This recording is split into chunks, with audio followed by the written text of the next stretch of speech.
It's just an auction. Why did Matthew invite both Phoebe and me? What does he want? Erica thought. While the crowd watched, Phoebe waved at Matthew gracefully and called his name enthusiastically. But she knew she had to at least acknowledge Erica, so she reluctantly nodded to her. Erica gave her a fake smile and thought, "This woman is really annoying. It's like she's stalking Matthew." Matthew held Erica's hand and helped her sit down first. Erica wasn't playing that game though. She was about to take a seat, then suddenly moved one seat over. Now Matthew had to sit next to Erica no matter what. Phoebe would be on the end. And Erica was there, smiling smugly. She wasn't going to let Phoebe get any closer to Matthew than she already was. After the person in charge of the event walked away from them, Erica whispered in the man's ear, "You told me you weren't inviting Phoebe along. Why is she here?" Matthew looked at her, a hint of a smile in his eyes. "She isn't here because of me." If his suspicions were correct, Phoebe might be attending this charity auction representing the Sue family. Then why is she here? Erica said in a demanding tone. If she hadn't chosen a seat first, Phoebe would have sat next to Matthew. After thinking for a while, Matthew answered honestly, "Hard to say. Maybe the organizer knows that Phoebe and I are friends, and invited her along." After all, he had attended quite a few events with Nathan and Phoebe before. What he said made sense. Seeing that she couldn't win this one, Erica dropped the topic. She didn't care why Phoebe was there as long as Matthew hadn't specifically invited her. Many people saw Erica and Matthew sitting together in the first row and whispering intimately, while they didn't know what was being said. This helped bust the rumor that Matthew was in love with another woman. Soon the auction formally began. It was held once a year, and the guests were famous people in the city. The items on auction were real rarities. The first item was a jade pendant from the Qing dynasty with 2 fish as decoration. Its final price, 6 million, shocked Erica. Matthew handed the bidding sign to Erica and said, "Bid on whatever you want." Knowing that his wife was loath to spend money, he added, "I'll pay for it. Consider it a gift from me. Use my credit card." Sure enough, his words excited her. Really? Absolutely. He had never lied to her. Erica nodded her head and said excitedly, "Wow. Okay, thanks. No problem." As long as she was happy. However, Erica was not interested in the first. Drugged one night by her ex-boyfriend, a mysterious man took advantage of her in an ecstatic night filled with sex. To take her revenge, she married the man and used him. "As long as I'm alive, I'm still his legal wife, while all of you are just his mistresses." She remained adamant even when he was involved in scandals with other women. Eventually she stormed off after she learned that he had betrayed her again. But life brought her back to him a few years later, to his astonishment. "Let him talk to Mr. Huo in private to see if he can get you the earrings." "Well, I don't think it's a good idea." "Why not? Money can work magic. I like that vase too. I'm going to ask my husband to do the same thing." Erica overheard the whole conversation. She rolled her eyes and came up with an idea. Matthew was busy with logistics and organization at his own company, tapping a message out on his phone. Erica leaned in and whispered in her husband's ear, "Can I give the items we bid on to someone else? They are yours now. Up to you." "But you spent so much money on them." The man laughed.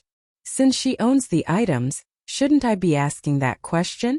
And it's only money." Wow, what a nice guy, Erica thought.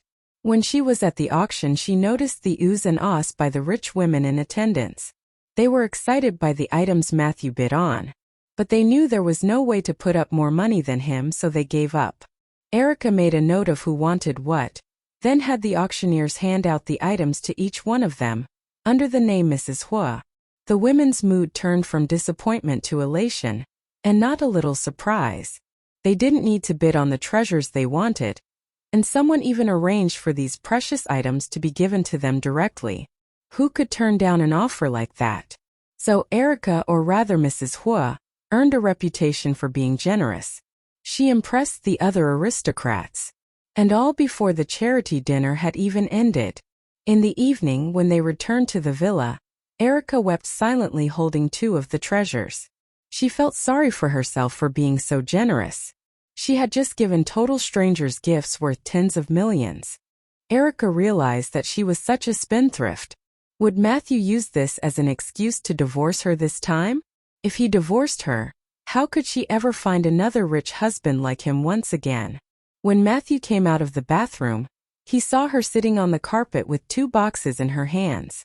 Her eyes were drowning in some sort of sorrow, and it looked like she was deep in thought. They had come back home together, so he knew what was going on in her mind. He asked helplessly, "Are you still feeling bad about the money?" Erica nodded without turning to look at him. "Of course I am. It was a lot of money. I had never spent so much on gifts before. It was just tens of millions. Why do you care so much? Seriously though, how bad would you have felt if it had been hundreds of millions instead?" Matthew asked casually. Erica's head shot up and she looked at the man in shock. Matthew was in his pajamas already. "Are you telling me that you have given someone a gift worth hundreds of millions?" He admitted frankly. "The most expensive gift I have given was worth over $1 billion. Erica gasped. "You're worse than me." Matthew chuckled and explained. "You made the right call. The money you spent on the gifts will not go to waste. The guests at the auction were from the high society of Y City. The husbands of the women you had bought all those gifts for are either rich or very important men. Now that you have bought their wives such expensive gifts, it will be easier for you to approach them for favors someday." She was silent for a moment. "But I have an omnipotent husband who can do just about anything. He has money, power, good looks, everything a man could ever want. Why would I ever go to anyone else for favors?" A satisfied grin appeared on Matthew's face and his eyes danced with joy. "This girl is so good at flattery," he thought. "Anyway, it's good to have more friends. So forget all about that and go take a shower." Erica sighed heavily and slowly stood up from the floor. Fine. After she entered the bathroom, Matthew took out his mobile phone from his pajama pocket and dialed Phoebe's number. As soon as she answered, he went straight to the point. "I will give you $3 million for the gold bookmark, the butterfly brooch and the crystal leaf. Have them all sent to my villa tomorrow." No one knew it better than Phoebe why he wanted those three things. Erica had taken a liking to them at the auction. Phoebe was angry. Her hands trembled. She demanded, "I bought those items because I drugged one night by her ex-boyfriend. A mysterious man took advantage of her in an ecstatic night filled with sex. To take her revenge, she married the man and used him. As long as I'm alive, I'm still his legal wife, while all of you are just his mistresses." She remained adamant even when he was involved in scandals with other women. Eventually she stormed off after she learned that he had betrayed her again. But life brought her back to him a few years later, to his astonishment. Lee Thao Gu Phun. "Are you even sure that the baby is Matthew's and not Nathan's?" Phoebe was stunned at first, but then immediately recovered and told her with certainty, "Of course it's Matthew's. I'm sure." "Oh. Well, in that case you should take good care of yourself and the baby so that you can seize any chance in the future to make a comeback. Besides, it would benefit you to be nicer to me. Maybe one day, if I am in a good mood, I might allow you to stay with Matthew as his mistress." Erika Lee. Phoebe screamed. Her yell attracted the attention of the chefs in the kitchen. Facing her furious eyes, Erica snorted coldly, turned around and went upstairs. On the third floor, Erica fumed. She was so pissed off that she walked around the room in circles. It was the first time she had ever met a woman like Phoebe. She swore that she would give her hell in the future. Unable to control her irritation, she logged into her Weibo and posted, "What to do if I meet an enemy I hate very much?" A few minutes later, she got a private message from Can't Do Anything. "There are many ways to deal with an enemy. You can destroy everything he or she loves, or you can destroy the person. It depends on how hateful this enemy is." Erica began to think about what Phoebe loved and wanted. All that woman wanted was Matthew. She replied honestly to Can't Do Anything, "She wants my husband. I can't destroy my husband, can I?" Besides, she didn't have the ability to do that. He was Matthew Huo. Can't do anything, replied. Of course not. But you can make your husband fall in love with you, and make sure he's loyal to you. Once his heart is yours, no one can take him away from you. But my husband seems to love her, Erica said to Can't Do Anything. This was a sore spot for her. If Matthew wasn't still in love with Phoebe, Erica would have asked him to destroy that woman. Can't Do Anything tried to reassure her. No way. Yes way. It's true. It's been going on for years apparently. You must have heard about it. Everyone in the city knows Matthew has a crush on someone else. Yeah, I've heard the rumors. Who hasn't? But if he really loved Phoebe, he wouldn't have married you. Think about it, why would he do that? You're the one in his heart. Many people had said this to Erica, and she knew they were right. But she just couldn't get rid of that niggling doubt that Matthew still carried a torch for Phoebe. When Erica didn't text him back right away, Can't Do Anything sent her another message. What you need is more spice in your marriage. Try your best to love him, or failing that, make him fall in love with you. Stranger things have happened. Why not give it a shot? Can't Do Anything was right, though. Erica knew that. But he or she still couldn't banish all of Erica's doubts and worries. I'm still not sure. Erica tapped out. Then you can test your husband. Test him? How? This time, Can't Do Anything didn't text back immediately. After a while, Erica received a call from Matthew. I'd like you to come downstairs. You're back home. Yes. Let me guess. Phoebe's with you. I'll pass, thanks. Massaging his eyebrows, Matthew wondered. Are all women like that? Didn't you want her to come here? Why would I? The rest of her words caught in her throat. Oh yes, she remembered now. She told Matthew that she was going to invite Phoebe to come to the villa and claim her status as the hostess. It was a momentary flash of anger and facetiousness. She didn't expect that Matthew would really take her up on that. Wasn't he afraid she'd hurt Phoebe? Phone in hand, Erica stomped downstairs. Before she saw Matthew, she got a private message from Can't Do Anything. Find out if he wants to sleep with you or not. Erica stopped on the steps. Find out if he wanted to sleep with her? Of course he wanted to. Matthew had said it himself. As she went downstairs, she replied, I don't think that's such a hot idea. She was hoping for other ideas to test Matthew. Can't Do Anything replied, He's your husband. What? Ed wonderful, but she had no interest in eating anymore. After tasting a few dishes, Phoebe said, Thanks for lunch, Matthew, really. But I've lost my appetite and feel like I'm full. But your chefs are incredible. Mind if I borrow one of them for a while? She thought Matthew would definitely agree to such a minor thing. It was not like she was lying. Next to him, Erica had just put a lump of black pepper steak into her mouth and was chewing it. Hearing this, she quickly took hold of his big hand and said, What a coincidence. I don't have much of an appetite either. I'm not pregnant though. Besides, I'm really starting to like Western food. Why doesn't Mrs. Tu hire another cook herself? The Su family can get any kind of chef they want. Right, Mrs. Tu? She needs a new title. Phoebe the Manipulative. Phoebe the Bitch. Erica thought. She put down the fork rather carelessly, leaving a bit of sauce from the fork on her face, right above the corner of her lips. She was angry and wasn't really paying attention, but she didn't know about it at all.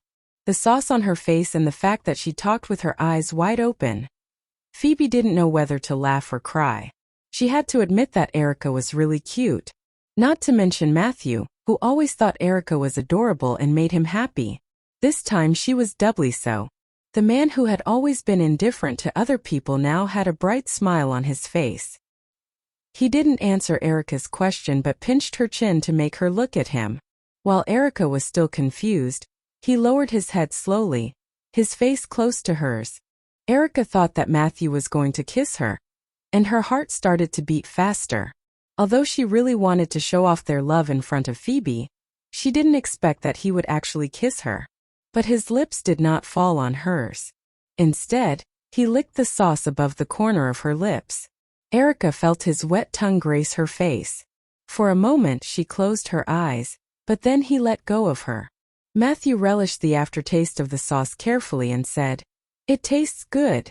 "Huh? What tastes good? My face? My skincare products?" Erica wondered quizzically as she wiped the place where he had kissed. What is this? Sauce.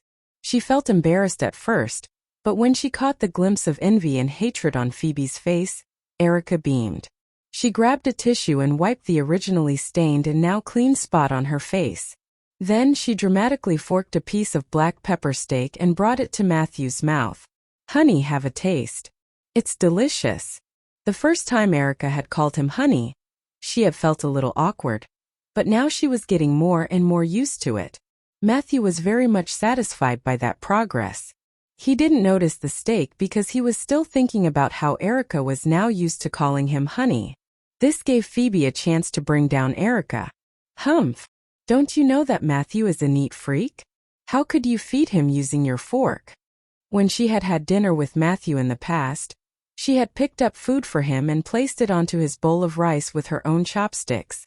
However, he had ruthlessly asked the waiter to change the tableware and bring him a new bowl of rice.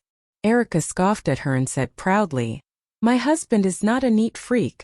Even if he is only so in front of outsiders. He will eat whatever I feed him." Matthew had a strange feeling when he heard her last sentence. Phoebe smirked. She was excited to see how Matthew would react. Erica would have to eat her own words along with her steak, but she was more than disappointed by his actions. She watched helplessly as Matthew ate the steak from Erica's fork, and there was no trace of disgust in his face as he chewed on the meat. Erica pretended to be indifferent, but her heart jumped with joy. She said, "Honey, Mrs. Tu said she wants our chef. What should we do?" "That's up to you," Matthew answered. Happy with his reply, she smiled and blew him a kiss. Then she drugged one night by her ex-boyfriend. A mysterious man took advantage of her in an ecstatic night filled with sex. To take her revenge, she married the man and used him.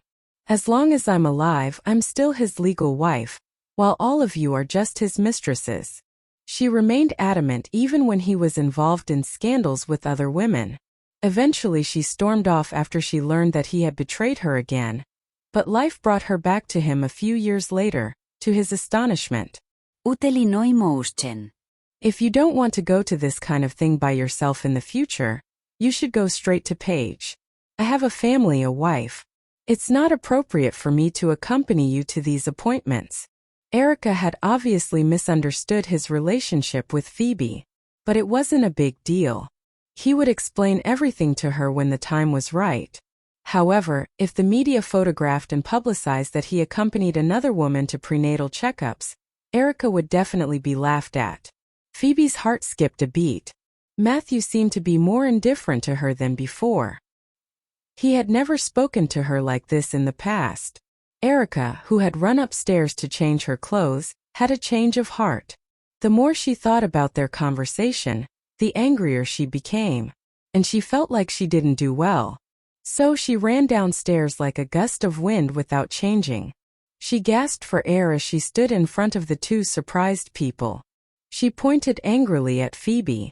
"You are asking my husband and me to go to the hospital with you for your prenatal checkups. Who do you think you are? Some kind of princess? Oh man, how I wish I could just twist your head off whenever I see you. You want me to go to the hospital with you, huh? No way in hell." Then she turned around and warned Matthew, regardless of Phoebe's embarrassed face. "I won't go, and neither will you. And you have to get my permission before ever meeting this woman again. If you have a problem with that, I'll inform your dad." Matthew was stunned. His wife was so fierce that he was actually a little scared of her at that moment. Erica didn't mind if she couldn't get an answer out of Matthew. She shot a fierce look at Phoebe, and if looks could kill, the pregnant woman would be lying on the floor. "I wanted you here to tell you in person Matthew is mine. Anything you had in the past stays there, in the past. If you don't want to raise the kid after it pops out, we'll help you raise it. Don't come here again. Or I swear I'll make you pay. I'm rich, so it's easy for me to get someone to mix contraceptives in your food. That'll fuck up your endocrine system and stop your period. You'll know what menopause feels like early. Don't believe me? Try me. This time Phoebe's belly really ached. Would Erica really poison her like this? She was more vicious than Phoebe had given her credit for. She shuddered uncontrollably. As soon as she opened her mouth and was about to ask Matthew for help, Erica interrupted. She shouted at her, eyes wide open in an unsettling gaze. Don't look at my husband. Why ask him for help? He's my husband. Even if he doesn't love me, the Huo family will back me up. He has to spoil me. Right, Matthew?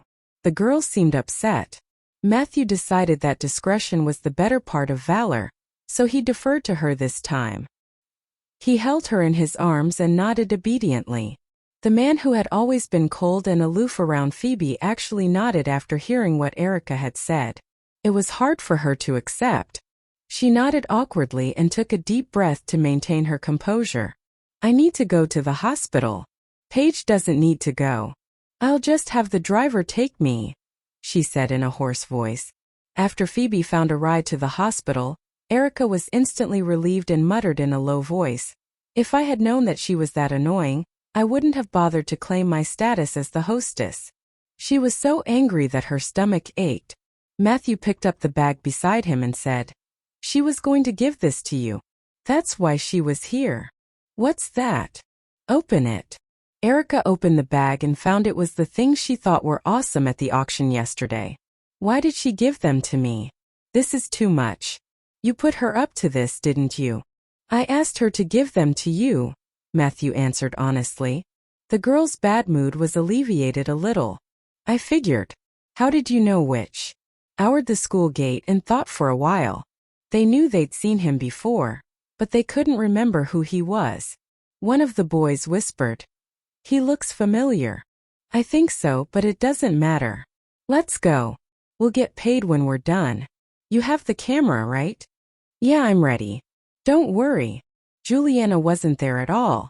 Instead, several young men and women showed up. A girl in a denim coat came up to her and asked, Are you Erica Lee? Her tone was contemptuous. Erica glanced at her and asked, What's going on? Do you know Juliana? She was sure she didn't know this girl. She'll be here soon. But first, we need to talk to you. The girl tried to put her arm on Erica's shoulder as if they were good friends. Erica sidestepped the maneuver and said with a fake smile, I'm sorry. We're not that close. Now we've got that out of the way, what's this all about? The girl sneered and said, Follow us. This is not the place to talk. I'll take you to the classroom where Juliana and Tessie used to take classes. I'm not going anywhere. I'll wait right here. Erica had a bad feeling about this. Juliana said she wanted to talk about Tessie. Then why did she ask 6 people to meet her? This time, the 2 girls approached her at the same time and flanked her. One on the left and the other on the right. They held her arms and took her upstairs. Come on. She arranged a surprise for you up there. Let go of me. Do you want me to hurt you? And that was when Erica knew that Juliana had fooled her. Incident on campus. Having gone out to buy milk tea, Hyatt noticed with some consternation that the rain seemed to be growing heavier by the minute. He decided then to go back and ask Erica to make an appointment with Juliana for some other day. He made it back to campus without incident, except that the rain soaked him since he had no umbrella. The building was quiet and for the most part seemed deserted, but when Hyatt was just around a corner from where he'd left Erica, he heard her speaking to someone. Her voice was angry, but there was a trace of panic in it as well. Tell Juliana, she was saying, that if anything happens to me today, she's dead meat. Shut up, someone retorted. Lenora, if she doesn't want to go upstairs, just have the others come down. No one's around, so the ground floor's as good as anywhere else. There was a girl's voice, Lenora presumably, speaking into a phone. You guys can come down now. This bitch won't go upstairs. Rain beat against the windows. Dripping and shivering, Hyatt carefully stuck his head around the corner. Not far down the hall, he saw a small group of young men and women. 2 of the latter had grabbed Erica by her arms. Squinting, Hyatt realized with a start that he recognized the assailants. He had seen them while out on his errand. As he stared, 5 more people about the same age emerged from a stairwell nearby. Erica now had a dozen people surrounding her. Dread overwhelmed Hyatt's mind. Now his shivering had nothing to do with being wet. His limbs felt weak and his knees wobbled. What are they going to do to Erica? What should I do? What should I do? Panic fogged his brain, and he struggled to get a hold of himself. Suddenly the group was moving. Erica's captors were shoving and dragging her toward the door to a bathroom, which was between them and Hyatt.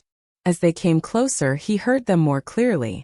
I heard that you could be quite violent to your schoolmates, taunted one of the men. A boy, really?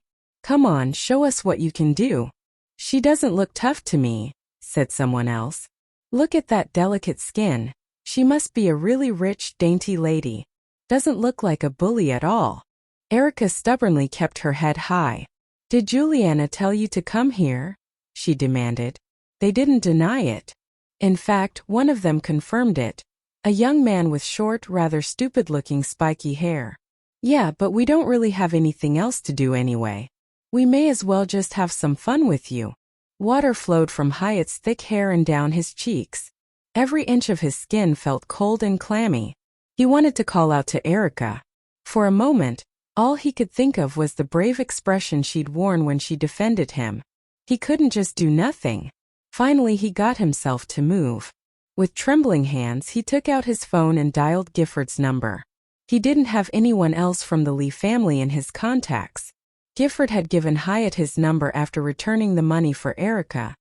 He'd said Hyatt could call him if he ever needed help. Hyatt pressed the call button and held the phone up to his ear, his face bloodless. It started ringing. Afraid of being heard, Hyatt frantically stepped away from the corner. A stone's throw away, he heard Gifford's voice on the line and came to a stop. Hello, Hyatt? Gifford. He was so nervous that he could barely talk. Gifford was immediately worried. He said, Hyatt, what's going on? What happened? Calm down. Take your time and tell me. Did they? Hyatt stammered, trying to form a coherent sentence.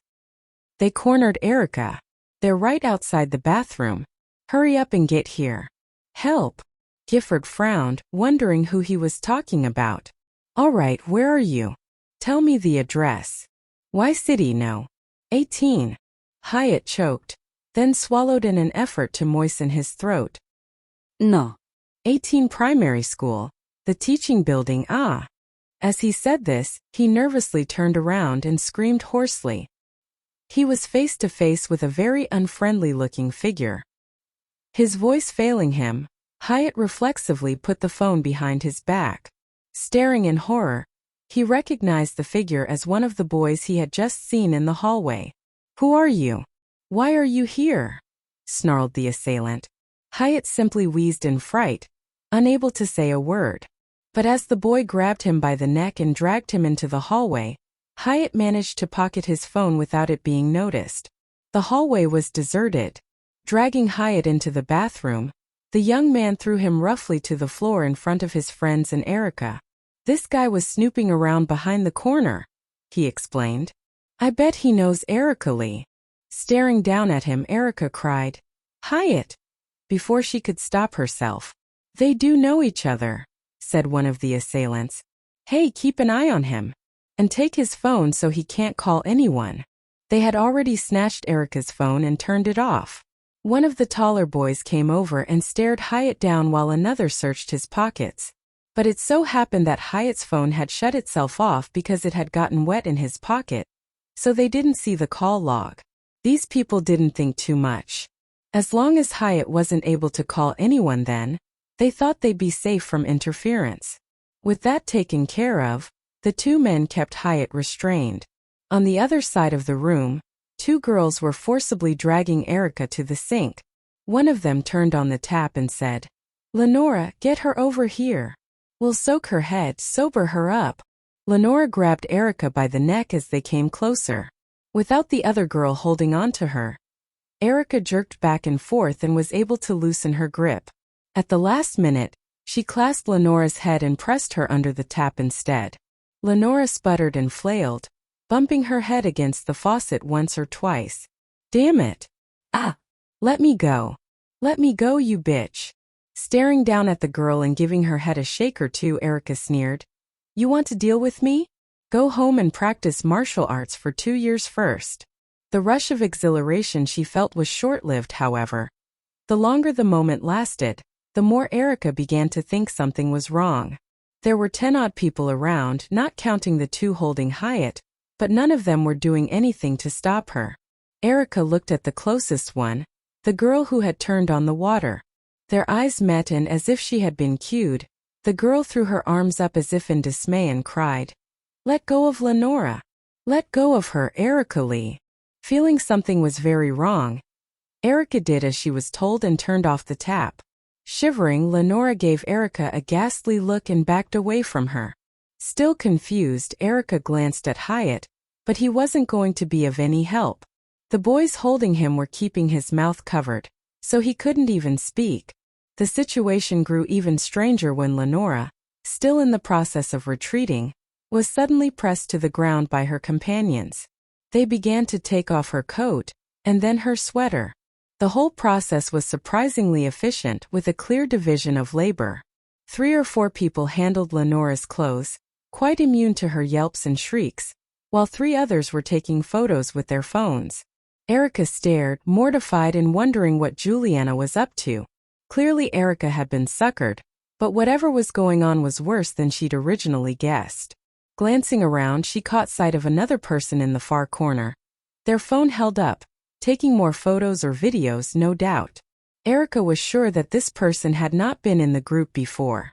Without thinking, she started toward the person, reaching for the camera, but several of the bystanders came between them. Meanwhile, Lenora, still on the ground, quite abruptly stopped screaming and began to tidy up her clothes. Those nearby left her alone. After sending the pictures they'd taken to their WeChat group, they put their phones away.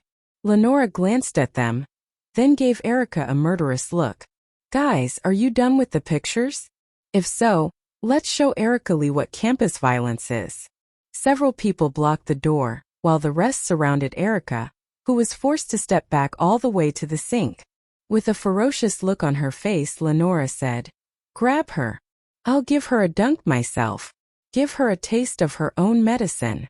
If it weren't for money, why would she be willing to suffer this on such a cold day?" This time, Erica was held down by 3 boys in front of the sink. She couldn't move an inch.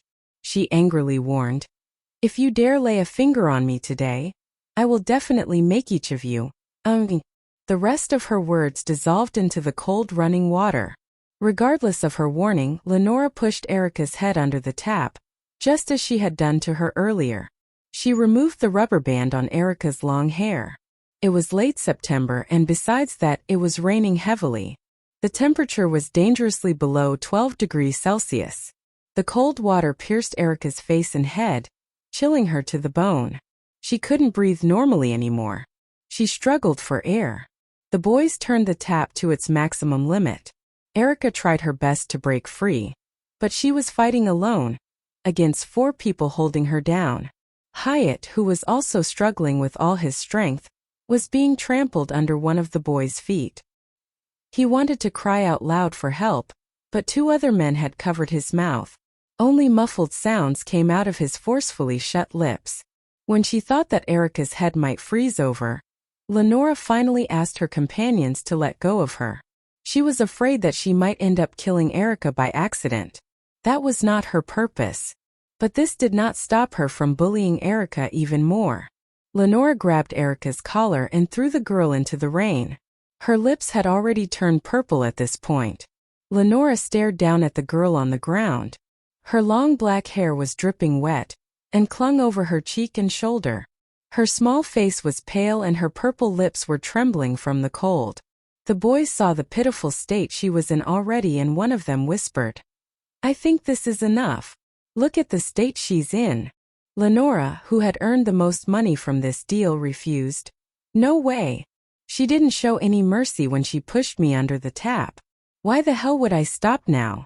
I want to see her suffer." Still fuming in anger, She walked up to Erica and slapped her across the face. Erica's head tilted to one side due to the force of the slap, and she closed her eyes in pain. Lenora laughed. "I am going to beat the shit out of you today." When she raised her hand to hit the girl again, Erica quickly grabbed her wrist and used the momentum to get to her feet. Slap! Erica hit Lenora square in the face. While the latter was still in shock, Eric tender. When she saw the affection in his eyes, tears streamed down her cheeks, mixed with the rain droplets. For the first time, she felt so lucky to have married Matthew. Owen held a black umbrella over their heads, and a dozen bodyguards in black stood in a neat line behind them. Matthew held back his worry and looked at Lenora viciously. She recoiled in fear. It felt as if the man was death itself. Don't let any of them go. Especially her. She hurt Erica. Matthew had no intentions of letting them get away with hurting his wife, no matter who they were. "Yes, Mr. Huo," the bodyguards answered in unison. The rain stopped and it got darker. The city was ablaze with the night lights. Matthew took Erica to the hospital. He was drenched, but he didn't bother to change them. He made sure that his wife received all kinds of examinations. Half an hour later, Erica was admitted into the VIP ward. She lay on the bed in a daze, and the doctor started an intravenous drip for her. She fell asleep after the doctor gave her a final checkup and left the room. Matthew followed the doctor out of the ward and listened to his report. "Mr. Huo, Mrs. Huo has a high fever right now. She has a slight bruise on her hand, but everything else is fine." The gloom in Matthew's eyes didn't fade. He said lightly, "Thank you, doctor." "You're welcome, Mr. Huo. Let Mrs. Huo get some good rest. After the infusion, you can take her home if her fever goes down by then." "All right." After the doctor turned around and left, Matthew's phone vibrated in his pocket. It was Gifford. Matthew answered the phone. "Gifford, what happened to Rika? How is she now?" Gifford asked anxiously. Through the glass window of the ward, Matthew gazed at the sleeping girl in the hospital bed and said in a low voice, "Some people bullied her on campus. She has a high fever. She just fell asleep." "Bullied on campus?" There was a trace of disbelief in Gifford's voice. How dare someone treat Rika violently? Did they do this realizing who she was?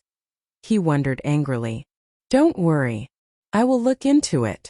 Matthew wasn't going to rest until he punished all those who were involved in this incident. "Okay. Call me if you need any help." "I will." At Lee family residence in a country. As soon as Gifford hung up the phone, his father asked, "Did Rika bully someone?" Wesley had heard Gifford say something about bullying. He just assumed that Erica was up to no good again. Gifford sighed and answered, "She was bullied." Blair gasped and Wesley froze. He gritted his teeth and snarled, "She was such an arrogant brat when she was with us. And yet, she has become a victim of bullying in Y City. Who had the audacity to touch my daughter?" Grumbling something seemingly dangerous under his breath, he started to head upstairs. Blair grabbed his arm and asked, "Where are you going?" "To get my weapon and kill the bastards who hurt my daughter." Wesley doted on his daughter. He wanted nothing more than to beat the shit out of those who had bullied his precious girl. "Dad, relax. Do you think Matthew will just sit by and let them go?" Gifford said calmly. Matthew Huo was not a man to be trifled with.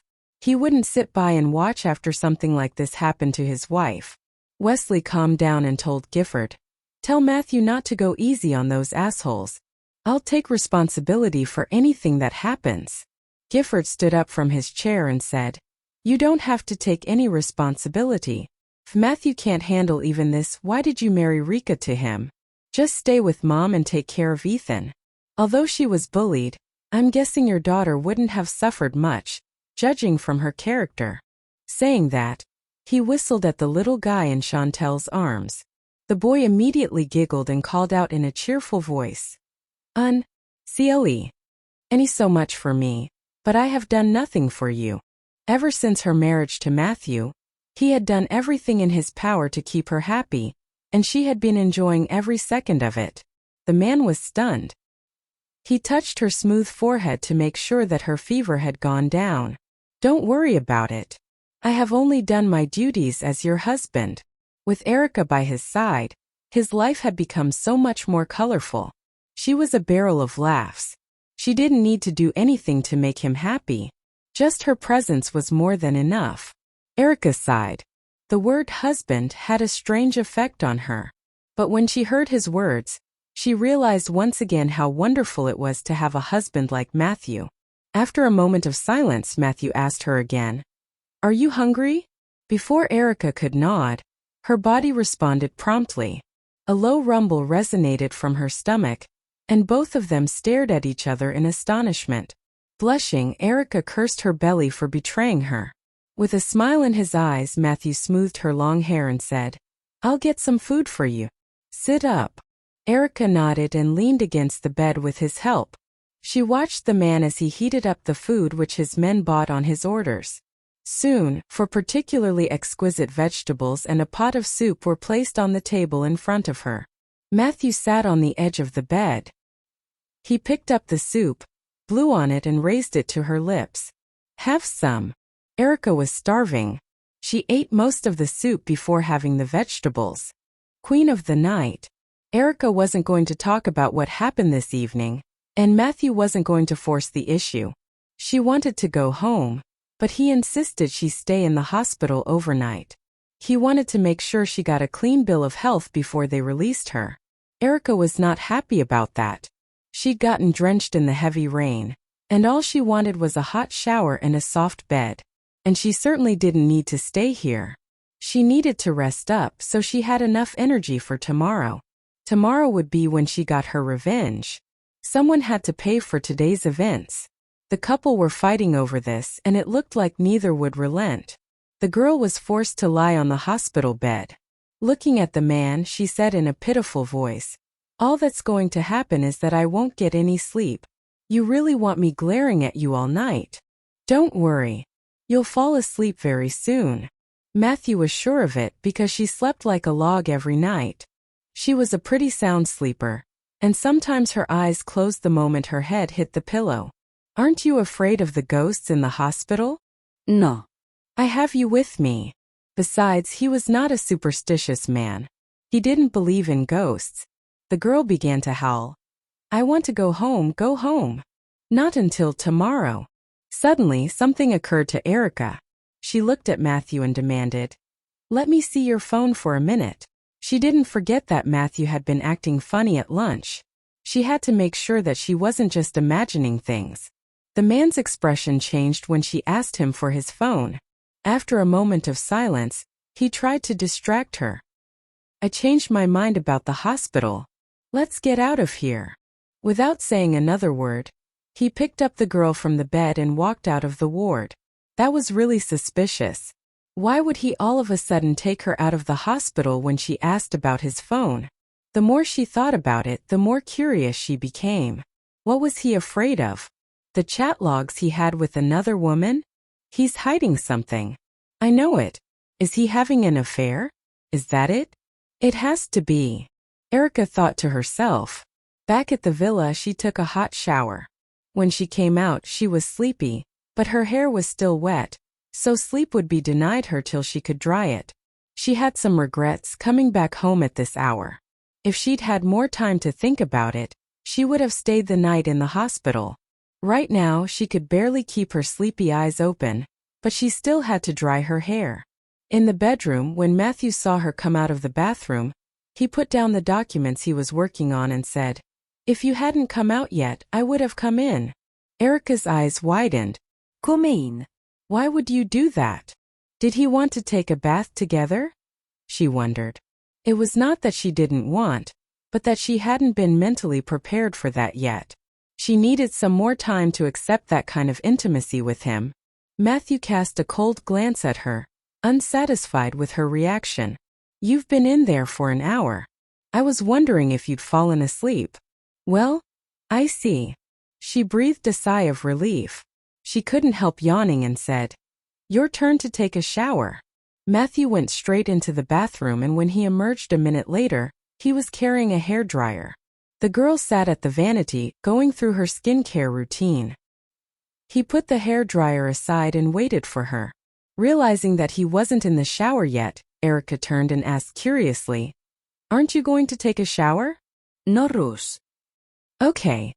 She put on the face cream casually and stood up to grab the hairdryer. But Matthew put out his arm to stop her. "Not now. Just lie on the bed." Remembering that he had helped her blow dry her hair last time, Erica reacted quickly this time. "You going to dry my hair?" The man glanced at her indifferently. Of course. Why waste time with stupid questions? He had the hairdryer in his hand. Wasn't his intention obvious? Erica pouted her lips. He was helping her and she should thank him. But the word stupid made her not want to say thanks to him at all. She glared at him instead. Erica lay on the bed, her long wet hair hanging over the edge of the bed. She let him do whatever he wanted as long as he didn't hurt her. It turned out that Matthew was better at drying her hair than he was the first time. More caring, savoring every moment. A moment later, Erica was about to fall asleep, but she didn't forget to thank him. "Thank you, Matthew. Thank you for saving me today and drying my hair at this late hour." She didn't notice, but the man's eyes were full of affection. "Sleep tight, night elf." "I'm not a night elf anymore. Eve upgraded. I'm queen of the night now." "What?" He was confused. Erica gave him a simple explanation before dozing off. "Queen of the night sounds a lot cooler than night elf." Matthew rolled his eyes at the childish girl. After drying her hair, he gently tucked her in and walked back into the bathroom. At noon the next day, Erica rushed downstairs like a gust of wind. She was dressed quite nicely, ready to head for Tam's company after lunch. The young woman could hardly wait. Matthew had already looked into Tessie's situation. Erica had read the files he left upstairs, and finally got the whole story. Tessie lost her memory? Rescued by the doctor after the shock? Everything she told me was a lie. All lies. Erica thought angrily. It turned out that Tessie was safe and sound after the childbirth. She then told everyone that it was Erica who had beaten her and done various other terrible things to her on campus. She said she was so afraid that she couldn't take it anymore. So she transferred to Y City University, and Tam knew about this. But instead of coming clean, he chose to side with her to deceive Erica. "Tessie bullied me, Tam bullied me, and even Juliana bullied me. When did I, Erica Lee, get to be such a pushover?" Erica was pissed off. The girl didn't know how she finished lunch. Through sheer force of will, she kept telling herself that she had to eat enough. If she ate well, she might have the strength to stand up to those who wronged her. She devoured a large bowl of rice, a couple steamed buns, and a bowl of hot spicy soup before leaving home. She asked the driver to take her to the Champion Group, the company where Tam worked. Before getting out of the car, she called Matthew. Matthew, I'm at the Champion Group. Can you get me past the gate and inside security? I'm right out front of their offices." 3 minutes later, Erica stormed into the office building of Champion Group alone. She went straight to the department where Tam worked. The other employees stared at her, but she ignored them. She knocked on the door of Tam's office and shouted, "Tam Wu, get out here now. It's Erica Lee." Hearing her voice, Tam knew he couldn't hide anymore. But he wasn't about to open the door for Erica, so he had to pretend he was not there. "Tam Wu, I know you're in there. Come out. Not so brave anymore, are you? I'll deal with you first and then with Tessie. All of you are in for it now." Tam and Tessie were both rotten people. Of course she had to start with this man. Erica knocked on the door again and again, but Tam was still a no-show. She became more and more furious. She felt like a villain in a TV drama, pounding and yelling incessantly at someone's door like an evil drama mama. No. "I won't put up with this." She walked to the secretary's desk closest to her and yanked out the cords that connecting the monitor and tower. With her teeth gritted, she walked over to Tam's office door, lugging the screen with her. The crowd was agape as Erica lifted the monitor over her head. "Tam Wu, my parents helped you raise your son, and how do you repay me? You're all a bunch of dickbags. Get out here now, or I swear to God I'll smash every machine you own." To prove she was not joking, Erica hurled the monitor into the door. It made a mark on the formerly immaculate door and tumbled to the ground. It landed on the built-in stand, breaking it off. One of the corners of the device was also smashed in, and cracks began to form on the screen. Bang! A loud noise startled Tam inside the office. "Wow, she's really pissed. I guess I should have known better than to mess with the wife of a Huo, the youngest daughter of the Li family," he thought. "Come out here, coward. You have the courage to take a mistress, so why are you hiding from the responsibility? Get your ass out here. I want answers." The girl's clear, angry voice continued to echo through the operations department. Tam's secretary was about to dash over to stop Erica, but one of her colleagues grabbed her hand and said in a hurried whisper, "What are you doing? Even Mr. Wu has locked himself inside his office. Don't get yourself into trouble." The secretary was pissed seeing her smashed computer lying on the floor. "This woman is crazy," she said angrily. The lady holding her back was shaken by her words. She almost covered the secretary's mouth. "Shoo, you are the crazy one here. You'll get us all into trouble if you don't shut your mouth. Mrs. Huo can do whatever she wants. She has the Li and Huo families backing her up. Whatever trouble she creates, there will still be many people willing to support her. But who will take care of us? All we can do is stay out of this. But whatever her problem is, she has no right to damage our property and destroy our work," the secretary said indignantly. "Calm down. Let's just stay silent and watch the show. Haven't you noticed that none of the security guards has come forward to stop her? Why are you trying to be a hero? Do you want to get fired?" Erica, who paid no attention to the talks behind her, continued to bang her fists on the door to Tam's office. The man inside was a real coward and refused to show his face. Erica stopped pounding on the door and turned to look at the employees gathered around in the operations department. She raised her voice and said, "I've heard that 16 people in the operations department had followed Tam here from another company. Who are those people?" The employees looked at each other, but no one dared to speak up. Seeing the angry look on Erica's face, one of the female employees pointed to a portion of the office to her left, because she was afraid of being implicated for their mistake. Erica counted the employees in that area and found that there were exactly 16 people over there.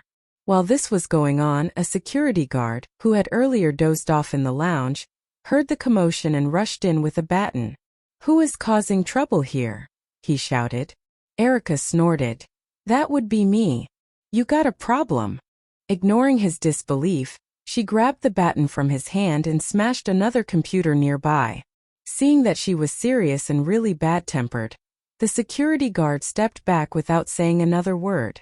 Erica smirked and walked over to the other area where the woman had pointed earlier. She smashed all 16 computers one after the other. She had the whole company's attention now. After smashing their computers, she raised the baton and warned the 16 employees who were loyal to Tam, "If you don't make your boss come out of his office right now, my husband will make sure." Hey, we're getting ready to bring down the door. It was quickly unlocked from the inside and Tam showed his face. He looked a little haggard and quickly apologized to Erica. "I'm sorry." Erica had no intention of accepting his apology. "What's the use of being sorry now? Tam Wu, I want you to tell everyone who the father is of the child I had brought home long back." Tessie and Tam had done so many awful things to her. She couldn't continue covering up for them and as a result, be misunderstood by the public. She wanted to clear her name once and for all. Being a pushover wasn't in her nature. Tam shivered. "It's me. The kid is mine and Tessie's," he admitted. Satisfied, Erica turned to the bodyguard beside her and asked, "I need you to contact a reporter right away. Ask him to get here soon." This had to be published by a proper news outlet. The news that she had a child before marriage was public knowledge now, and she had been judged miserably by everyone when she married Matthew. And the irony was that, since she married Matthew, even more people knew about the child. Almost everybody who paid attention to their wedding ceremony knew that she had a bastard son. They claimed that she didn't deserve Matthew. The bodyguard replied.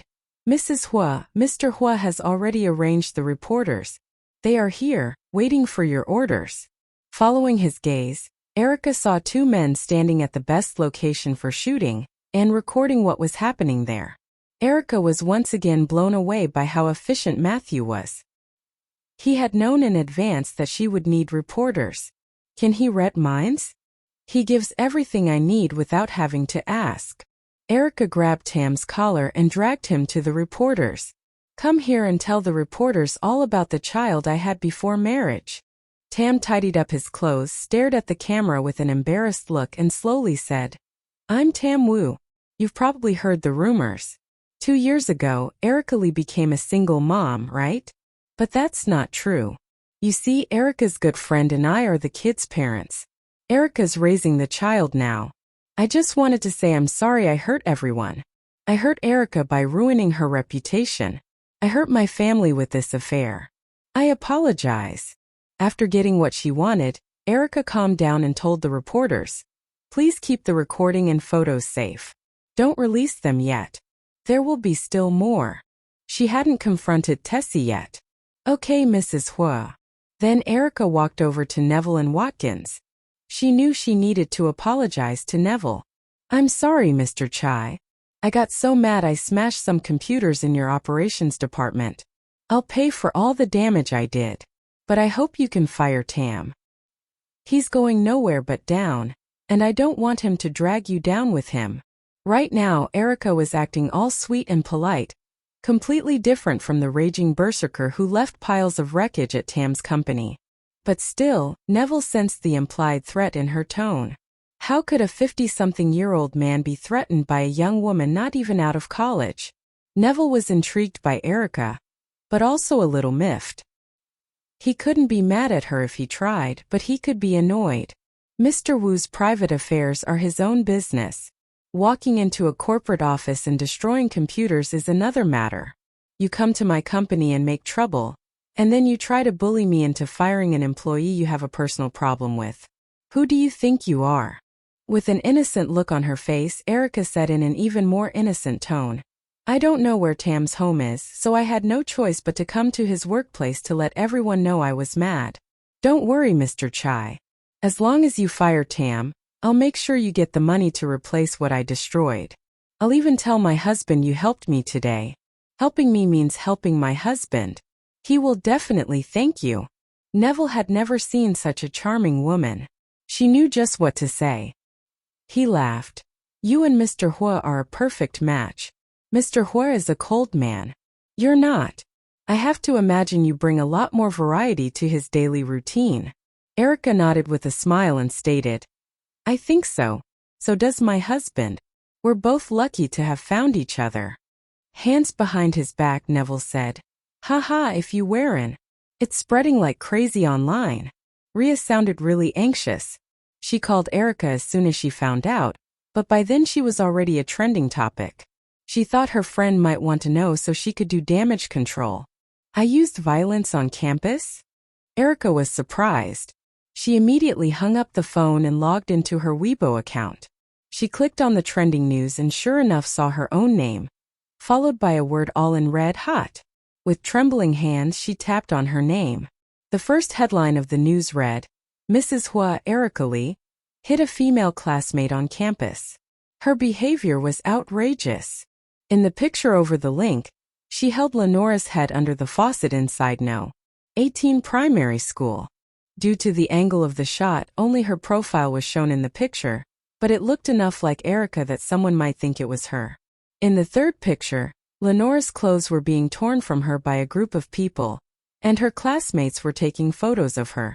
Next to the sixth picture was a video where Erica slapped Lenora in the face several times in just 1 or 2 minutes. It was most likely a looped GIF, but the article didn't say that. When these maliciously edited photos and videos were posted, everyone was convinced that Erica was an out-of-control psycho. And that was where the netizens came in, doing what they did best, posting malicious comments and mockery. The comment area of her Weibo was filled with all the vitriol of an outraged fanbase. Everyone demanded an explanation. Before she could finish reading the news, Matthew gave her a ring. Come to my office, he said. He didn't sound happy. Hands trembling, Erica answered after a while. No time. I need to find Tessie and Juliana. She believed she was innocent, and she didn't need to be afraid of what the public thought about her. She knew the malicious rumors going viral online were fake. But she had underestimated the power of a mob mentality. Matthew insisted. If you show your face in Y City University now, you could be in danger. Many media outlets had bought this story and reposted it. It went viral on the internet. So, most people would know about it by now. If Erica showed up on the steps of Y City University, she'd be mobbed by angry people who might try to take matters in their own hands. But come to my office now. Don't rush off to find Tessie, said Matthew, trying to persuade her patiently. He had to make sure she was safe. Since he insisted, Erica had to agree first. Okay. The driver chauffeured her to ZL Group. Matthew was waiting for her in his office. Seeing her come in, he got straight to the point. Mr. Chai just called me. Erica was stymied for a moment, and then remembered he was the boss of Champion Group. Oh, why? Did he ask you to cut him a check? It's cool. I did smash the things in his operations department. No. That's not why he called me. What? Then what did he say to you? Didn't Neville Chai talk to Matthew about the bill? She wondered. Matthew fixed his eyes on her face and said, Mr. Chai said you are interesting. He also asked if you have a sister. You apparently made a good impression. Erica was thrown for a loop. What's wrong with Neville? He really wants a girl like me to be his daughter-in-law? Doesn't he have enough drama in his life? What did you say to him? Erica bent over his desk, playing with a pen. I told him a girl like my wife wouldn't be a good fit for his son. Matthew didn't expect Erica to be so capable of winning people's hearts. Neville Chai only met her once, but he was already fond of the girl and wanted her to be his daughter-in-law. His son. Erica thought carefully about Watkins' handsome face in her mind and said, He's indeed very handsome. I think I will like. Before she could finish her sentence, Matthew interrupted. Think it over before you say anything. His cold voice was full of warning. Looking at his gloomy eyes, Erica realized that he was right to be annoyed. She kissed. That's when I started wondering. Then, when your mom wanted to get you vaccinated, you told her you had a C-section and didn't need the vaccine. But I've touched your belly. There's no scar. Anger began to rise in the girl's eyes. Matthew held her hand and continued. The next day, your dad took your ultrasound report to the hospital so he could find out for himself. And you can guess the rest. He didn't need to keep talking. Now she knew perfectly well what happened. In a gloomy mood, she withdrew her hand and pounded on his shoulder. So you worked with my parents to cheat me, and then you didn't tell me you knew what was going on. So what? Were you ever going to tell me? Or were you just sitting back, laughing at my attempts to be a parent? He's about as bad as mom and dad. They must be related, she thought angrily. Matthew knew that the girl would be angry, so he held her in his arms and comforted her. We just wanted to know if Ethan was really your kid. We didn't pry into anything else. Like this thing between you and Tessie. I didn't touch that till you asked me. Humph. Who knows? Maybe you already knew Tessie was lying to me, but you wouldn't tell me. You just pretended to investigate when I asked, and just now let me know what you found out. She knew better now. She'd never believe Wesley, Blair and Matthew ever again. Matthew kissed her forehead and said, No, I didn't know anything about Tessie and Tam until today. He felt bad for Erica. She'd shouldered a huge burden for her friend, and all her friend did was lie about her. Some friend. I'll believe you for the time being, Erica said, before she was interrupted by a phone call from Wesley. Erica was mad with rage and she answered Wesley's call with furious intensity. Dad, tell me the truth. Am I nothing but a pair of stinky socks to you? Wesley was dumbstruck, his mind twirling with all kinds of questions. What's going on? The concerned father was just calling to ask his daughter about the violence on campus. However, before he could even open his mouth, he was greeted by the wrath of his daughter. Erica glared at the man who was holding her in his arms and yelled into the phone. Have you been conspiring with Matthew behind my back? You had someone investigate me and Ethan? How could you do that to me? Needless to say, Erica was not at all happy about what was going on all this time. Wesley refuted with confidence. You lied to all of us. You have some nerve putting blame on me. I'd think twice before mouthing off like that if I were you. Wesley got her there.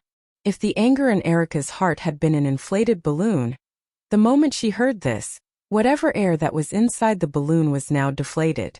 Erica had her reasons for lying to her parents, but unfortunately, she couldn't have told them about her reasons back then.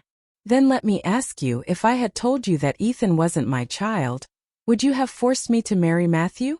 No. If Erica hadn't lied to her parents about being pregnant at that time, Wesley wouldn't have forced her to get married at all, even if it was to Matthew. However, Wesley hesitated as he started to have second thoughts. After all, Matthew turned out to be such a caring husband to Rika. There was a twinge of regret inside Erica's heart. If she had told them the truth back then, her parents wouldn't have forced her into marrying Matthew. How could she have been so stupid? Trust me, if I had known any better, I would have told you the truth. Ouch, Matthew, that hurts. Matthew squeezed Erica's arm tightly. Wesley was confused for a moment, and then chuckled. Are you with Matthew? Well, I was going to ask Tessie about what had really happened back then, but Matthew insisted that I come to his office to see him first. Erica pursed her lips disapprovingly. A husband to her. From what she could gather, he no longer had feelings for Phoebe, and on top of that, he even helped Erica fight back against that woman. As for the baby in Phoebe's belly, since Erica didn't have a problem giving Ethan, who wasn't her biological son, a home, she wouldn't hesitate to do the same for Matthew's son, as long as he promised to distance himself from Phoebe. Yes. It sounded like a good idea in Erica's head. Will you break up with Phoebe after she gives birth to the baby? Of course, I won't object to her seeing the child, but I object to her seeing you. Without hesitation, Matthew answered. Of course. I don't want to have anything to do with her. All Matthew ever cared about was the baby Phoebe was carrying in her womb. After all, that baby was Nathan's only son. Matthew had long lost his patience with Phoebe after she kept provoking Erica repeatedly. If not for the baby, Matthew would never want to see Phoebe again. Erica smiled happily, but then the smile on her face froze for a moment. Would it be the right thing to do? Isn't it a bit harsh if you think about it? After all, I took away her man and now I'm taking away her child too. That can't be right. It is the right thing to do. The man interrupted her firmly. Remember, I'm not Phoebe's man. I'm your man. There's nothing wrong with you doing this. Yes, you are right. But what about that child? Let's not separate a mother from her child. Why don't we just let her keep the baby? Let's talk about that later. Right now, answer me this. When are we going to become a real married couple? Matthew was not satisfied with the girl's nonsense. If she continued to act like this, he would really just sleep with her right then and there. I heard from someone that you are a scheming Scorpio. That someone was Matthew's own sister, Terilyn. As far as Erica knew, Scorpio men were usually cold and powerful, arrogant and indifferent. The description was exactly in line with Matthew's personality. He was a typical Scorpio. I don't know much about what these signs mean, but my birthday is on November 20th. So I guess that makes me a Scorpio. He also knew that Erica's birthday was on August 10th. She was a Leo, and was indeed an outgoing and energetic Leo girl. Erica calculated with her fingers. His birthday was only a few days away, about half a month or so. She blinked and finally answered his most concerned question. How about we wait until your birthday? Matthew was very satisfied with that date. With a deep smile in his eyes, he said, All right then. Stay out of trouble till that day comes. I know. Half a month should be enough for her to make some mental preparation. If she was still afraid of having sex with him, she could sneak back to a country. I have no choice but to believe you for the time being, Matthew said with a smirk. Hey, you know what? I read a book about the 12 zodiac signs. It said that a Scorpio man and a Leo woman don't match well. What do we do? Erica tilted her head and frowned. The man's eyes darkened slightly and his tone became domineering. What is that? I don't believe crap written in a book by some lunatic. I'm the master of my own fate. It's not up to a book of zodiac signs to decide whether we make a good match or not. I will decide that. If I say we make a good match, then we do. Erica laughed. Don't you believe in the theories of the 12 zodiac signs? I don't. If the zodiac book had said that they would make a good pair, he would have believed it. But since it said the opposite, he had no reason to believe a word of it. Erica chuckled and kissed him on the cheek gently. So you think we match? I'm 100% sure that we are a perfect match. I'm very lucky to have found you. Matthew smiled. Wait a second. Why do I feel like I've heard that somewhere? Erica tried to recollect. Then she remembered. Did Mr. Chai tell you that? She asked, raising her brow in question. At that time in Champion Group, she had told Neville that Matthew had said that they were lucky to have found each other. It was a lie. Matthew had never said something like that. Matthew said, "No, I just said what was on my mind, or her to do something violent in campus." It turned out that Tessie's lie did work at the beginning. Everyone in the Sue family, and even Juliana, believed her version of the story. Erica sneered. Wow. I didn't know that my reputation was so bad.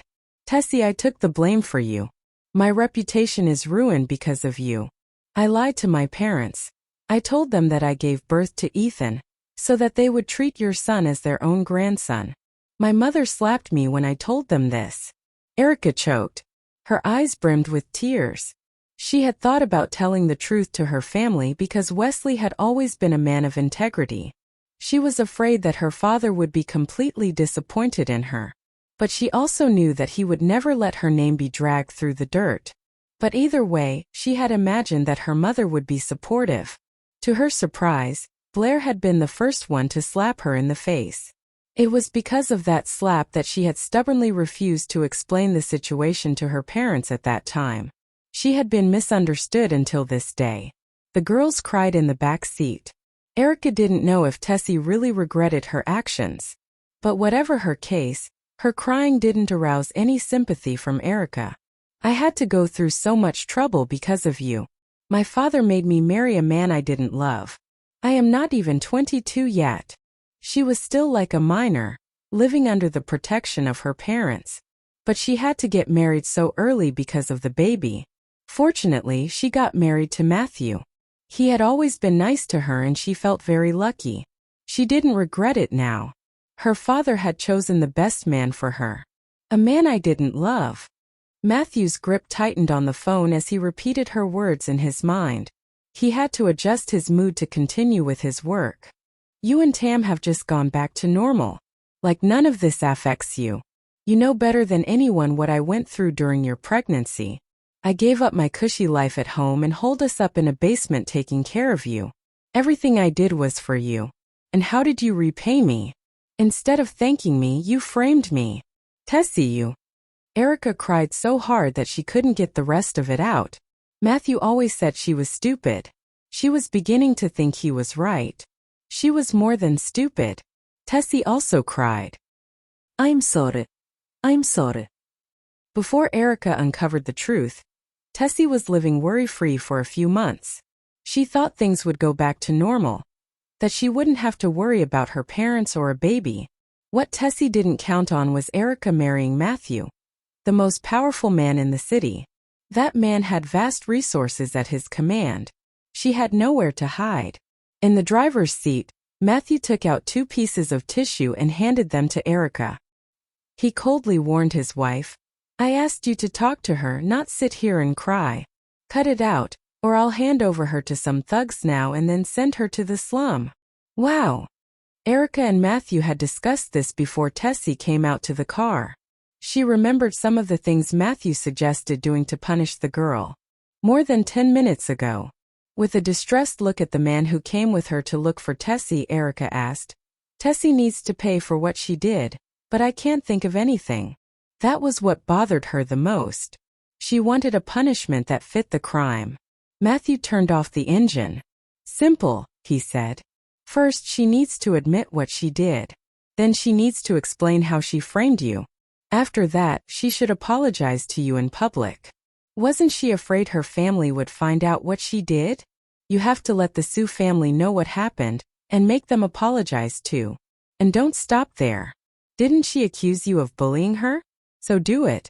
And finally, we drive her out of the city. She wanted to stay here, right? Didn't want her parents to yank her out of school? Well, she gave up that right when she messed with you. Ask nicely, and I'll ship her out of the country. To the deserted area of each country, perhaps.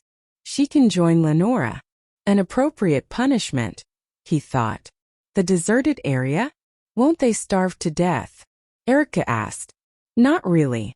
There's grasshoppers, crickets, ants, termites, stink bugs. Even scorpions. Those guys might be a pain, but if you remove the stinger they roast nicely. Why are you so shocked? Didn't you want that? Erica said. F the family. Lyman Su hit Tessie so hard she fell to the floor. However, no one cared about her. Even though her lips were bleeding, no one spared a second glance. Since Tam had decided to go back to his wife, he no longer had any interest in Tessie. Juliana, whose face had been beaten black and blue, glared at Tessie. She stared at the girl writhing on the floor and said, Tessie Su, you're such a bitch. I thought you were my friend. I did everything for you. And then you go and fuck my father. She spat the F word as if it were something foul she were spitting from her mouth. Erica had made a scene at Champion Group. So Juliana and Yanni also knew that Tam and Tessie were having an affair. It was no secret after that. Tessie, crying wet hot tears, said nothing. She just covered her burning cheek and cried silently.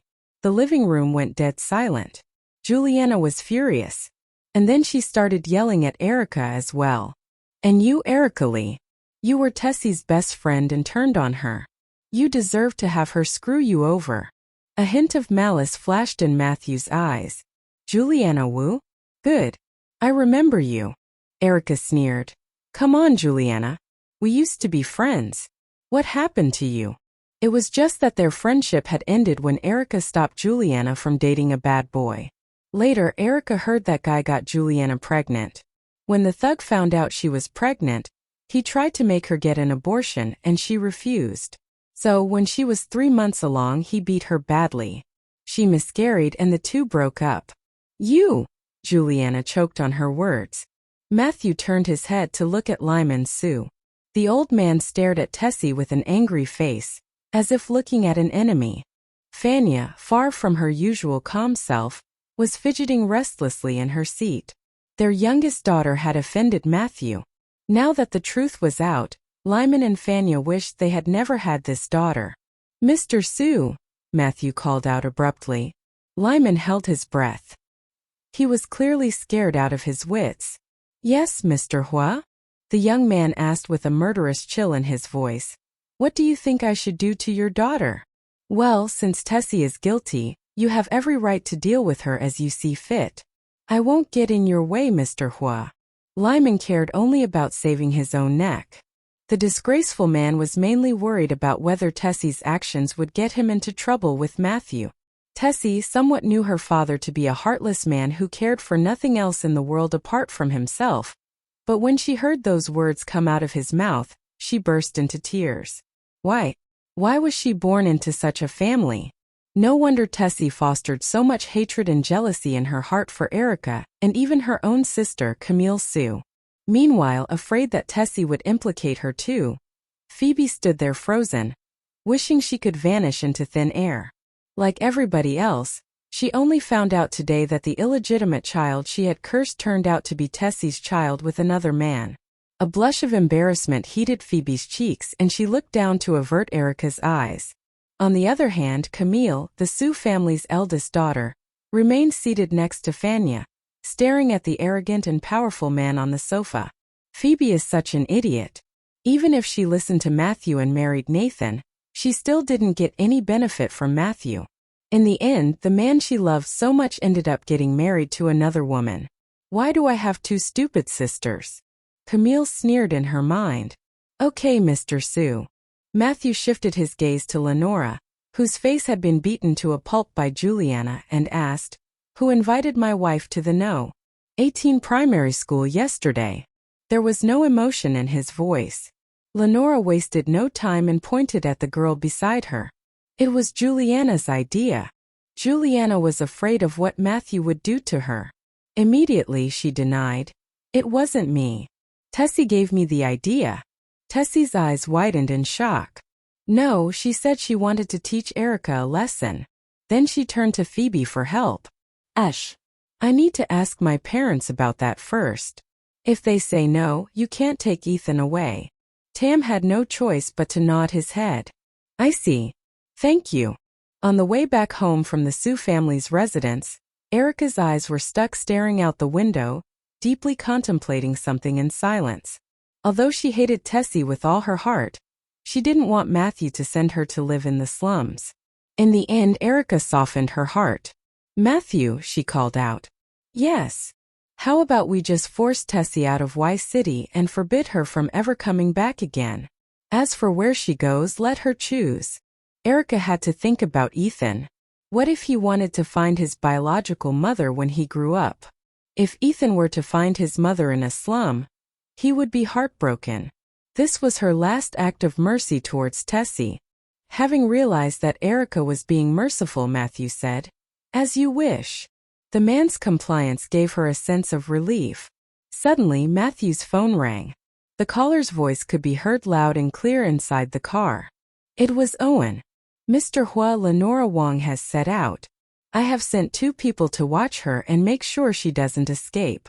"Okay, I know. Also, don't forget to send reporters to interview Tessie and Juliana. Ask them to apologize to Mrs. Huo and clarify everything in front of the cameras." "Yes, Mr. Huo." After he hung up the phone, Erica sat up straight and said, "Where have you sent Lenora?"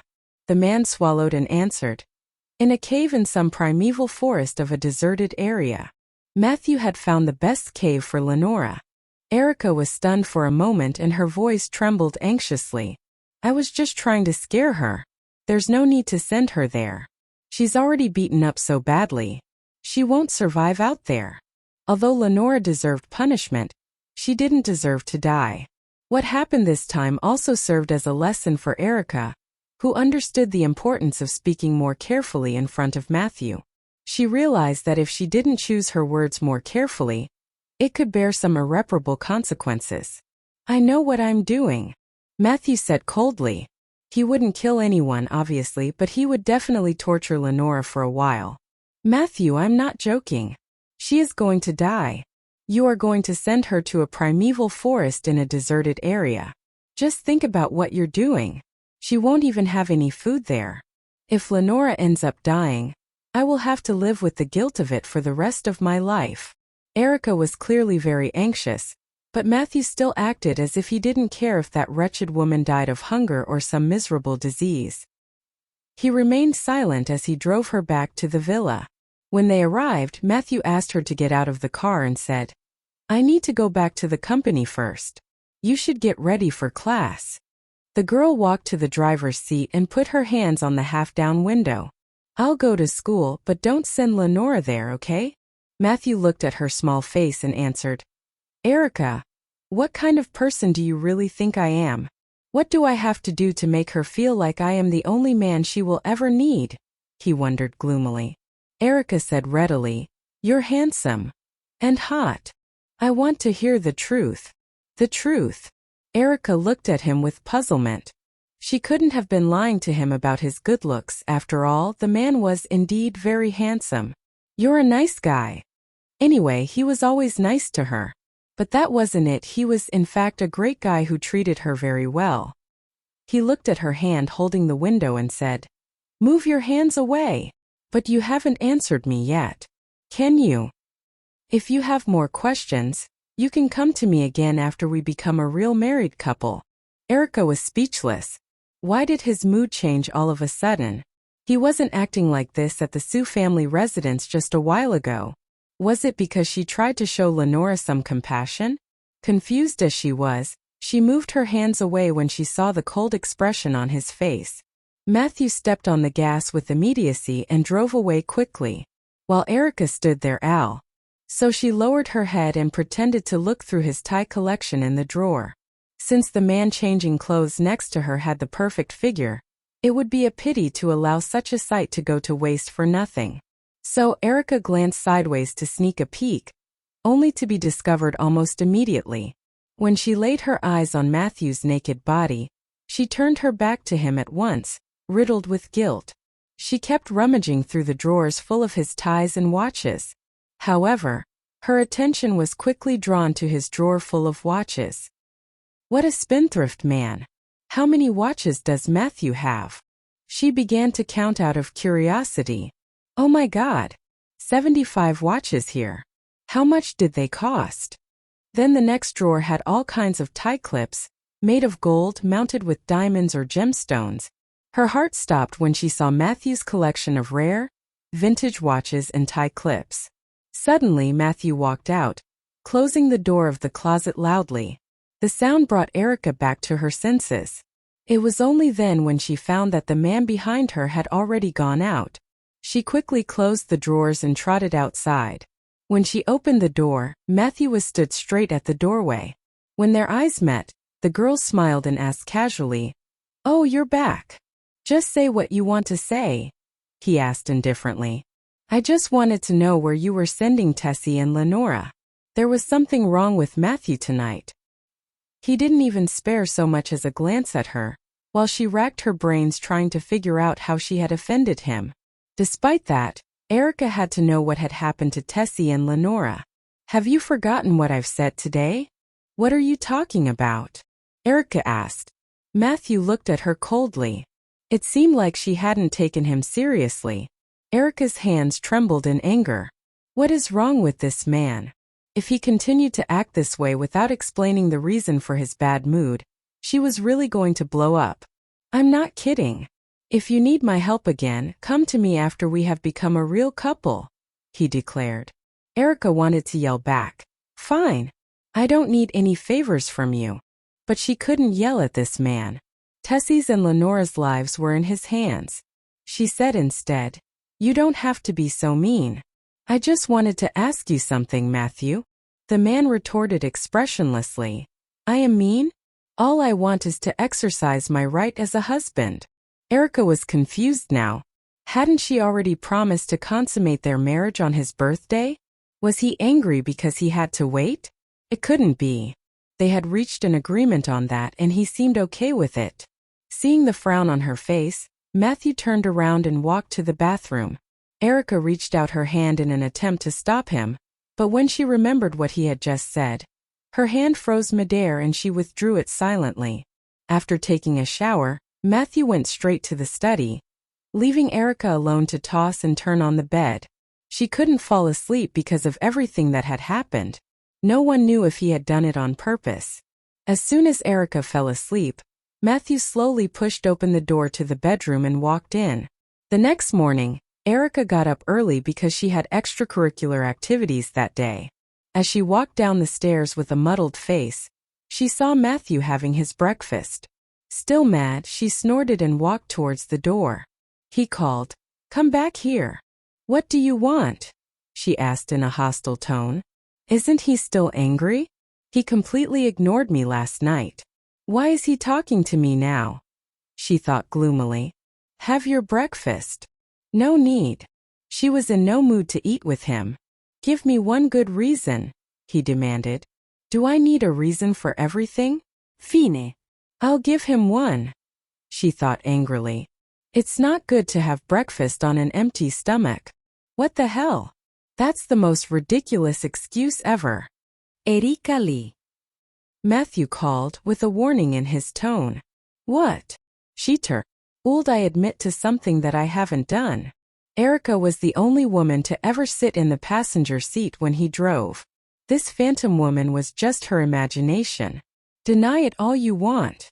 Erica was infuriated by his stubbornness and swore to find out the owner of the lipstick. When the car came to a halt at the university gate, the two of them were still in a bad mood. When she was about to get out of the car, Matthew said, Wait. Erica thought that he wanted to kiss her as usual, so she retorted impatiently, "I'm very angry right now. There will be no kiss. Even if you kiss me first."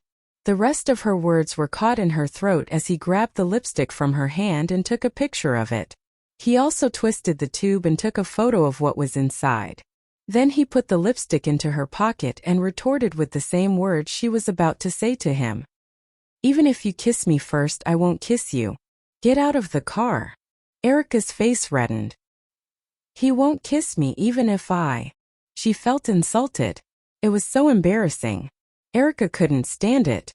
She bit her lower lip and decided to get back at him.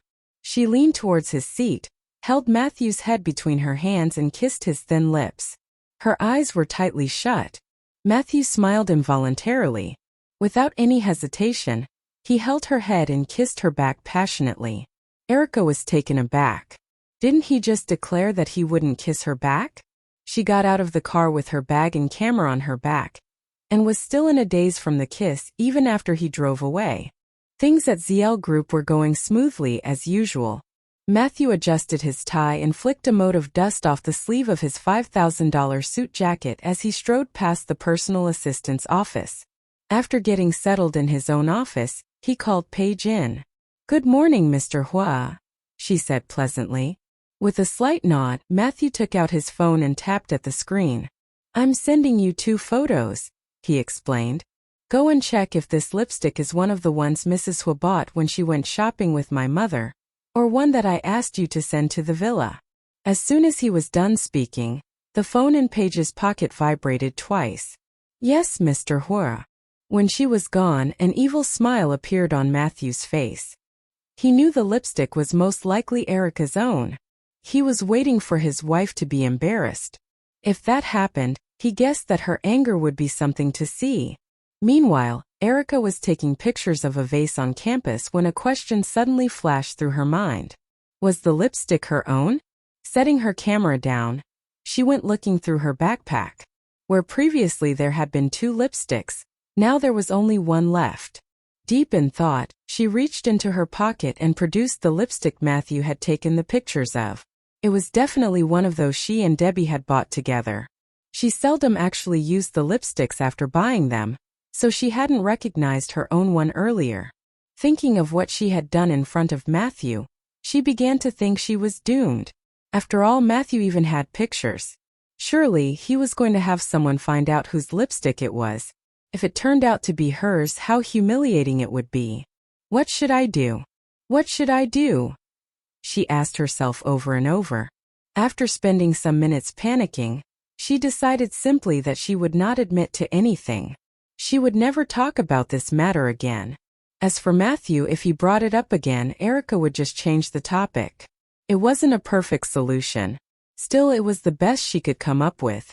Erica went on with her day without incident, until her last class in the afternoon was over, when she got a call from Matthew. "I'd like you to come to my office," he told her. Trying not to sound worried, Erica asked why. She was immediately suspicious that he had figured things out. Having expected her to be on guard, Matthew casually said, "It's about Ethan. Erica bought it." "Okay. Show." Erica. Gwyn ran over to her with Godwin and Godfrey following close behind. "Aunt Erica, Aunt Erica!" the 3 kids chanted, grabbing her legs and arms and practically smothering her in hugs. At first sight of Matthew, though, Gwyn left Erica and rushed over to him happily. "Uncle." "Hi, Gwyn," Matthew replied, sweeping her up in his arms with surprising affection. "Oh, Uncle, we haven't seen each other in such a long time." Gwyneth pouted, holding on to his neck in a rather spoiled manner. "Yes, you've certainly grown taller," he remarked. Seeing this and glancing at the 2 little boys in her arms, Erica couldn't help but think, is Matthew fonder of girls than of boys? Upon entering the living room, they found Sheffield holding Evelyn's shoulder. One of them was talking and the other laughing. Sure enough, Sheffield was doing all the talking, and Evelyn was doing all the laughing. Erica was a bit surprised when Matthew came over and took her hand. "What are you doing?" she whispered in his ear. "I thought you were angry at me." "We can put our fighting aside for the time being," he explained quietly. Look around you. The family gathering is more important. We can pretend to be a happy couple for a few hours. Erica made a face, but her husband failed to notice. After the greetings were done with, Evelyn pulled Erica aside and asked, "How's it going?" It was a casual question on the surface, but Erica knew what she was really asking about. Rumors of the campus violence and the matter with Tessie had made their way through the family, and Evelyn herself had already called Erica once, asking about what had happened. "Everything's been settled, Evelyn. There's only one thing that hasn't been taken care of yet, but that's coming," Erica said. She hadn't figured out what to do with Tessie and Lenora yet. The young newlywed was still discussing this with Matthew. "That's good. Anything I can do to help?" "Thanks, Evelyn. But I think I'm good. Matthew took care of everything. He's so good to me." And the events of recent days had taught her that. She had always been grateful to him. She might as well invite him to dinner to thank him for his help. Evelyn nodded. "Nice. Well, dinner's almost ready. We probably need to get in there. Let's go." "Okay." The noise level was rather high. The Huo family was a big one, so that was to be expected. They all chatted and bantered back and forth, gathered around a huge table in the dining room. Eventually the topic turned towards attractiveness. Erica decided to suck up to her elders. "Hey Dad, you were pretty hot back in the day. You could have been a model or a movie star. You still could, to be honest." Matthew snorted. "She's defiant and arrogant around me. Why do they get all the love?" She had them charmed. The more she talked, the deeper Matthew's frown became. "Why the frown, son? Rika is young and playful. You should enjoy having a woman like that," Carlos said. Debbie echoed. "That's right. Rika doesn't even have any makeup. If I hadn't reminded Matthew last time, she still wouldn't have any." It was not until then that Erica realized that it was Debbie who had reminded Matthew to buy the makeup that sat on her dresser. She smiled sweetly at Debbie and said, "Thank you, Mom. No need to thank me. Hey, if you need something and Matthew doesn't pick it up for you, just remind the guy. Matthew, you should learn from Sheffield and Joshua. Look how they treat your sisters." In Debbie's eyes, Sheffield and Joshua were the perfect sons-in-law. They could do no wrong and treated her daughters like queens. Matthew put down the wet tissue in his hand and looked at the others indifferently. "If you could see how she treats me at home." The smile on Erica's face froze. She pinched the man under the table and thought, couldn't he say something nice about me? Matthew held her hand and continued, "I carry her up the stairs, cook for her, wash he was being targeted and shot down at every turn. And worse, it was over her. The longer this went on, the worse she felt. She poured a glass of red wine for Matthew, filled a bowl of soup for him, and served it to him with a smile. "I'm sorry, Matthew." "Have some soup." It was obvious that she was trying to please him. However, this scene made everyone overreact again. They all thought that it was because Matthew was angry and Erica was afraid of him, so she acted like a servant to mollify him. Debbie tried her best to sound patient. "Rika, Matthew should be serving you soup, not the other way around. He's a man, and men take care of their wives." Erica hadn't expected to hear that. "It's okay, Mom. It's just a bowl of soup." Carlos began. "Are you seriously pouting? Look how scared Rika is. Hurry up and grab some food for your wife." Matthew felt hopeless and helpless. What did he do wrong? He did nothing and said nothing. Why were they constantly harping on him? It was like he could do nothing right. He really didn't feel like part of the family anymore. Without saying a word, he picked up the chopsticks and began to pick up food for Erica. He also glared at his wife, who was struggling to control her laughter. "Dad, I saw Matthew glaring at Rika. Give him a talking to." Sheffield decided to rat on Matthew, telling Carlos, as if he thought there was too much peace in the house. Matthew had done the same to him many times before. Evelyn always got mad at Sheffield thanks to Matthew's meddling. Now it was his turn. Carlos scolded Matthew. "Did you come here for dinner or to make me mad? Keep acting like this, and I'll have you serving the dishes for everyone at our next family dinner." Matthew put down his chopsticks with a stern look. Seeing that father and son were about to come to blows, Erica felt sorry for Matthew. Her husband had even been harangued by Carlos. She tried to fix things. "Mom, Dad, it's not what you think. Matthew is a good guy. He treats me like a princess. Really. He cooks for me, watches movies with me, and washes my feet." She recounted a list of all the good things Matthew did for her. Everyone at the table was stunned. Matthew wasn't lying. Everything he said was true. Carlos pondered this for a while. He still didn't believe Matthew was so humble that he'd wash someone's feet. "Why are you covering for him, Rika? He's always been high and mighty. Why would he do all this for you?" Carlos looked at Matthew and saw his mini-me. The young man had inherited a lot of Carlos' traits, like his icy demeanor and arrogance. But marriage-tempered Carlos changed him, melted his icy heart. But to his father, Matthew hadn't changed at all. "Let it go, Dad. It's true. Can we eat now?" I'm starving. Erica urged. She felt guilty and tried to change the topic. If she had stuck up for Matthew, maybe Carlos wouldn't have been so angry. She was full of regret for just doing nothing. The father and son had been at each other's throats for a long time. The family was used to it and just accepted it as a normal thing. Erica tried to smooth things over as best she could, and soon things were a lot less tense at the table. Hearing everyone talking and laughing again, Erica quietly breathed a sigh of relief. She also felt that Matthew was put upon. She kept picking up food for him at dinner and tried to smile. Seeing that, Carlos shook his head. He knew Matthew was lying. Obviously, Rika had been taking care of Matthew, not the other way round. After a while, Matthew stopped Erica from picking up food for him. "Don't mind me.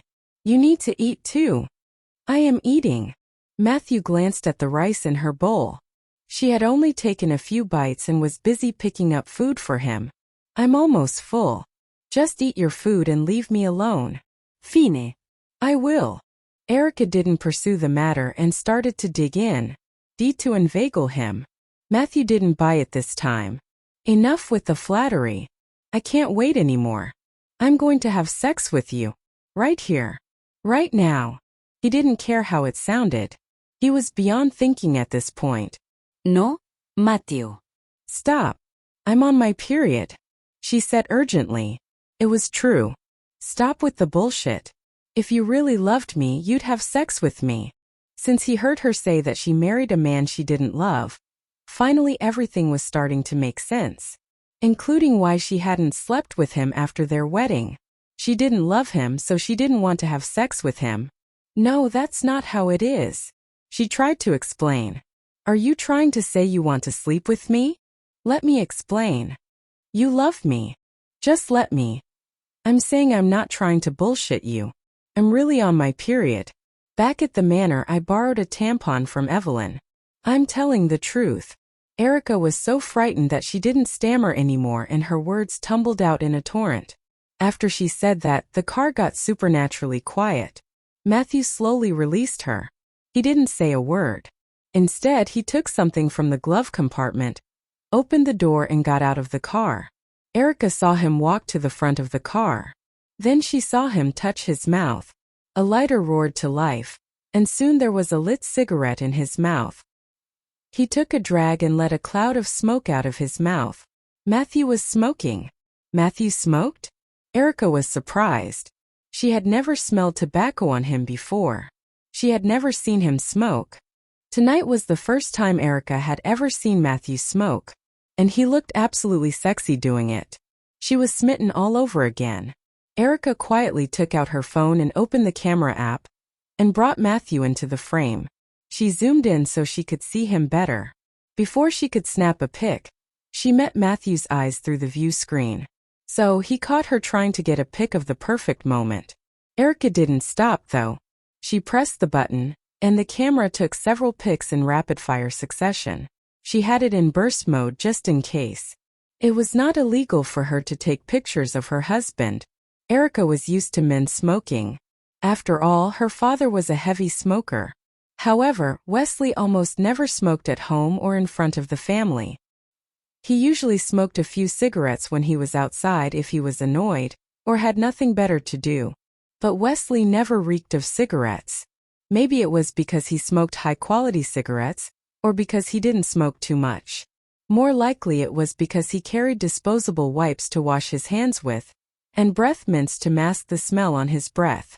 But it still settled on his face, clothes, and hair, so you could tell the man smoked.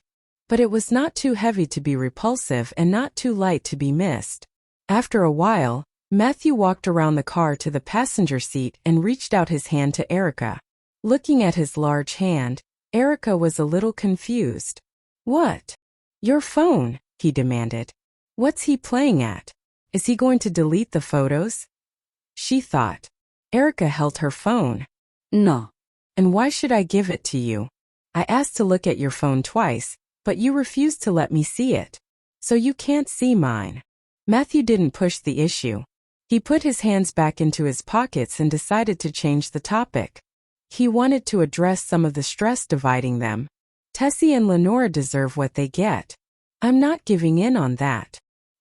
He couldn't let her have her own way on this, or she'd run into problems later. "Well, I'm still thinking about it. If you've made up your mind, it's fine as long as you don't kill them." Erica didn't want to keep fighting with Matthew over this. After all, he had helped her a lot. "Huh?" She caved in easily. "What's up with that?" Matthew decided to believe her for the time being. He didn't say anything and sat in the driver's seat. After he closed the car door, Erica could still smell the faint scent of tobacco wafting from him.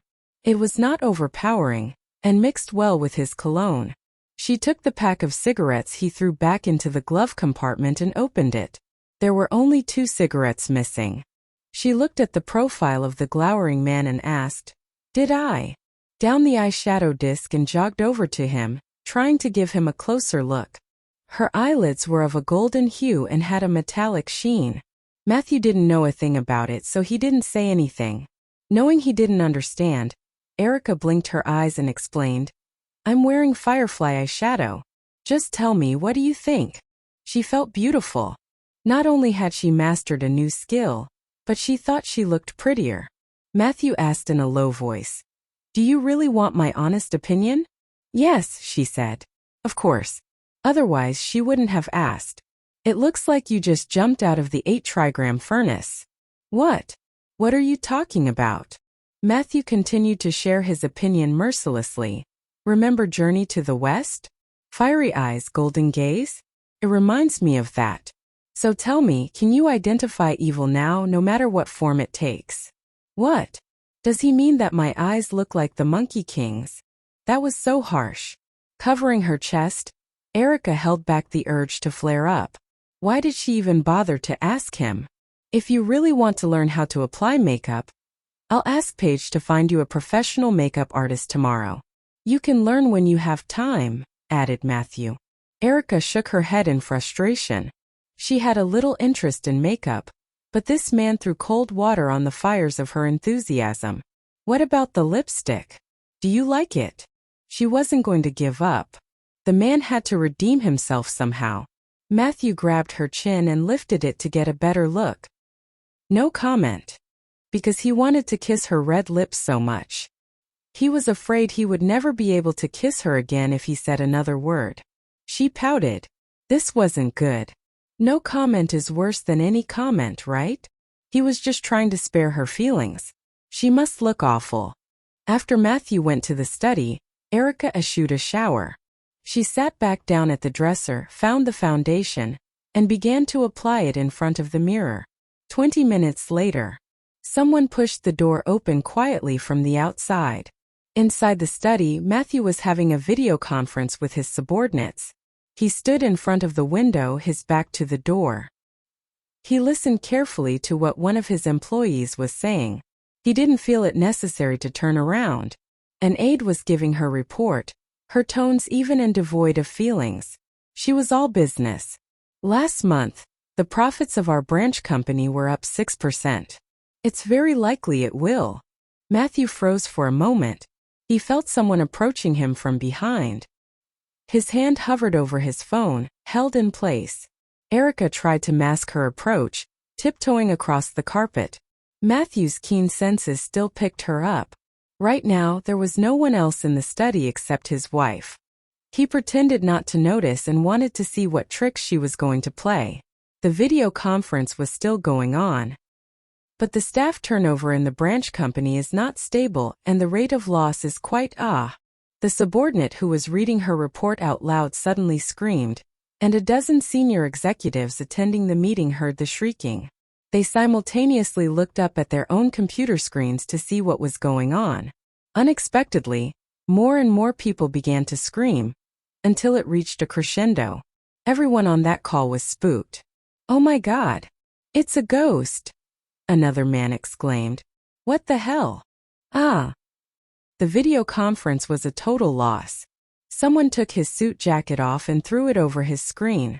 The camera in his square went black. Matthew finally spun, trying to see what was going on with his staff, when suddenly he saw a white figure standing beside him out of the corner of his eye.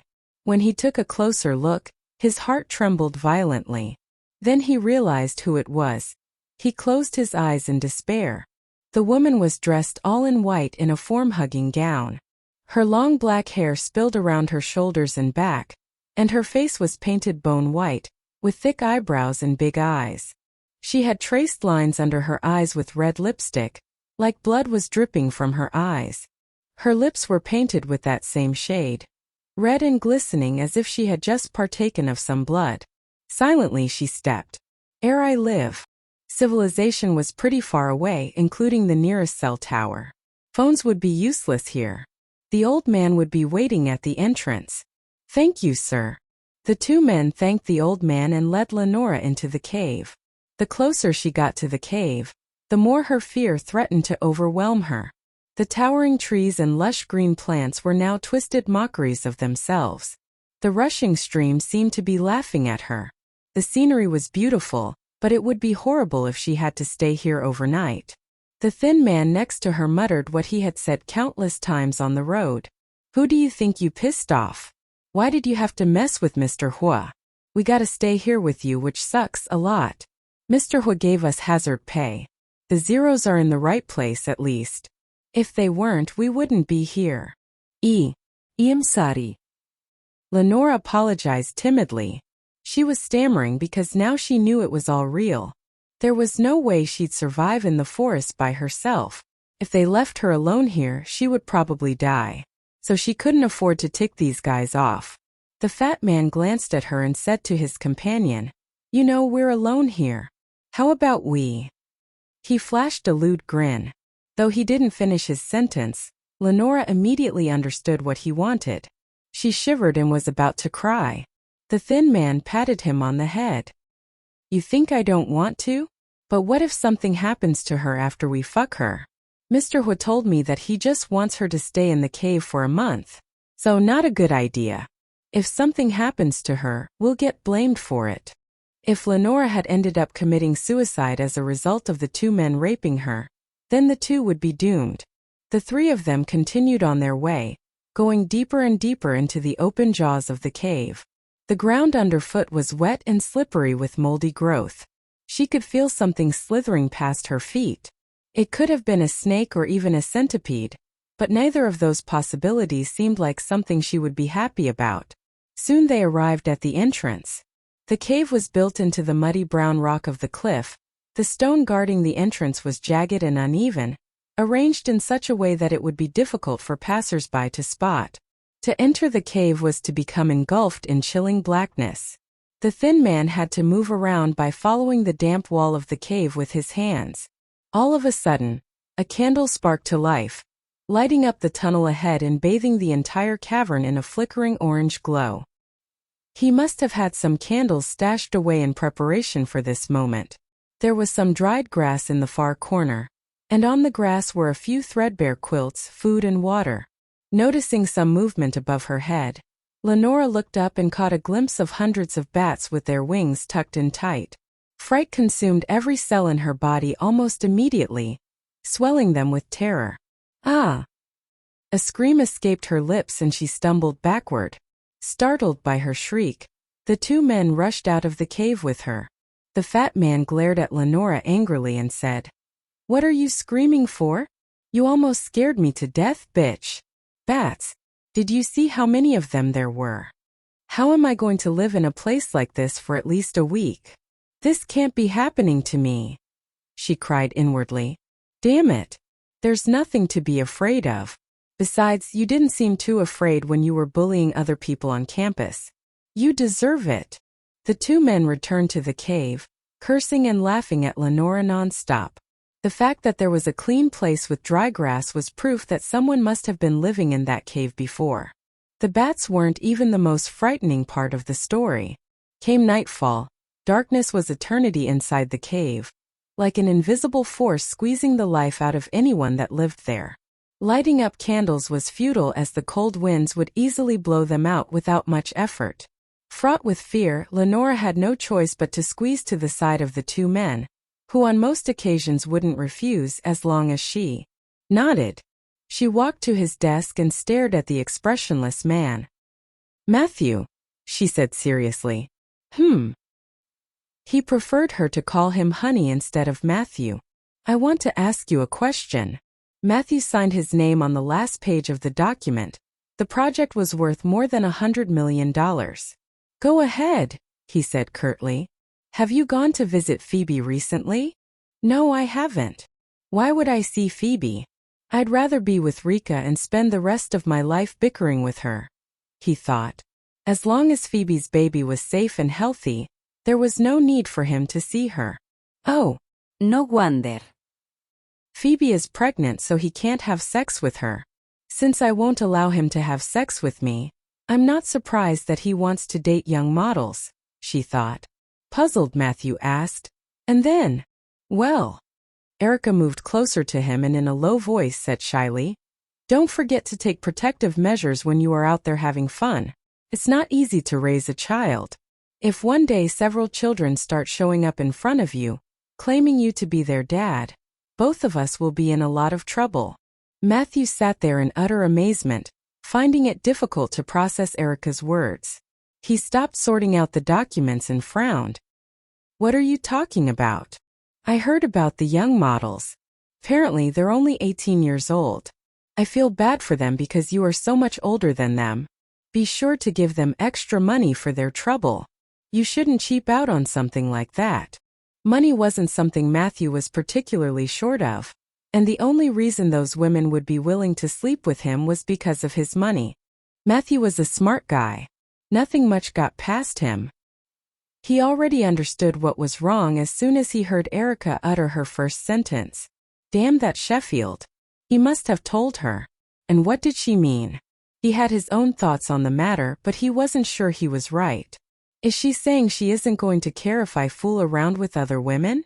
Matthew thought angrily. "Erica Lee," he called in a cold tone. Erica immediately stood at attention. Stiff, hands at her sides, eyes straight ahead. "Yes, my lord." When he heard her joking around, Matthew was no longer in a bad mood. He asked helplessly, "Do you seriously not care if I have an affair? That's not like you." Erica wanted to nod and shake her head at the same time. Anger rose inside her, but when she thought about it, she calmed down a little. Why should she be angry? She did, in fact, discuss the idea of a harem with him. Why should she be mad about something that was her idea? She looked troubled, and so did Matthew. After a while, she suddenly slapped her hand on the desk in front of him. "Matthew Huo." The slap was so hard even Matthew jumped. His first reaction was to look at her hand. That must have hurt. Her hand should be red and swollen. You must be forgetting something. You're married. Where would you come up with an idea like that? Who do you think I am? Erica Zatala? She demanded furiously. Matthew was confused. Why are you pissed all of a sudden? Hadn't she been calm a moment ago? Where was this rage coming from? Erica retorted. I'm made of anger. Didn't you know that? Matthew didn't know what to say to that. I get it, he thought. Erica glared at the man and continued. How could you even think of cheating on me? I feel like a Nugulu. She was referring to one historical drama where the woman was nice at first, But because of all the betrayal she became a cold, heartless woman. Matthew, who had never watched palace dramas, was completely confused by her. Why did she call herself Zatala one minute and then Yugulu the next? What did she mean? He was getting upset. This was too much for him to take in. Matthew massaged his temples. I thought you didn't care. Who says I don't care? I'm Mrs. Huo now. If you start going off and having affairs, can you imagine how embarrassed I'd be? So is this just W? He was looking forward to the day when he could make love to her. He finally let go of the woman under him and smoothed her long, messy hair. You should reward me for the waiting in the future and make it worth it. It was hard, he wouldn't deny it. While she kept telling him no, he had to be close to her every day. It reminded him of what he couldn't have but desired above all else. When the day finally came when she gave herself to him, he'd make sure it was worth it.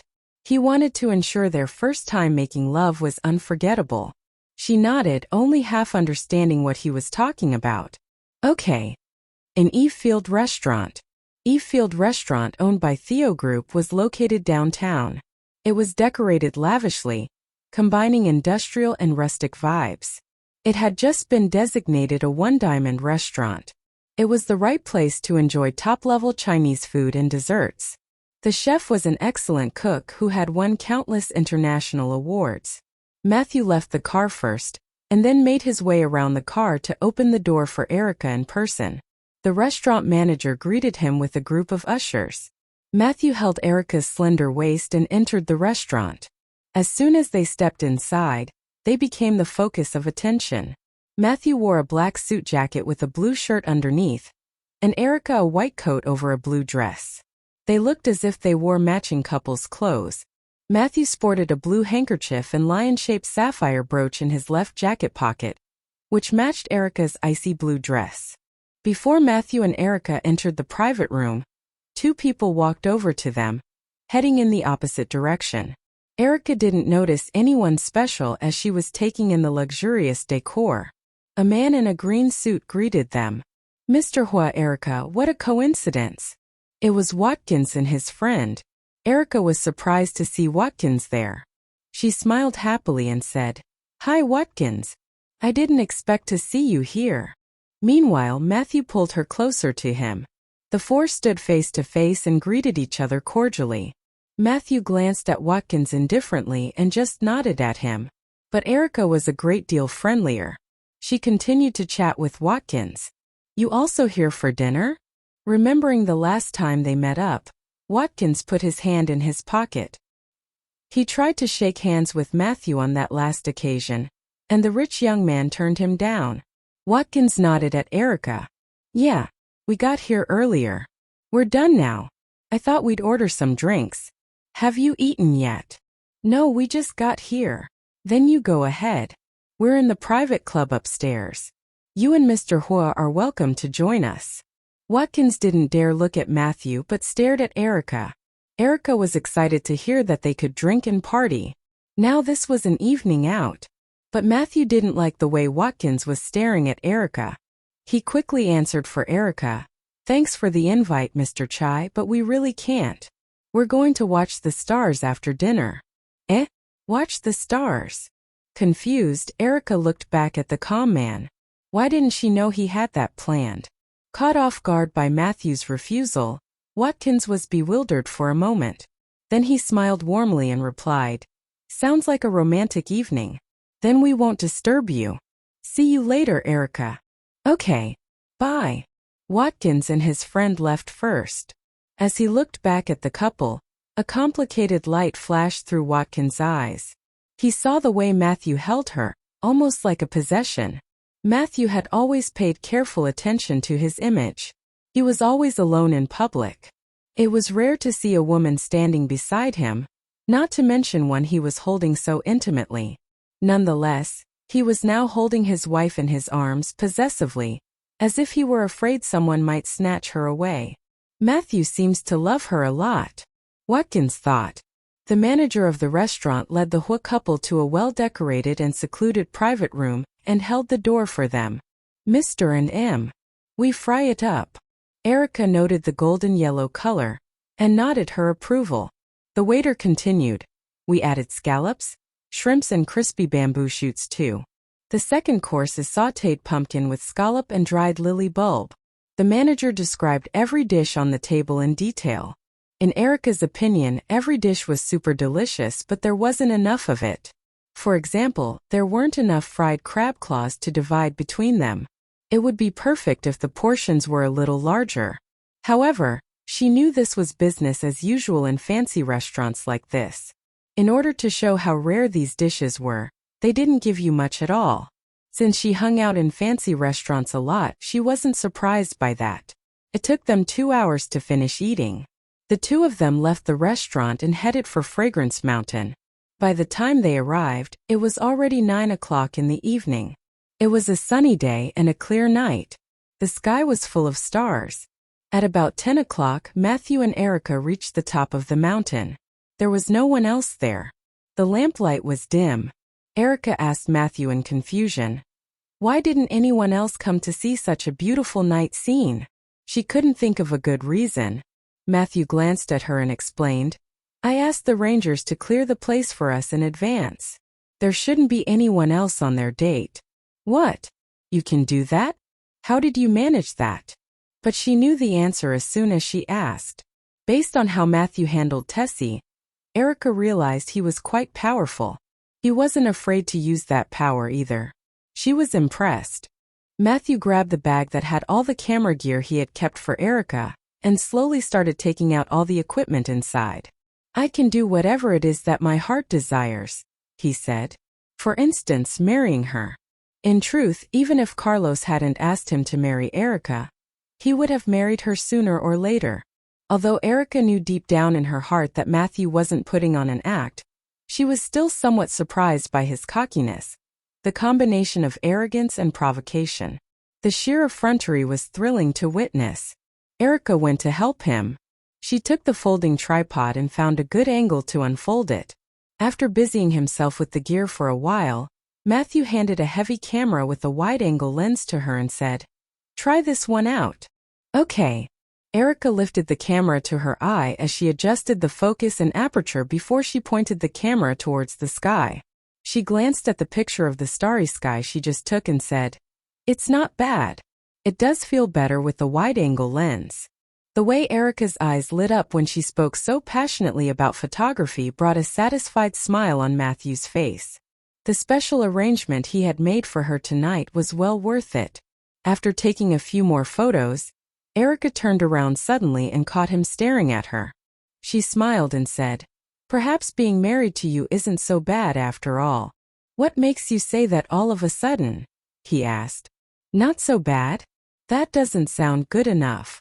Erica adjusted the iOS value on the camera and smiled at him. Haven't you heard the saying?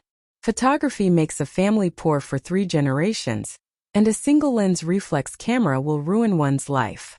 This was a popular saying in the photography circle. Raising his eyebrows, Matthew asked, Why is that? He had no idea what she was talking about. After all, he knew very little about the photography circle before. Do you know how much this camera costs? Erica pegged the price of the Stone C camera to be at least $50,000. Matthew pondered for a while and answered, $80,000. He had asked one of his men to buy the camera, but he clearly remembered that the price noted on the invoice was $80,000. That's correct. And the lens? It will obviously be more expensive than the camera, right? Matthew nodded. Erica was speaking the truth. The lens cost him $180,000. Erica explained, A professional photographer needs to be equipped with lens that has a permanent f2.8 maximum aperture, lens with a permanent f4. In the border area. The place she was talking about was not the same one where Lenora was. Erica was talking about a place that had the biggest saltwater lake in each country, where the water changed colors with the seasons all year round. So you want to go there? Matthew asked. Isn't she adorable? Erica cocked her head cutely and stuck out her tongue. Will you go with me? Of course I will, he replied. But what about your company? After thinking for a while, he suddenly held her in his arms and whispered in her ear. How about you give me a few sons so I can let them take over the company as soon as possible?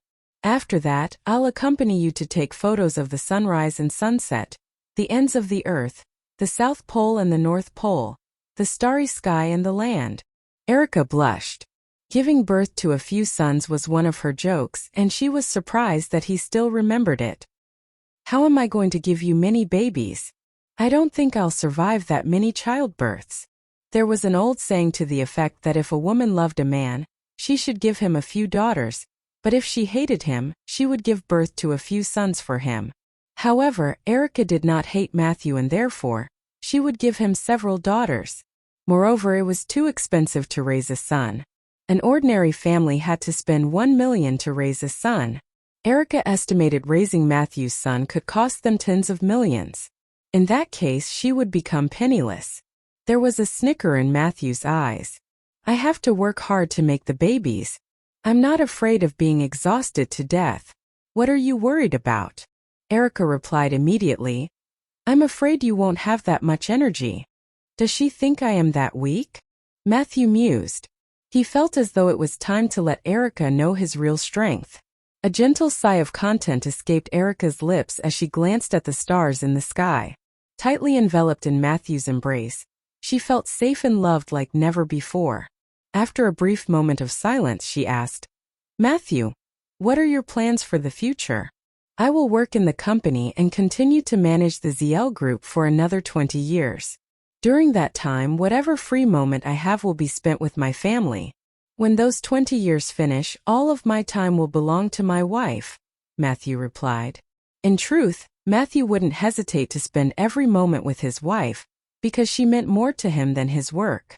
A sense of disquietude surged through Matthew when he thought about the life he wanted to build with Erica. He realized that life was too short, and there just wasn't enough time. You genuinely care about your wife. Erica chuckled as her cheeks blushed crimson. It felt good to be cherished. Well, yes. After all, we will be spending the rest of our lives together, he said. You will be the one and only woman I love for the rest of my life. The smile on Erica's face widened.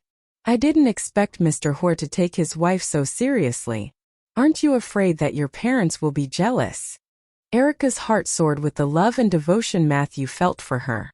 What more could a wife ask for? Why should they be jealous? Everyone knows that the bond between a man and his wife is greater than any other relationship between two human beings. As long as the two can live as one, life will only know peace and happiness.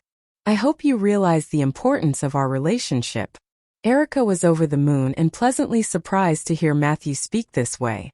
Unsure of whether he was teasing her or not, she timidly asked, So you're telling me that I am more important to you than your parents? Was he serious? Theoretically, yes. There was still one thing missing in their relationship. But, in fact, she gently nudged Matthew to share his thoughts with her. After you and I consummate our marriage, we will become a real couple. Then, you will enjoy a higher status than my parents. So, Mrs. Huo, do you want to be the most powerful woman in the Huo family? That can wait until your birthday. It's just a few days away. There is no rush. Erica giggled as she replied.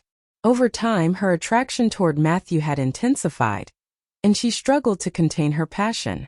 She wished that his birthday would come sooner. Matthew subtly glanced at Erica. Smile and a quick shake of his head, Matthew made his way toward the bathroom. A moment later, he stepped out with a basin of warm water. He placed it by the bed and gently pulled her feet out from under the blanket. Although asleep, Erica vaguely felt as though her feet were being put in water. Then big hands gently massaged her feet, just like the last time when Matthew had washed her feet in the bathroom. She mumbled, Matthew. It was him. Didn't you say that I can sleep without washing my feet? His penchant for cleanliness was a little unusual. Go back to sleep. I'll wash them for you. Okay. She was so sleepy that she couldn't remember when he finished wiping her feet and putting them back into the bed. In another villa of the Pearl Villa district. In the bedroom, Sheffield hugged the woman, who was applying a facial mask. All the tiredness coursing through him disappeared, and he felt rejuvenated. Honey, your dear husband is back. Evelyn applied the remaining essence of the facial mask on her neck and hands evenly. Then, she turned and patted the man's face with a gentle smile as usual. Honey, the keyboard is ready. Go ahead. The man was confused. Why am I being punished this time? Did Matthew tell on me again? He is moving faster than before. Sheffield knew that he would have to kneel on the keyboard whenever Evelyn wanted. I always support my brother. Evelyn answered frankly. The reason was so simple and crude. Sheffield had snitched on Matthew. What he couldn't understand was why Matthew's wife was so easygoing. She not only didn't ask Matthew to kneel on the keyboard, but also went to Sheffield and Evelyn's restaurant for a romantic candlelight dinner. Erica and Tessie stood face to face in silence. In a way, their lives were mirrors of each other. One lived in a paradise while the other was in hell. Tessie finally forced a smile and broke the silence. Well, Erica, look at the state I'm in. Are you feeling happy now? The other woman's smile was entirely real. Yes, I'm happy now. You've done a lot of harm and it's finally catching up to you, Tessie. You didn't think things would turn around so quickly, did you? In fact, Erica hadn't expected things to be resolved so quickly either. It had only taken a week to go from her investigation to dealing with Tessie and her companions. Thanks to the man in the car, her innocence had been proven in short order. The thought of Matthew, and of the victory he'd won her, widened Erica's smile. Naturally, Tessie could not fail to notice. Erica, I really envy you, she said. Erica seemed to have everything. She'd been born into a rich family, had parents who loved her very much, and now she was married to Matthew Huo, the most powerful man in Y City. As her life went on, it would only get easier, and no one dared to offend her. But as for Tessie, she smiled bitterly. Life was so unfair to her. She hated everyone in the Sue family. She hated Tam and his daughter. But in spite of everything, she felt sorry for Erica and Ethan. Now she couldn't see Ethan, and Erica had turned against her, leaving her quite alone in this world. Erica eyed her one-time friend coldly, as though she could read her thoughts. You've ruined your own future for yourself. By far, Ethan was the most pitiable one in this whole incident. Tessie was his biological mother, yet since running into Erica again, she hadn't so much as mentioned the baby once, let alone asked to see him. It was sad to think that Ethan had such a mother. Erica, can't you ask Mr. Huo to let me go? Tessie asked quietly. As long as you don't send me to the slum, I'm willing to serve you my whole life. I'll do anything for you. Erica shook her head. No, I don't need anything from you. Just behave yourself and live your life there for a while. Maybe one day when Matthew forgets all about you, you will be free. Tessie suddenly took a step forward and said, If I tell you a secret, will you ask Mr. Huo to show me a little mercy? What? Erica asked warily. Tessie stared into her old friend's eyes, her manner deadly serious. This warning was the last thing she could do for Erica. Be wary of my sisters. With that she went off, leaving Erica confused and deep in thought. Her sisters? Does she mean Phoebe and Camille? Of course she would be wary of Phoebe. After all, they were rivals in love. But what about Camille? Erica racked her mind trying to figure it out. She remembered that woman in her class. Erica wanted to go shopping with Hyatt before going back home. But as soon as she arrived at the school gate, she saw Matthew's Emperor car.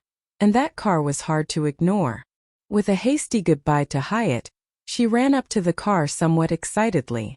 This was very unusual. She hadn't yet reached the car when Matthew emerged from it and personally opened the back door for her. They both sat in the back seat. With a sweet smile, Erica looked expectantly at her husband and asked, Why do you have the time to pick me up today? Matthew cleared his throat. I'm going on a business trip tomorrow. But I'm not busy this evening, so I thought I'd pick you up and go cook us something at home. Erica clapped her hands. She couldn't help herself. Matthew's cooking tonight? That's great. She cried, Oh my. What are you going to make? Well, what would you like to eat? Anything is okay, Erica said with a shrug. How about you make something you haven't made before, and we'll see how it is? He paused then nodded. Okay. Back to the villa, Erica watched TV as usual, while Matthew kept busy in the kitchen. Unable to stay on an empty stomach, Erica was munching an apple. At the sound of the electric stirrer, she twisted around on the sofa to look into the kitchen. "What are you doing?" she called. "Cream," he answered laconically. "What? I thought you were making spaghetti," remarked Erica. "I'm pretty sure you don't put cream in spaghetti," she added silently.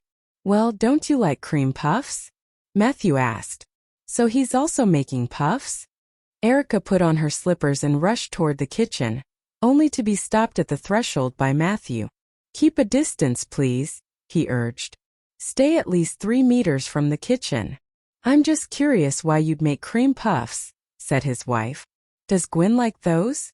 "Yes, Gwen likes it a lot," Matthew said simply. "Oh, I see." Erica nodded without thinking too much. Matthew, the busy CEO, was such a loving and attentive uncle.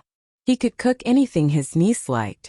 She leaned over the counter opposite him, eating an apple.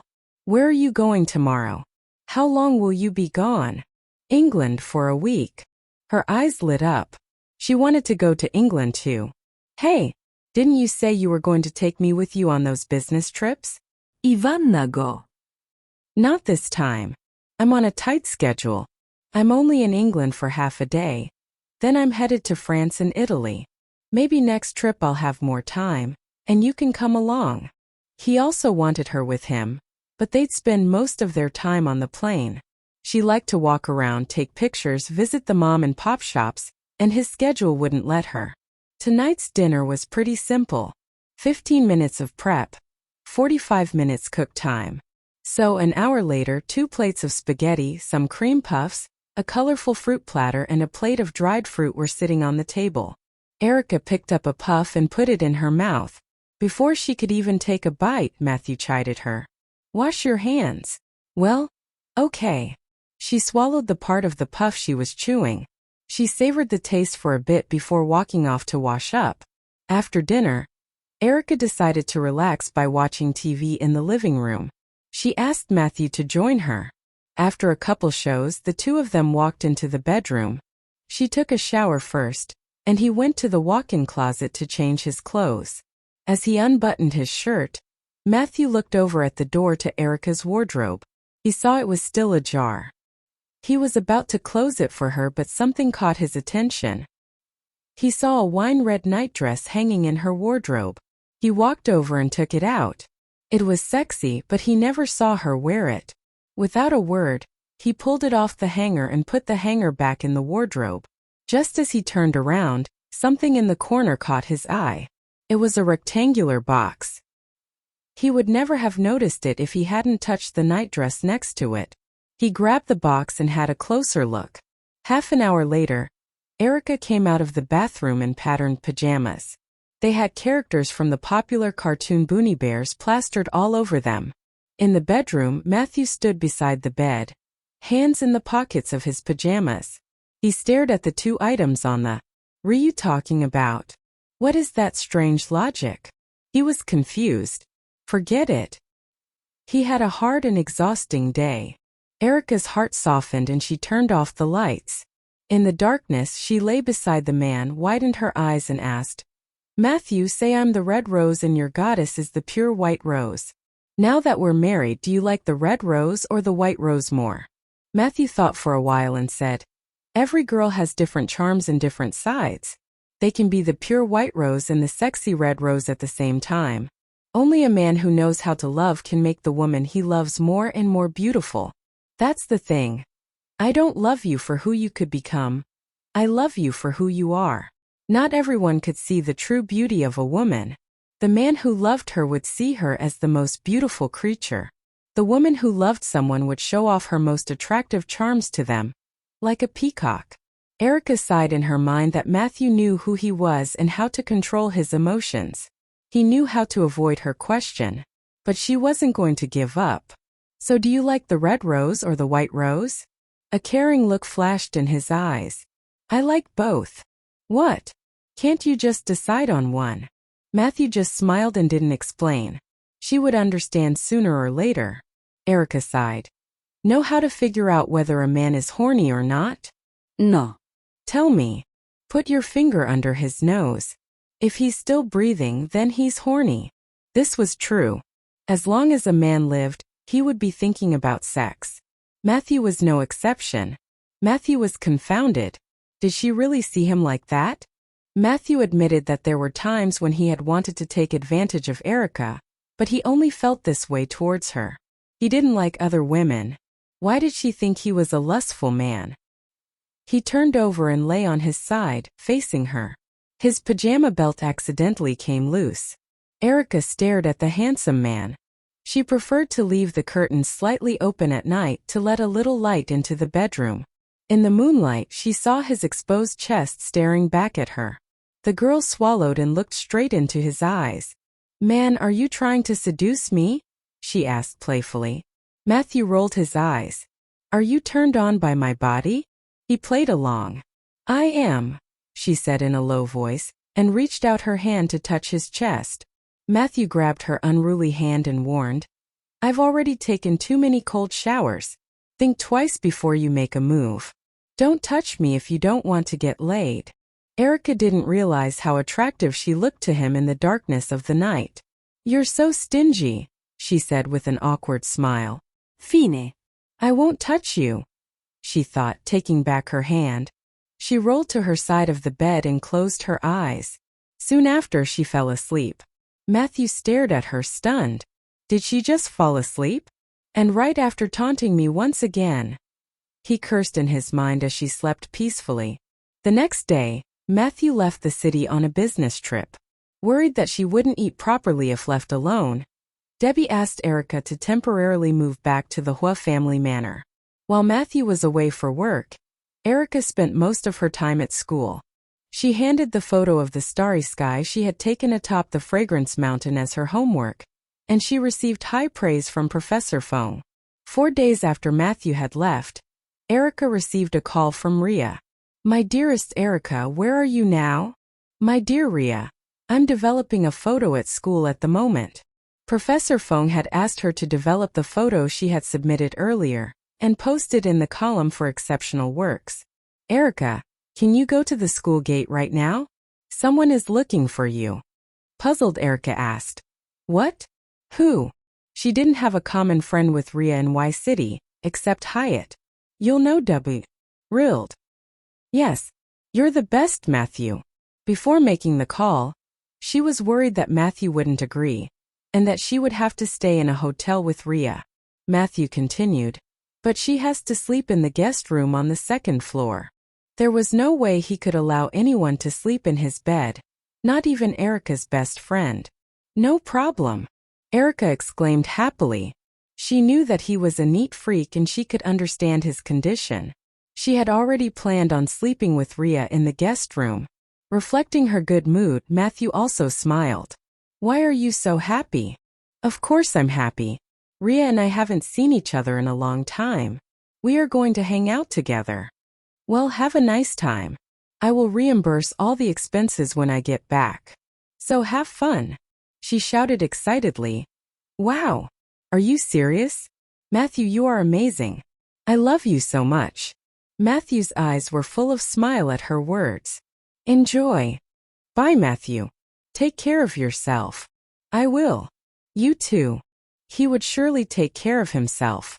He wanted to live a long life. He wanted to live long and stay by her side forever. After hanging up, Erica took Ria and Hyatt to the villa. When she had gotten married to Matthew, Erica was first brought to the Huo family manor. So Ria hadn't been to this villa yet. As she looked around the gorgeous villa, Ria's mouth formed an O and she gawked at the place the whole time. "Oh my God, Erica, you're so lucky to have married Matthew," she exclaimed. When she heard what Ria said, Erica just smiled and showed her around the villa. "Mind if I snap some pics?" Ria asked for Erica's opinion. "No problem." Erica had the power to make minor decisions like that. Besides, she asked Hyatt to take some photos of her and Ria in the garden on the top floor of the villa. Before she uploaded the pics, Ria asked Erica, "Rika, can I post these online?"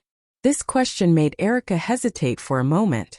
I'll need to ask Matthew first, she answered. After all, he was a very private person. Take your time. I just want to show off. I've been to Mr. Huo's villa. Ah. Cool. Let me ask him first. Erica took out her phone and sent a message to her husband. We took some photos in the villa. Can we post them online? Mi casa es su casa.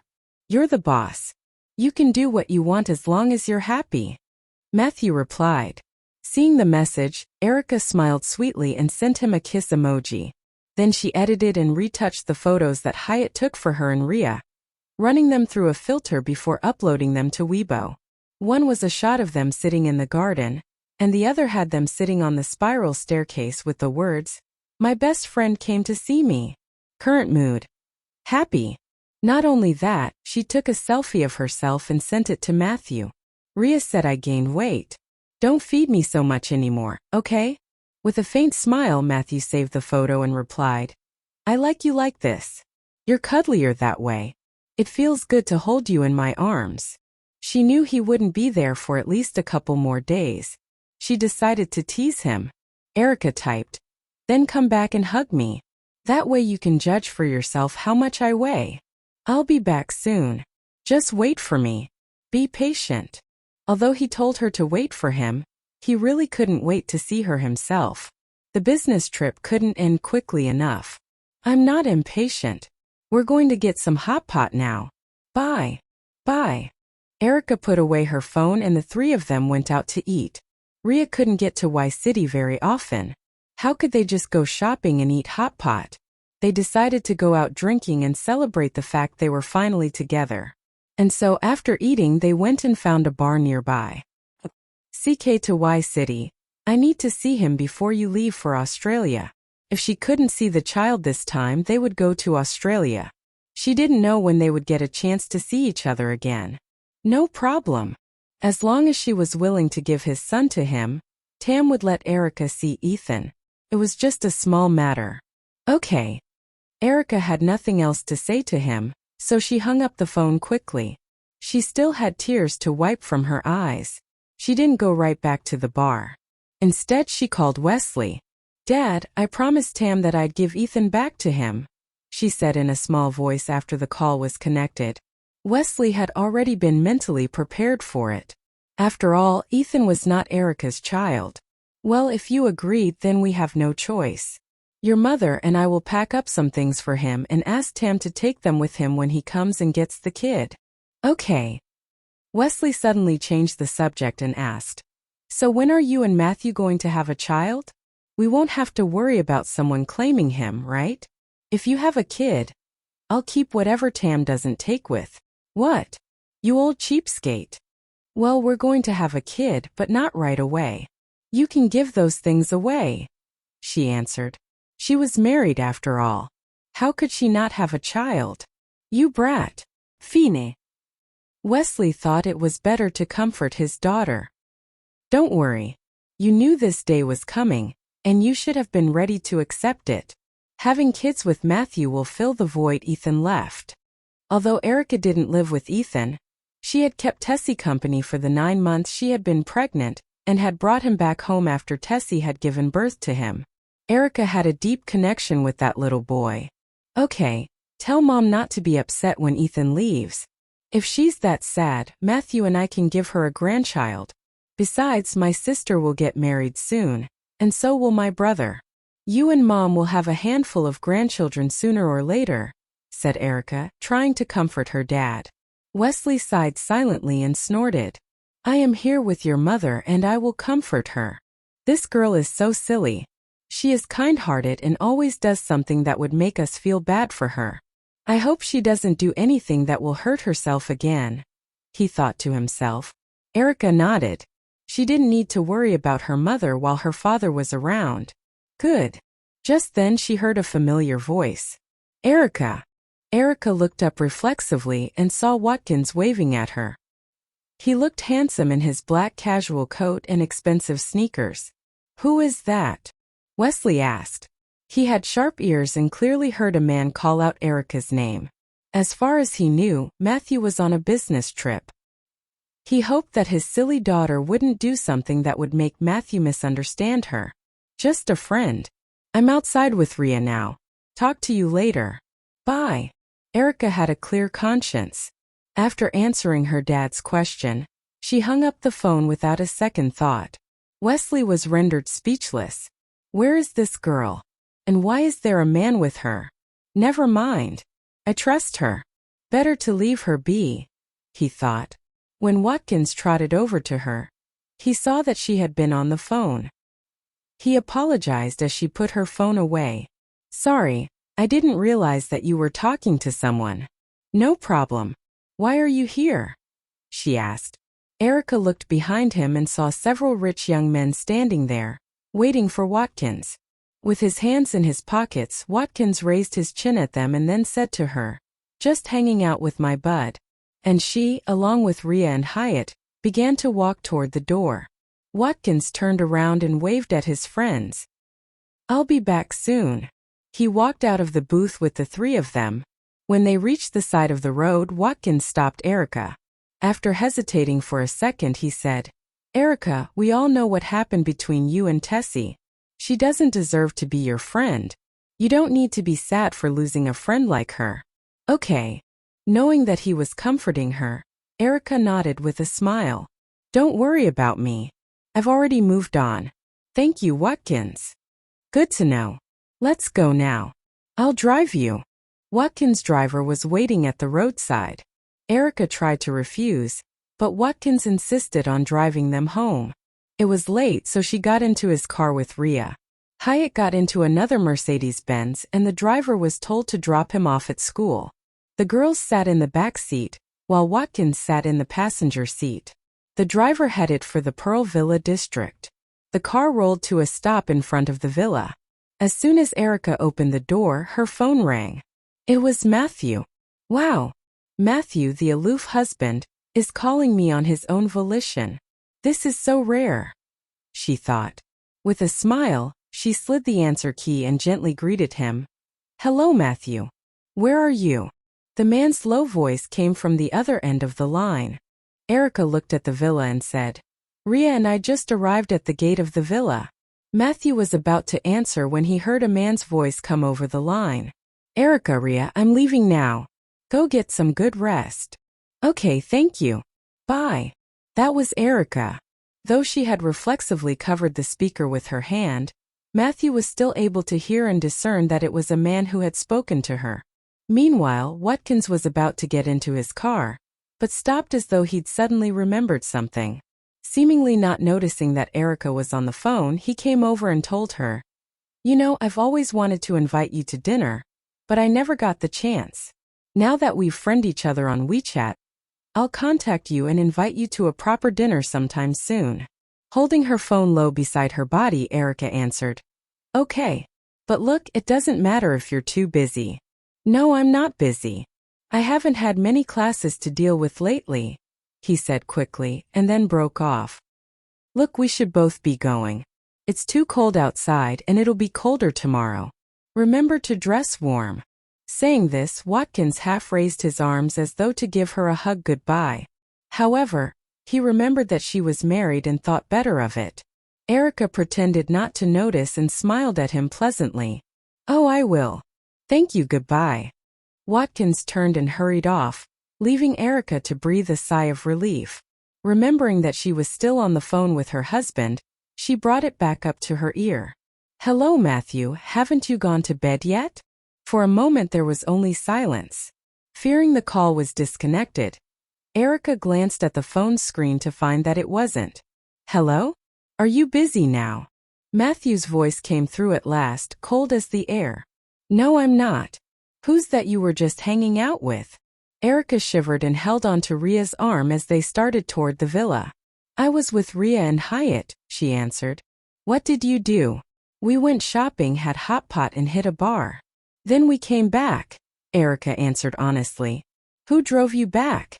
asked Matthew. "Oh, it was Watkins." There was another uncomfortable silence. Then Matthew continued, "Did you drink together?" "Yes," she told him. "Rhea and I had some beer and a cocktail. We're not drunk. Don't worry." Her cheery L. Gone to Champion Group to look for Tam before.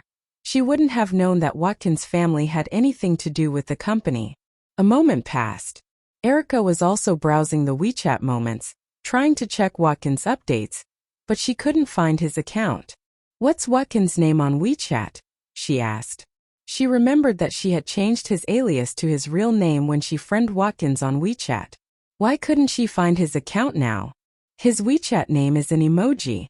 Haven't you changed his alias? Asked Ria. I'm sure I have, but I can't find it now. Erica searched her contact list twice without success. She entered Watkins' account yet again, and found that it was not in her friend list. Erica went to friend Watkins on WeChat again and murmured, "What the hell?" At that same moment, Matthew, who was still abroad, was leaning against the headboard and staring at his laptop screen. He had been monitoring Erica's WeChat all this time, and did not miss when she sent a friend request to Watkins again. It was a simple matter for him to block the friend request from going through. A moment later, he received a message from his wife. "Matthew, are you asleep?" she asked. Matthew calmly picked up his phone and replied, "Not yet." A message came back. "Let me ask you a question. Were you angry just now?" He felt a little helpless. Was it because he didn't show his anger clearly, or because she was just slow to react? "What do you think?" he asked. "I don't think you're narrow-minded. Watkins and I are just normal friends. You know that, right?"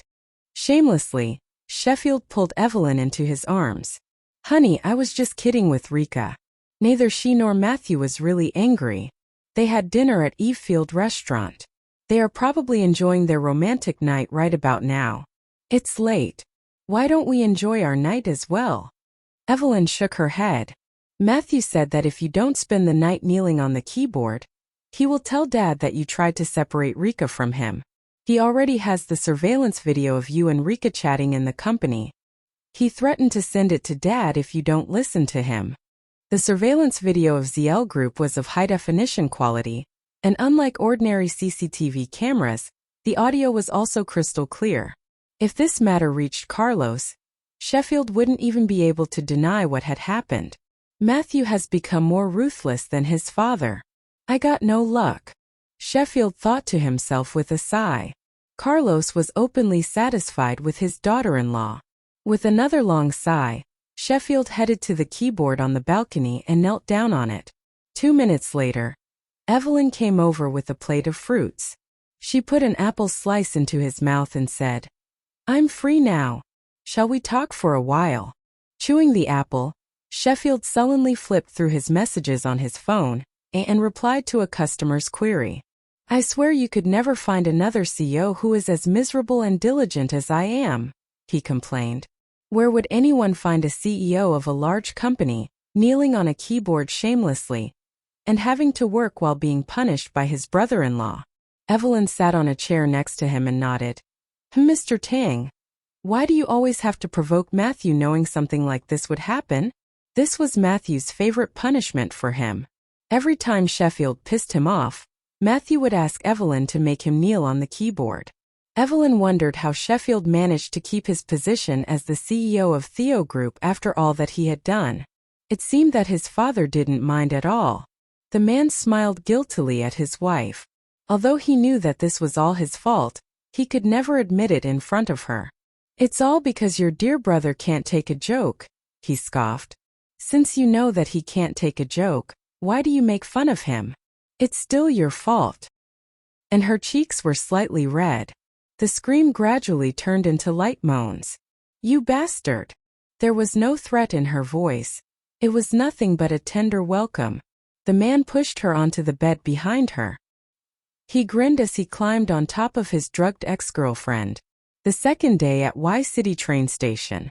It had been cold in Y City these past days, and the weather was unusually cloudy.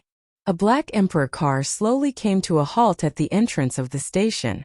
The young couple in the car did not fit in with the surroundings. Erica's eyes fell on the square not far away. Camille was in a beige suit. She carefully tucked a loose hair behind Tessie's ear.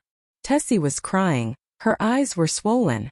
The two bodyguards beside them kept their eyes on Tessie's every move. as if she were a prisoner. Erica saw that Tessie had become much thinner in the last few days. Matthew asked, "Don't you want to say goodbye to her?" Erica didn't say anything. She watched the two sisters silently. After a long time, Camille left. Erica opened the car door and got out. "Tessie," she called. As the bodyguards were about to lead her into the station to check in, Tessie turned around and saw the girl walking towards her. Erica was still the same girl from her memories. She was dressed in an expensive pink long windbreaker, with a white handbag in her hand and a crystal hairpin on her long black hair. She looked like a princess. Tessie bent down to look at herself. She was wearing worn-out jeans and a coat bought from a shop at half off. She was so young, and yet she looked like a ragged middle-aged woman. Matthew was speechless. Erica was so good at flattering him. Anxiety and nervousness coursed through Erica as she had not received Matthew's reply for a long time. Was he angry as Ria had said? Perhaps I should forget about it. After all, it's difficult to figure out what's on a man's mind. Since it was futile to continue guessing, she decided to wait until he returned. In a country. Since Erica had agreed, Tam had booked the earliest flight tickets to a country. A day later, Tam and his wife Yanni Gao stood nervously before the door to the Lee family house. Once inside, Tam put aside the valuable gifts that he had brought. Suppressing the urge to hug his son, he and his wife first greeted the elderly family members who stood before them in the living room. "Hi, Mr. and Mrs. Lee." Then he nodded to Chantel and Yvette. "I am Tam Wu, Ethan's biological father, and this is my wife Yanni Gao. Thank you for taking care of Ethan for so long." Wesley's expression soured, and he glared at Tam silently. Meanwhile, Blair lovingly gazed at Ethan, who she held in her arms. Her bloodshot eyes indicated that she had been crying. Chantel looked at Blair with concern while Yvette tried to hold back the tears that threatened to spill down her cheeks. As no one spoke for a while, the atmosphere became a little awkward. Tam steeled himself and broke the silence. "I know that all of this has been my fault and I apologize. My actions have caused a lot of trouble, especially for Erica. We'll take Ethan to Australia and settle there. We won't return to Y City again. My wife is kind, and she will treat Ethan well. Please don't worry, as we'll take good care of him." Yanni had mixed feelings as she looked at the wide-eyed little boy, who was holding a toy car. No wonder Tam wants to take him home. It isn't just fatherly love and instinct that draws him to Ethan. This boy is so cute that anyone would want to hug him at first sight, she thought. Australia. Wesley was surprised.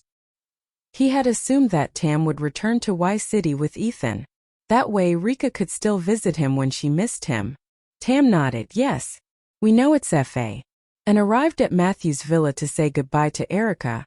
Ria had just left the house after her visit. Erica intended to return to school with her camera, but she received a call from Tam before she could get in the car.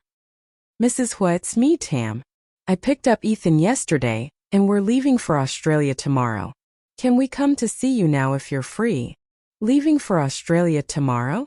Erica was still processing the shocking news. Then she nodded. "Yes, I'm at home." Tam knew the address of the villa.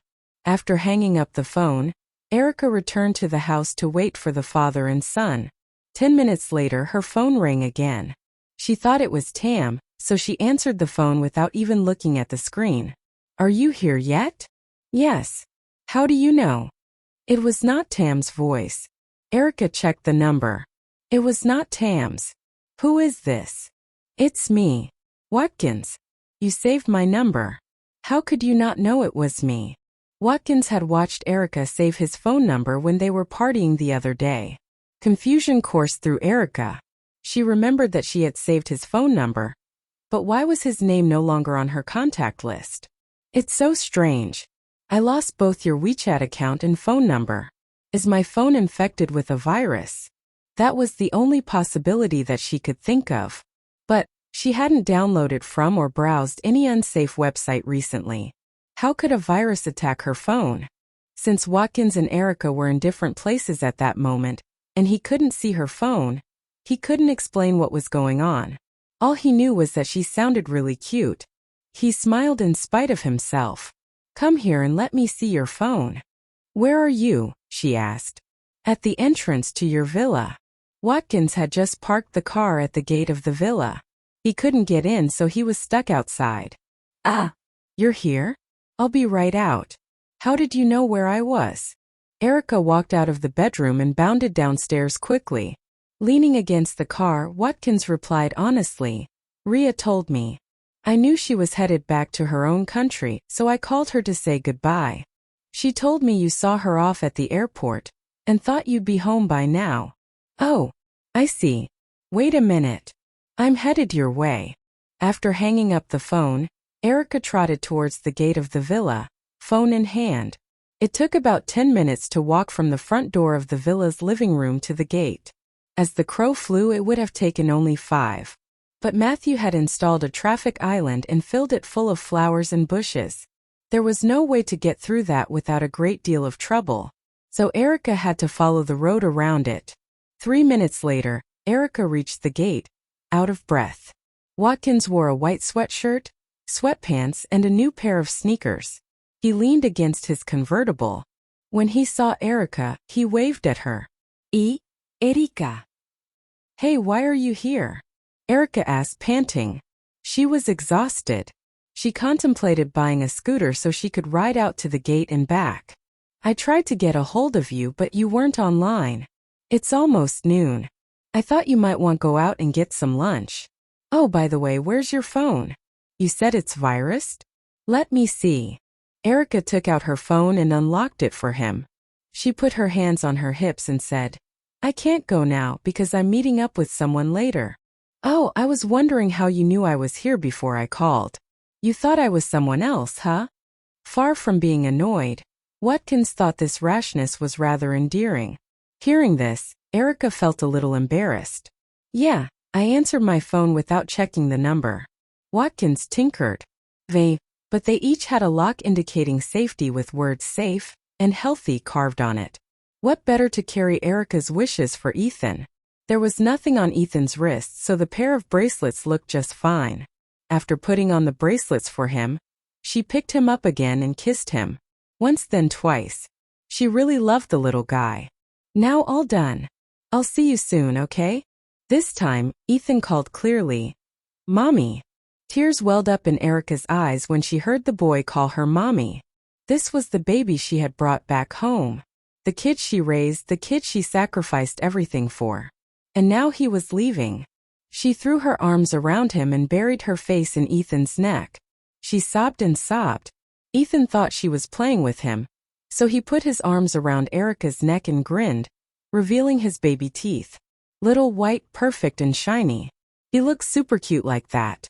Juliana took it all in, a complicated look in her eyes. After a while, she came over and said, Erica, if you want to see him in the future, just send me a message. My number's still the same, and so is my WeChat account. Tessie and Lenora had been sent away, and Matthew had taught her a lesson as well. When she calmed down, she reflected on everything that had happened between her and the other 2 girls. Erica had never done anything wrong. She'd always been a good friend.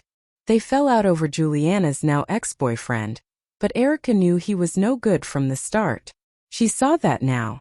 Everyone, including Juliana, knew that Tessie had lied about what had happened between her and Erica. Erica didn't want to hold a grudge against Juliana over this issue, as she knew that she could put it behind her after Tam and his family left Y City tomorrow. Erica forced back her tears, turned and nodded at Juliana. Thank you for accepting Ethan. She could now sympathize with Juliana. After all, her father suddenly had a son, and she had a younger brother. And all this was because her father had an affair with her best friend. Who could accept such a reprehensible relationship? However, Juliana's actions showed that she seemed to have accepted Ethan as her father's son and her baby brother. Juliana smiled. Why should you thank me? He is my father's son. I should thank your family for being so kind to him, even though they know that he is not your child. Her reassurance appeared genuine. Her mother had been pale-faced and dispirited when she had told Juliana about how she had fought with her father when she learned about Ethan. Between sobs, she had said that she didn't want to divorce him. After all, Tam had been very good to her before. As they had been married for more than 20 years, it was not easy to break up.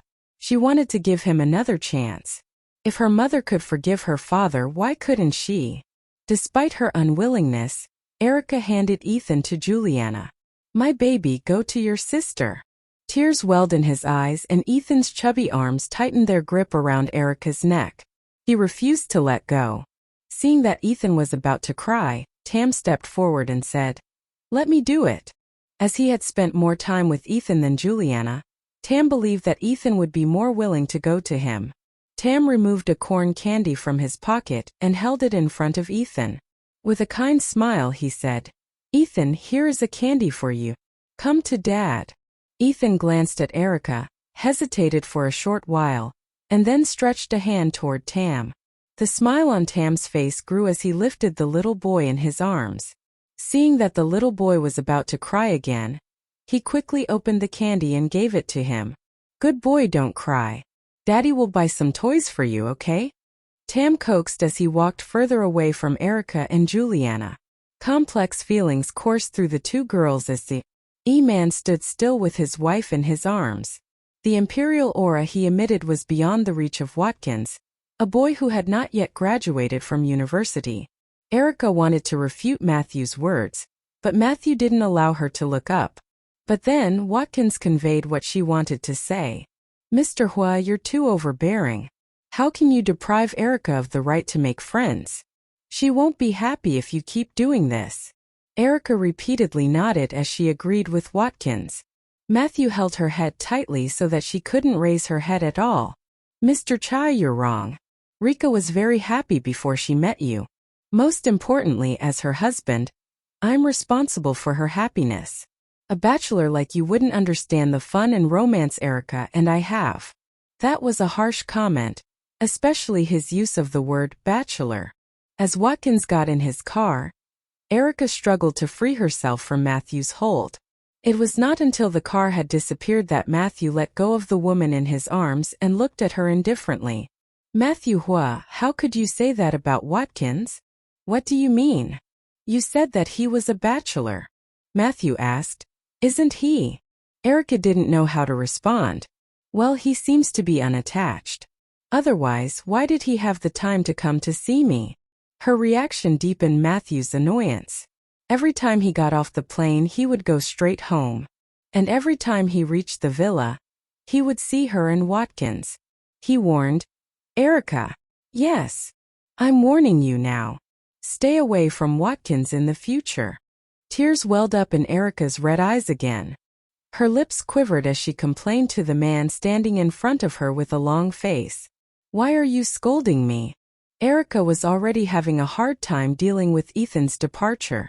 Matthew stood in stunned silence, his mouth agape at Erica's reaction.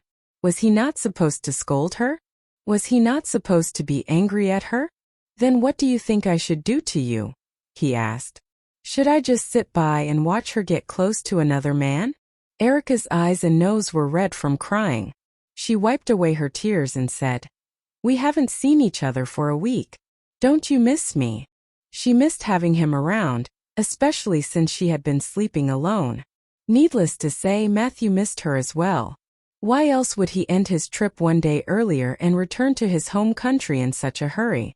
Why else did he rush home instead of going to the company as soon as he got off the plane?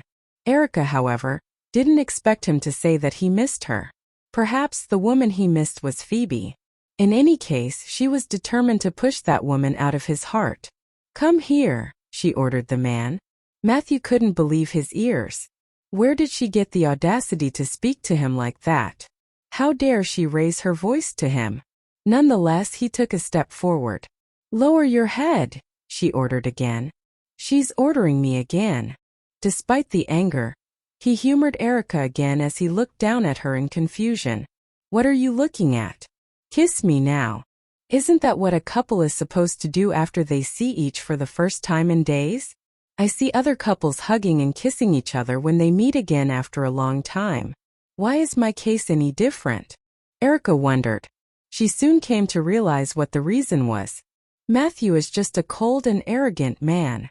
Without saying a word, Matthew held the woman in his arms and lowered his head to kiss her red lips. In truth, this was what he had in mind the whole time. If only he hadn't become so furious after seeing her with Watkins. However, Erica couldn't stop thinking about Ethan and she kept on sobbing silently. Tears streamed down her cheeks and stopped at the spot where their lips locked. The salt from her tears spread inside their mouths and Matthew immediately loosened his grip on the woman, with a worried look in his eyes. Did I hurt you? No. I was just thinking of Ethan again. I'm sorry. Erica couldn't control her emotions anymore. Matthew sighed helplessly. If you cry again, I'll have someone bring Ethan back right now. I'll also make sure T. Drugged one night by her ex-boyfriend, a mysterious man took advantage of her in an ecstatic night filled with sex. To take her revenge, she married the man and used him. As long as I'm alive, I'm still his legal wife, while all of you are just his mistresses. She remained adamant even when he was involved in scandals with other women. Eventually she stormed off after she learned that he had betrayed her again. But life brought her back to him a few years later, to his astonishment. Ow! Matthew took a deep breath and said calmly, think about why I'm glaring at you. I'm not a mind reader. How can I know what you are thinking? Erica finally realized how easy it was for them to break into an argument with each other. Matthew was utterly frustrated by her attitude. Erica, how many wives do I have? She blinked at him with confusion. Why did he suddenly ask her this? Why was he asking her such a silly question? She answered impatiently. 1. Who is it? She blinked again and asked cautiously. Have you finally lost your mind? Why are you asking so much nonsense? Matthew felt helpless. It was as if nothing was going right for him today. His wife was busy acting so foolishly that she couldn't even understand that the gift was for her. Is there a problem with a man giving his wife nice things? No problem. Since there is no problem, just keep it. Please. After a moment's silence, Erica was convinced. So you really bought this for me? Who else could it be for? He replied impatiently. With a big grin on her face, Erica held the perfume bottle and said, then just tell me frankly. Just say you brought me a gift. Why did you have to ruin such a nice moment by saying something so stupid? Wasn't Matthew always straightforward and efficient? What was wrong with him today? Why was he beating around the bush? He's just so arrogant, she thought. Matthew unbuckled his belt and looked at her coldly. My fault. Was he wrong to give her a gift? Erica swallowed nervously as she saw him take off his pants. Fascinated by what she was looking at, she shook her head in a hurry.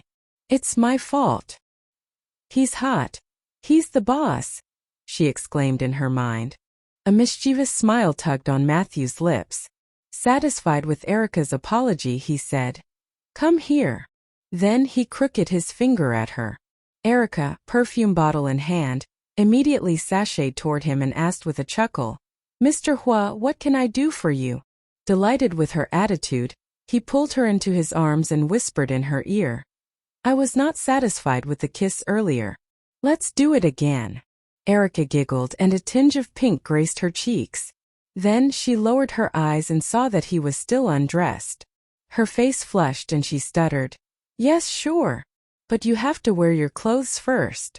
Matthew grabbed the closest night robe in the wardrobe and nimbly put it on. His swift movement caused his muscles to ripple, and Erica almost swooned. The passion glimmering in her eyes pleased the man. With raised eyebrows he ordered, You can start now. Okay. Erica put the perfume bottle aside, encased his waist with her slender arms, stood on tiptoe and kissed his thin lips. Soon, the sound of their rapid breathing echoed in the otherwise quiet closet. More than 10 minutes later, Erica escaped from Matthew's tight embrace. Before leaving, she grabbed the bottle of perfume. Bang! The door slammed shut behind Erica. Still excited from her intimate moment with Matthew, she leaned against the wall and tried to steady her breath. She placed her fair, delicate finger on her hot, burning face and thought, Oh my God! Matthew is such a flirt. Only then did she realize that she was disheveled. She lowered her head and tidied up her clothes which Matthew had pulled open, before trotting to the dresser to study the perfume. The perfume had a light fragrance with a lingering scent of fresh fruit. It was delightfully sweet. Erica licked her lips as she studied the light blue liquid in the bottle. It looked tasty too. After Matthew showered and changed his clothes, they grabbed a quick lunch outside. As Erica had more classes, she needed to return to school. At the entrance of Y City University, Owen glanced at his watch as annoyance coursed through him. He had been waiting for 10 minutes. A few minutes later, he finally saw the person for whom he had been waiting. He immediately straightened his clothes, took a few steps forward and called, "Mr. Chai." Watkins' brow furrowed when he saw a strange man hailing him. It took a minute or so for Watkins to remember. Drugged one night by her ex-boyfriend, a mysterious man took advantage of her in an ecstatic night filled with sex. To take her revenge, she married the man and used him. As long as I'm alive, I'm still his legal wife, while all of you are just his mistresses. She remained adamant even when he was involved in scandals with other women. Eventually she stormed off after she learned that he had betrayed her again. But life brought her back to him a few years later, to his astonishment. Paired in her ear, "Erica, it looks good. It's very suitable for your husband." She nodded. "I believe so as well. But it is too expensive." Then with a sweet smile she asked the saleslady next to her, "Well, is there a discount?" The smile on the saleslady's face didn't change. "I'm sorry, Mom. We don't sell our goods at a discount all year round. But there are some promotional activities in the shopping mall. You can get a suitcase with the Shining International Plaza's logo if you shop for $50,000. If you spend $100,000, the value of the gifts increases as well. You can visit the reception desk to learn more." Erica nodded. As she hadn't found anything suitable after hours of searching, she agreed to the cost. "Please pack it for me." "Okay. Would you like to pay by card or cash?" "Swipe my card." Suppressing the reluctance in her heart, Erica removed a card from her purse and followed the saleslady to the checkout counter to pay the bill. At ZL Group, it was late at night, and Matthew was still finishing his last task for the day. At about 10 o'clock, he called Paige through the internal line. "Cancel all my meetings for tomorrow." Paige was surprised. The CEO's daily schedule was usually arranged half a month in advance. Perhaps he had forgotten what was on his schedule for the next day. Paige felt it was prudent to remind him. "But Mr. Huo, you have an important meeting tomorrow." Matthew's tone was quite decisive when he replied, "Postpone it for a day. And let the important clients know that I will visit them in person later." "What about Miss Sue's prenatal checkup tomorrow?" Paige asked. Matthew frowned. Why was another prenatal checkup scheduled so soon? "Since I have another engagement, you need to accompany her. My instructions apply to all future prenatal examinations as well." Paige nodded as she replied, "Yes, Mr. Huo." She thought, Mr. Huo is conscientious and always puts his work first. Why did he cancel his meetings for tomorrow? What's happening? "Don't call me for anything. If you need something, contact the general manager," he added. Although puzzled by the situation, Paige had to suppress her curiosity. "Yes, Mr. Huo." The evening inched closer to midnight. At the Pearl Villa district, a camouflaged figure jumped down from the windowsill and ran toward the wall encircling the villa's courtyard. A glance showed the figure that 2 bodyguards were patrolling the main gate of the villa. Erica had sensed that several people had been following her these past 2 days, and she was right. A shiver went down her spine when she thought of what would happen next. She mumbled a quick apology as she felt sorry for Matthew. Then, without further hesitation, she threw the rope in her hand upward. At 11:20, Matthew's car slowly pulled into the villa's driveway. The man stepped out and glanced at the 2 bodyguards, who had walked up to the car. "Where is Erica?" One of the bodyguards immediately answered, "Mr. Huo, Mrs. Huo is inside. She hasn't stepped out since she returned tonight." "Good." Matthew nodded with satisfaction. After entering the villa, He made his way to the bedroom on the third floor. Oddly enough, there was a piece of white paper stuck to the heavy wooden door. Matthew's brow furrowed as he read the note. Please look at the bed. A sense of foreboding coursed through him. It struck him then that the villa was too quiet, which was contrary to Erica's personality. He pushed the door open and surveyed the room. The bedside lamp had been switched on, but there was no one in the room. When he walked to the bed, Matthew saw that a brocade box had been placed alongside another note. The handwriting on the paper matched the note he had found on the door. It said, "Happy birthday, Matthew. I'm sorry. I'm really sorry. I will be gone for 2 days. When I return, I'll be at your disposal. I carefully selected the gift in the brocade box. I hope you like your birthday present.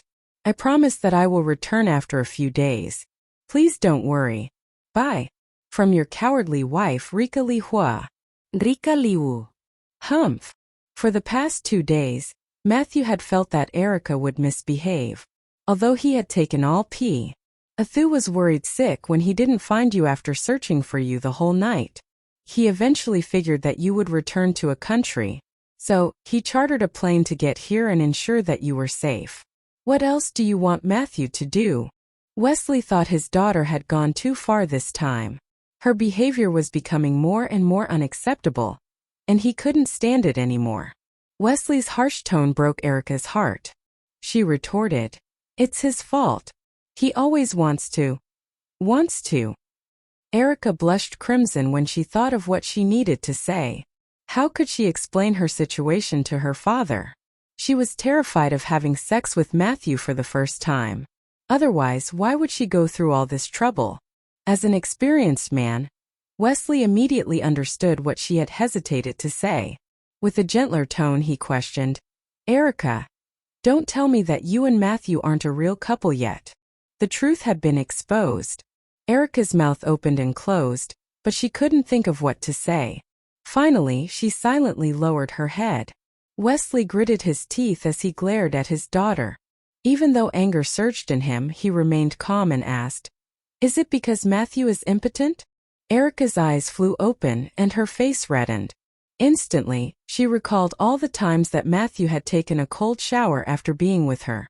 Finally, she shook her head. She was sure that her husband had no such problem. "So it's you. You're the reason why you and Matthew haven't become a real couple. You're the one with the problem." Erica blushed and retorted, "You are the one who has problems." Enraged with her behavior, Wesley raised his hand threateningly. Erica turned and fled homeward. She screeched, "Mom, the old man is going to hit me." At Lee family residence. Knowing there was no way out, Erica slowly entered the dwelling. Several bodyguards stood at the door and greeted her in unison. "Mrs. Huo." She forced a smile. "Hello." In the living room, Blair and Matthew were the only ones there. Matthew sat there in his usual calm and domineering manner, while Blair paced back and forth in the living room. As soon as Erica came in, Blair rushed up to her and roared, "Erica Lee, why are you causing drama again? You think things were going too well." For the last several years, Blair had been an elegant, noble lady of the Lee family. But around someone like Erica, she lost all her elegance.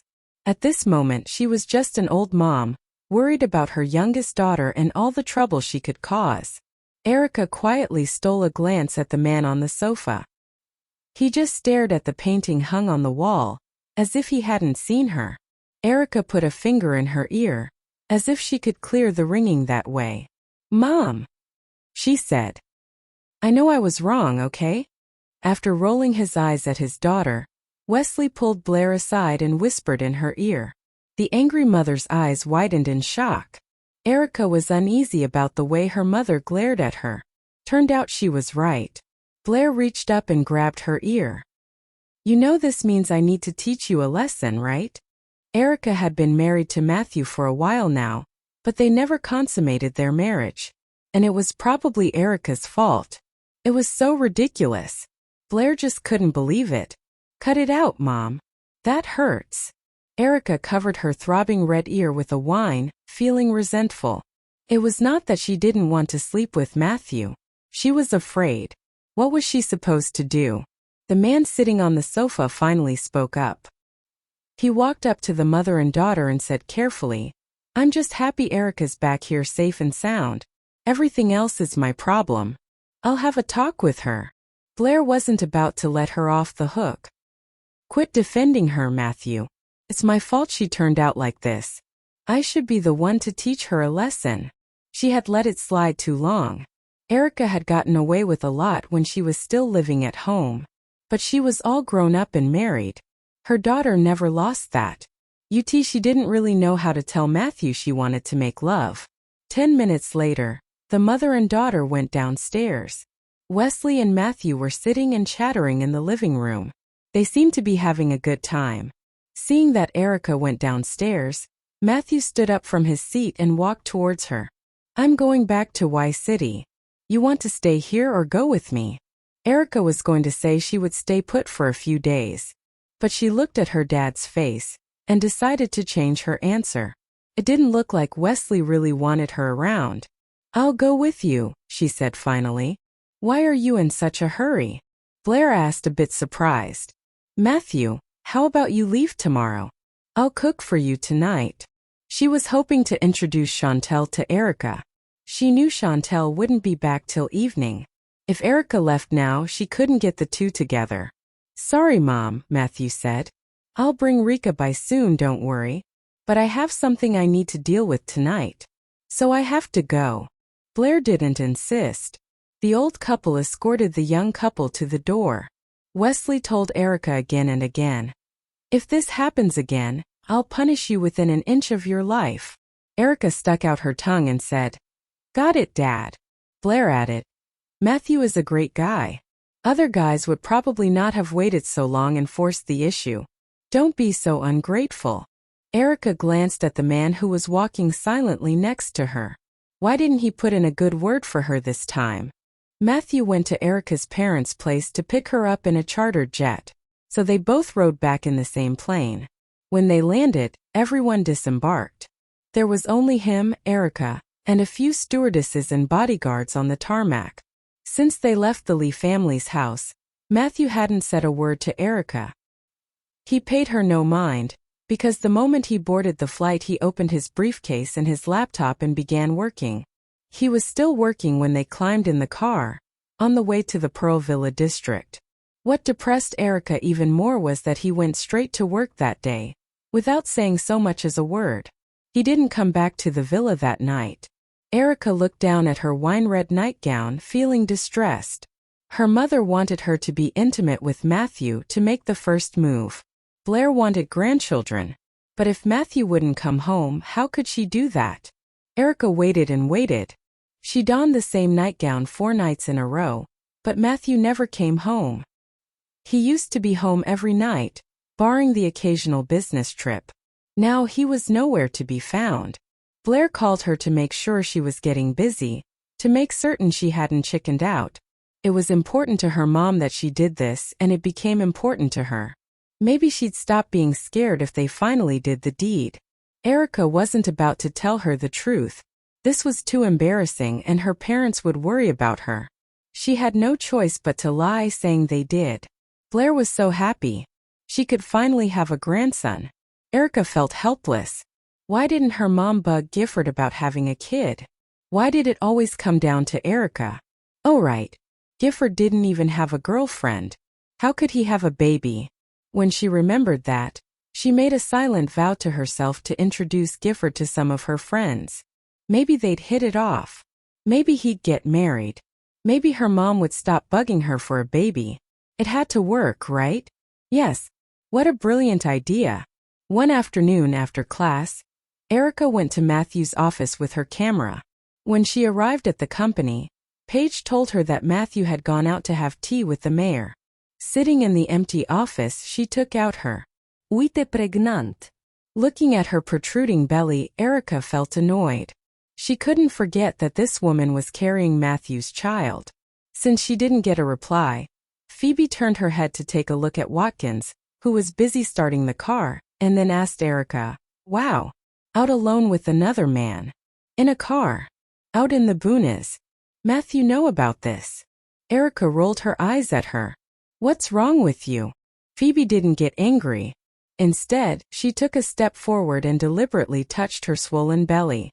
This is my baby. And Matthew's. It's growing nicely. Want to feel it? No thanks. Erica refused decisively. She wasn't interested in the child her husband had with another woman. She knew that Phoebe was trying to get her goat, and she wasn't in the mood. To her surprise, Phoebe didn't give up.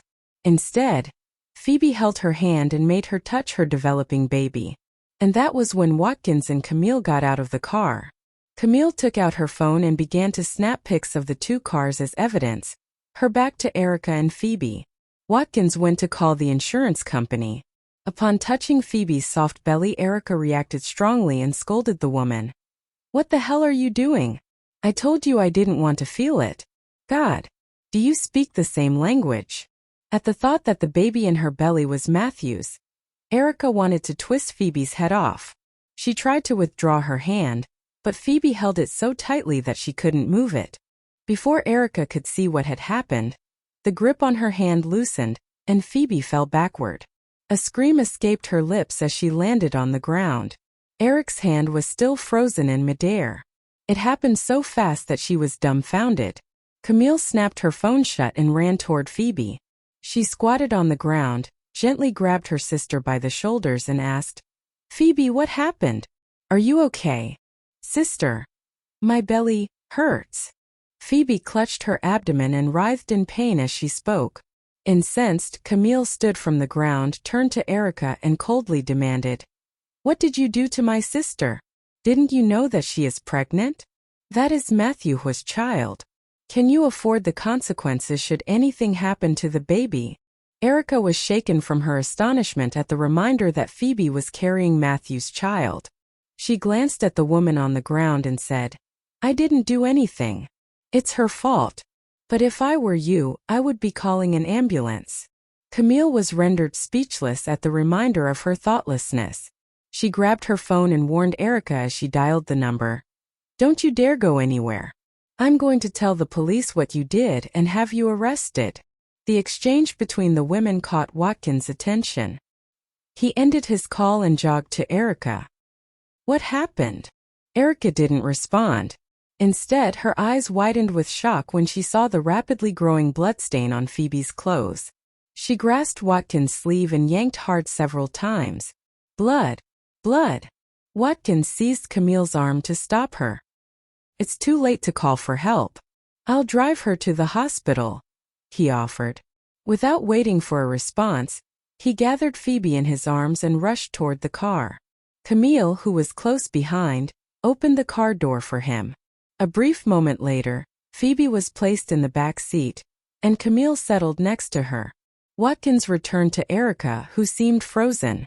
He patted her on the shoulder and said, Erica, get in the car. We need to get to the hospital. Erica took several deep breaths. She still couldn't believe what she had witnessed. Never before had she seen so much blood. Weak-kneed, she followed Watkins to the car and climbed into the P. O Phoebe's accusations expressionlessly. Matthew, I know Tessie has wronged her, but the child was innocent. I've been trying to avoid her recently, but I didn't expect that. Who? Phoebe couldn't contain her emotions anymore, and began to wail so much that she seemed out of breath. As Camille had gone home to change and Watkins was dealing with the car accident, the three were alone in the ward. The woman's weeping grew louder and louder. After a while, Matthew asked Erica to accompany him outside. He looked at his watch and instructed, Owen, take Mrs. Huo home. Owen, who had been waiting for orders near the ward, hurried forward. Yes, Mr. Huo. But Erica stood still stubbornly. So you believe her? The man was silent for a moment. I have sent someone to collect the vehicle recorder and the surveillance recordings from the scene of the accident. I'll trust the evidence that I see with my eyes. But I believe you more than anyone or anything, he thought. Erica crossed her arms and questioned, Why haven't you been coming home these past few days? Matthew's eyes searched her face for evidence of emotions as he replied, Give me a reason to come home. You. Erica bit her lower lip in exasperation. No one needs a reason to go home. He's just making things difficult for me. Ignoring the anger reflecting on her face, Matthew said indifferently, I thought that after these 3 months together, you would know how I feel about you, but… Matthew looked Erica in the eye. I realized that I was wrong. I was totally wrong. You never cared about me. Your heart belongs to someone else. Why should I come to the villa and stay under the same roof as you, humiliating myself? With every word he said, he paid close attention to the expressions on her face. Since he thought that she didn't care about him, he had stayed away from her all this while to show her how it felt to be ignored. It looked like it bugged her that he didn't come home even though he was in Y City. Erica's eyes filled with shock and anxiety. No. She wanted to explain. She wanted to tell him that she didn't like any other man. If there was someone she loved, it was Matthew. The man she loved the most was Matthew Huo. But Matthew stopped her. It doesn't matter. Leave. We'll talk about it when I come home.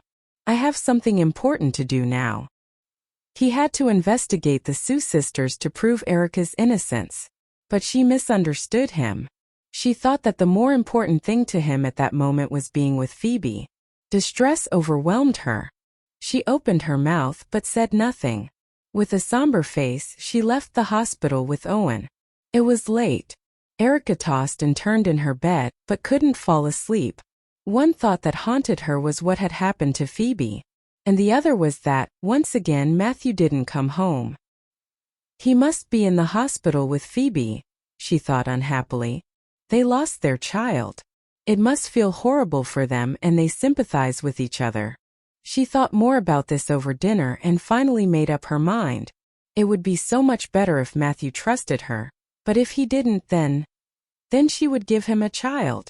At ZL Group, the bodyguard who, under Matthew's orders, was following Erica around in secret reported, Mr. Huo, when the accident happened, I was a little behind Mrs. Huo.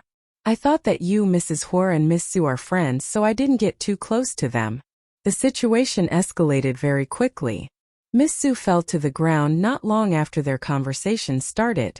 The bodyguard had stayed away from the scene since Matthew had ordered him to follow Erica in SSC. You are ready to have sex with me. Lost my child? What's she talking about? Matthew was confused. Oh, he remembered. He had not yet corrected her assumption that Phoebe was carrying his baby, so she still thought it was his. He sighed. The baby was not mine, he tried to say. But Erica thought he believed that she was the reason for the loss of his child.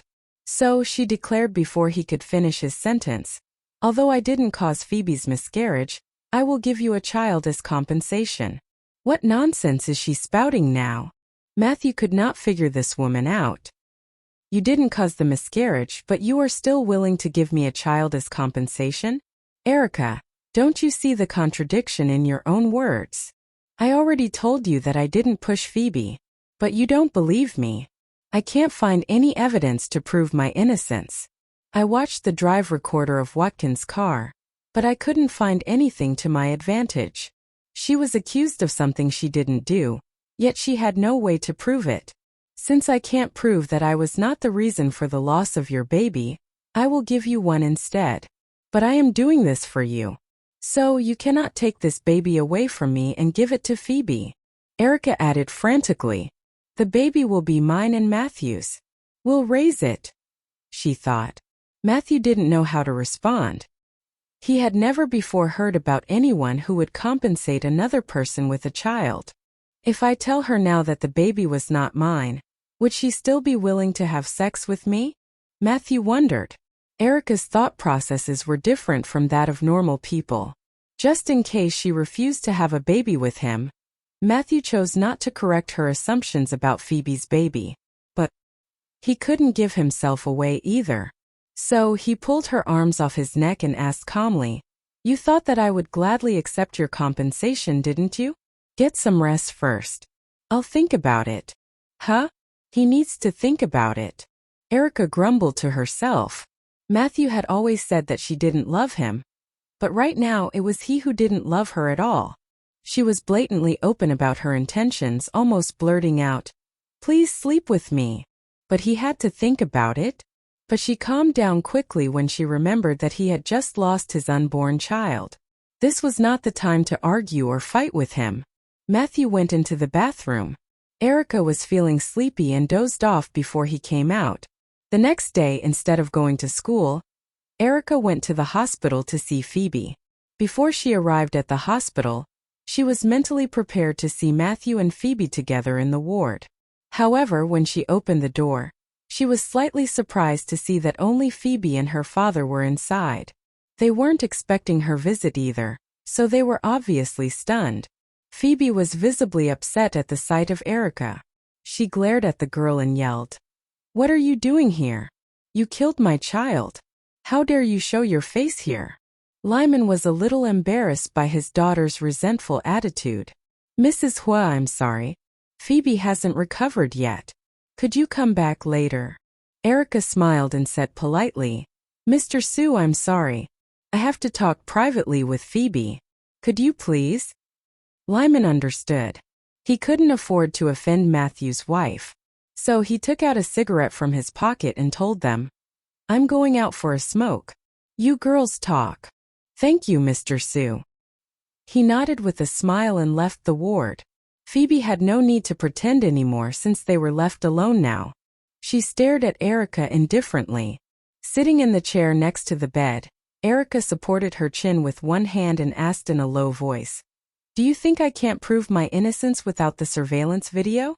Or are you Dr. into him and that she would exaggerate and slander her?" So it was best that Erica informed him first. Mistress Su. Matthew was amused by her words. He adjusted his emotions and asked in a low voice, "Why are you so damn arrogant after slapping her? She deserves it. If she ever got pregnant with your baby again, I would gladly push her and make her have a miscarriage again. That bitch accused me of killing her baby. I might as well just do it." She thought angrily. "You wouldn't dare." "Yes, I would." "Very good," Matthew thought with a smile. He gave her a thumbs up in his mind. There was a hint of coldness in the man's voice when he spoke again. "You don't have to go see Dad and Mom. I don't have time to care about silly trifles between women." Erica breathed a sigh of relief. "Well, good for you. I don't want to disturb you. Bye, Mr. Huo." Matthew sighed inwardly. Wasn't there anything else she wanted to talk to him about other than Phoebe? But before he could ask, the woman hung up on him. Looking at his phone helplessly, Matthew went back to his desk and asked the department manager to continue with his report. A few minutes later, his phone vibrated again. It was Phoebe. He frowned and put the phone aside, letting it vibrate on his desk. Phoebe called him twice. She figured he was busy since he didn't pick her call. She sent him a message instead. "Matthew, Erica has gone too far. I'm at the hospital to recuperate. She came here and instead of apologizing, she slapped me in the face. My face is swollen because of her." Then Matthew received a picture of Phoebe's swollen face. There was indeed a clear palm print on her pale face. Half an hour later, after the department manager finished reporting, he finally texted her back. "Okay, thanks for the info." Phoebe wasn't happy with his curt reply. She was hoping for more of a resolution. Matthew came back to the villa around 9ish like usual. When he walked into the bedroom, he saw Erica sitting at her laptop, working. Hearing him come in, the girl immediately got to her feet and looked at him nervously. Her big eyes shifted back and forth, as if she were planning something. However, Matthew just gave her a quick glance and went to the closet without saying a word. Then he walked into the bathroom. Half an hour later he walked out. Having showered the day's dirt away, he was ready to settle in for the night. He wore the robe he fetched from the closet. When he came out, Erica had already climbed into bed. Standing by the bed, he looked down at Erica. She was playing with her phone. He cocked an eyebrow and asked indifferently, "I thought we'd try making babies." Erica's heart pounded rapidly. "So, did he want to sleep with her tonight?" She shifted nervously. It was not until then that Matthew noticed that she had just changed into the sexy wine red nightdress Debbie bought her. The way she sat made her even more ravishing, as her sexy legs were revealed by a garment's tendency to ride up. The man's eyes were filled with desire in an instant, and he felt his male essence coursing through him like a boiling stream. He fought for control, eventually barking out a hoarse, "Let's go." Go? How do we do that? She didn't know what to do first. Matthew didn't know whether to laugh or cry. "We can start by getting naked." He was amused. His wife was so pure and innocent. She seemed a bit flustered now. "Okay." She felt foolish. Of course that makes sense, she thought. "Let's get our clothes off." Half kneeling on the edge of the bed, Erica stretched out her hands to untie his night robe. That went quite smoothly. Soon things progressed naturally, and the two lovers were tangled on the bed. He was on top of her, nuzzling her neck and drinking deeply from her lips with every kiss. Erica trembled and said in a small voice, "I'm a little scared." Matthew held her hand tightly and whispered, "It's okay. Nothing to be scared of." His deep, hoarse voice worked like magic. She relaxed a little. They lost themselves in each other and the moment. For a long while only the sounds of love could be heard. Some moments later tears formed in. Them began to rub their eyes, some covered their hearts, and some opened their mouths wide. Their CEO was so handsome when he smiled that the female staff couldn't breathe. Even two male executives were charmed by his smile. Rubbing his chin, Sheffield looked thoughtfully at the mysterious smile on Matthew's face. He looked like he'd just gotten laid. There was no misjudging the way he acted, the smile on his face. And he's never had that look before. So was last night the first time Matthew slept with his wife? But no. That couldn't be it. They've been married 3 months. So how could that happen? Maybe there's trouble in paradise. Sheffield wondered. The smile on Matthew's face only lasted a few seconds before it disappeared.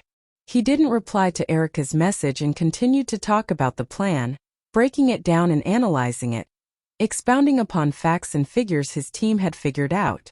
After taking a shower, Erica went downstairs to the kitchen by elevator to find something to munch on. Fortunately, Matthew had arranged a chef to cook for her, so she wouldn't have to do anything when she woke up.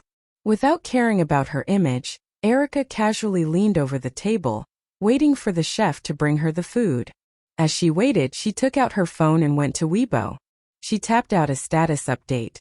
The pure little sheep was finally eaten by the hungry wolf. She was somewhat glum when she read the comments on her post. Within a few minutes, some comments she hated had gotten a lot of likes. A netizen with the username Miss Flower commented, "Please, eat me." Another user named Mrs. Su Post 2000 said, "Mrs. Huo, I'm one of the women of Mr. Huo's harem. Come on. Ask your hungry wolf to eat me. Just once." The remaining comments were similar. Oh my God. Erica was so unsettled that she deleted the post in a hurry. It wasn't until then that she realized how many women coveted her husband. What did Matthew do when he went out? How could he be so skilled at seducing women? After the late lunch, Erica slowly made her way toward her car. Even though her legs were sore, she intended to visit the hospital. At the hospital, since the Su family members had just left, Phoebe, who was exhausted, closed her eyes, and the maid tasked with caring for her settled in a chair. Erica pushed the door and entered without knocking. Surprised by the unannounced visitor, the maid jumped from her seat and asked, "Who are you?" A charming smile lit up Erica's face as she pointed at the woman in the bed. "I'm here to see your lady." "Oh," the maid nodded. She glanced at the young woman again. Why did she feel as though this woman was familiar? Isn't she here to see a patient? Why did she come empty-handed? The maid wondered. Erica ignored the maid's puzzled gaze and sat on the chair beside the bed. As she was in no hurry to wake Phoebe, she quietly observed the woman. Phoebe's face had lost its pink hue because of the blood loss and the surgery. Her eyes were closed, her breath was weak, and her lips were pale. She was dressed in a hospital gown, and her slender arms, dull like her complexion, rested by her side. Her manicured fingers indicated that she was indeed from a wealthy family.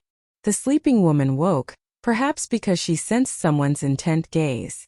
As soon as Phoebe turned, she saw Erica sitting by her side. Her eyes flew wide open and she became attentive. A trace of suspicion shone in her gaze as she questioned, "What are you doing here? What am I doing?" Erica pouted so that Phoebe's attention would be drawn to her red lips. Before she came to the hospital, she asked a makeup artist to apply light makeup. Then, she contrasted it with tomato red lip gloss. Her smile made her look more radiant. In fact, she didn't know how she managed to walk into the hospital after getting out of the car. Thanks to Matthew, her legs were still trembling, and it was difficult for her to walk straight. Irrespective of her discomfort, she had to share the news with Phoebe. Even if she had been unable to walk, she would have come in a wheelchair to show off to this woman. Erica untied the silk scarf around her neck, fanned her hand as though it were hot, and said, "Hint of emotion. Did you have something else planned for me?" Erica shook her head and tried to suppress the bitterness in her heart. "No, I'm leaving now." What else could she say? Erica didn't think that she could ask him not to stay with Phoebe. After all, she didn't believe that she was that important to Matthew. She turned and took a step away from her husband. Matthew cocked his head to the side when he noticed how strangely Erica was walking. It then dawned on him that she was just pretending to be strong. A mischievous smile added a boyish charm to his handsome face. In a few giant strides he caught up to her. Before Erica could process what was happening, Matthew had scooped her up in his arms. Clueless as to what caused the change in her husband, Erica's mouth hung open. The shock from his actions left her feeling parched. She quickly wrapped her arms around Matthew's neck and said, "Why, aren't you going to stay here with Phoebe?" "No. I just remembered I have something more important to do. I'll come to her again when I'm free." Matthew was not in a hurry to question Phoebe about her miscarriage. Now the most important thing was his little wife, who couldn't walk because of him.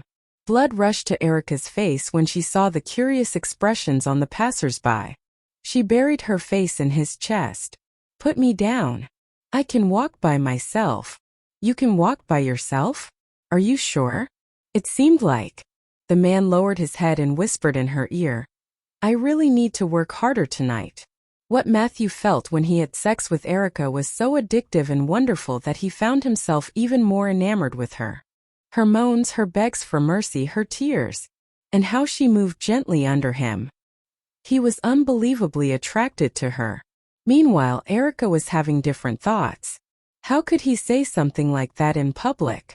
She grabbed Matthew's collar with one hand, buried her head in his chest and protested in a low voice, "Shut up! Shut up!" Matthew's smile widened. His wife was becoming more and more adorable by the day. From the time Erica had stormed out of the ward, Matthew carried her. He carried her all the way until they were back in their bedroom. Placing her gently on their big bed, he said shortly, "Rest." He wanted her to regain her energy so that he could have sex with her again that night. "Oh, thank you so much for your concern."